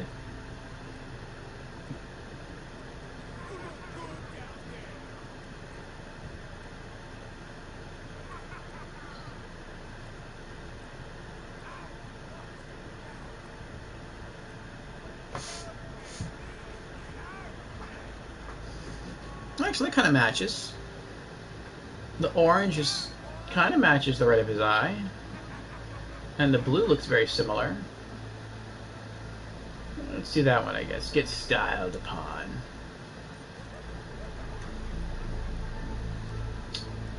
Okay.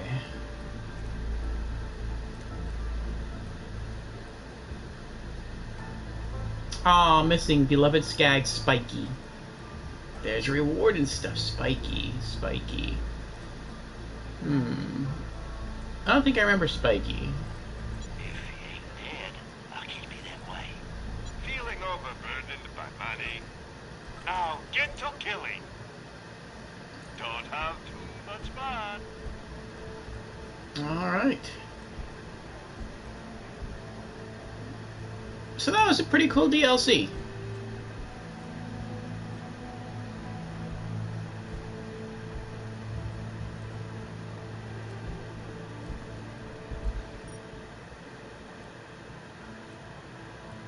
Alright. Marcus's Mercenary Shop.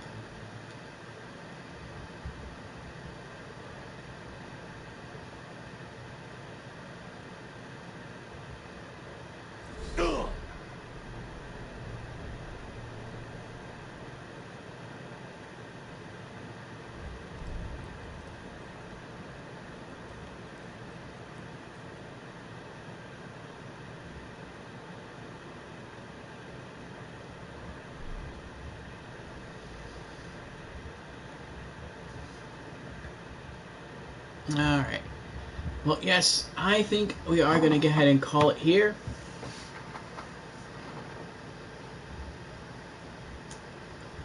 I do feel quite tired after that long couple of stories. I think I'm just going to call and go to sleep. But it was fun. We made some good progress. We knocked out the raid boss from the Hammerlock DLC. That took a while. That was more challenging than I thought it was going to be. But I'm happy about that. It was a good challenge. We jumped into DLC 1, the Halloween DLC. And it was good to see TK Baja again. I missed him. It's kind of cool. So far he's made an appearance in every Borderlands game. I mean, obviously he made an appearance in the first game, and then he died. And then he makes an appearance in the Claptrap DLC in the pre-sequel, and then he made another appearance here in sort of his own Halloween-themed DLC. So that was pretty cool. Woke up just in time to end stream. Yep.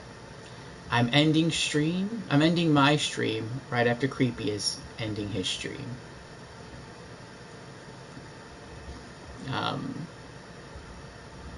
We also leveled up. And we got a point. And we finished with our Mania skill tree. Finally picked up Light the Fuse. Bundle kill movement speed plus 40%. Creepy redeemed Congo Rats. Thank you, Creepy, for the congrats. Yes. I'm actually quite excited about this. I almost feel like I want to go out and get myself killed to try it. I think we'll do that. That's how we'll end the stream. We're going to end the stream with some fireworks. Let's see. Where can I go to get hurt? Let's try Hollowed Hollow.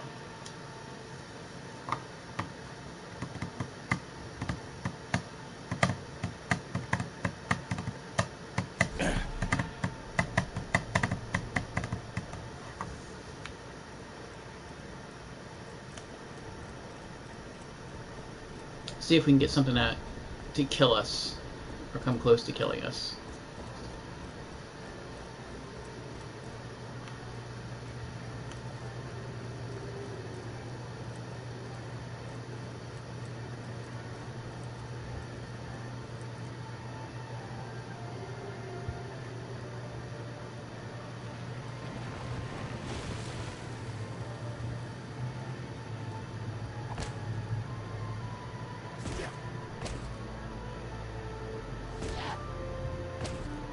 There we go, I got two of them on me now.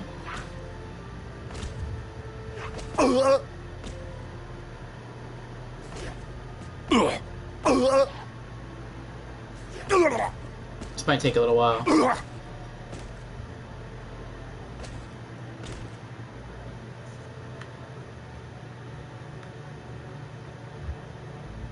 Y'all got tired?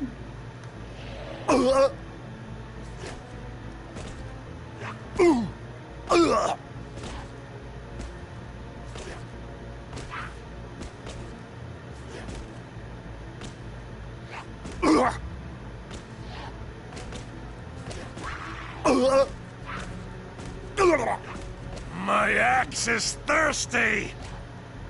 No, not yet, Creed. Not yet.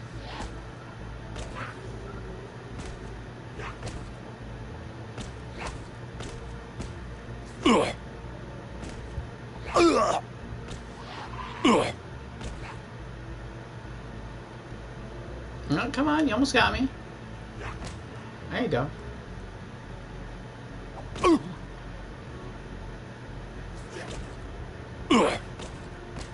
Time's up! Light the fuse. Death to live! I didn't think that was going to be so effective. I was expecting to throw some sticks of dynamite and then walk up between them and then set off the whole pack. But no, one stick of dynamite was enough to kill them both. That's probably because I'm like double their level, and also due to strip the flesh. my explosions have plus 30% extra explosion damage tacked onto them when I'm in fight for my life mode. That was good though, that was fun. We could still move at normal speed. We couldn't sprint, but we can move just like, you know, as if I were walking. And what's also nice is when you get dropped down in Fight for Life, typically you get dropped to a knee and you have to like crawl. So there could be someone like standing on the other side of this rock pile just kind of hiding from me, and if I'm crouched because I'm in Fight for My Life, then I can't like I have no line of sight, no clear line of sight, so I have to keep just strafing around, and that takes some time, and I'm not able to shoot them while that's happening. But now that I have the dynamite move, I could just walk normally and just start throwing stuff at them. So I like that. I like that a lot.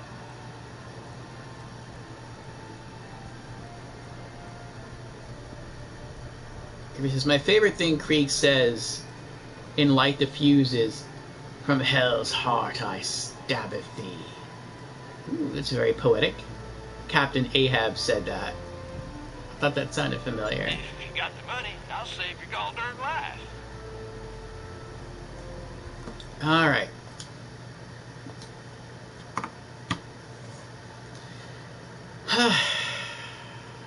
So it looks like we will be finishing this off next Friday. Let's see, we'll have How Marcus Saved Mercenary Day, Mad Moxie and the Wedding Day Massacre, and then Sir Hammerlock versus the Son of Cromorax. Alright.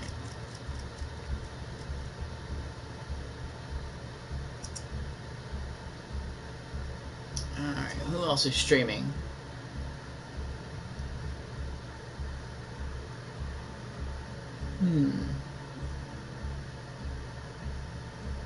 Not really anybody. Okay. Well, if that is the case, then let me give thank yous now. Thank you to everyone who showed up and kept me company in stream chat. Thank you to Creepy. Thank you to Jamera. Thank you to Wipeout. Thank you to Brandon.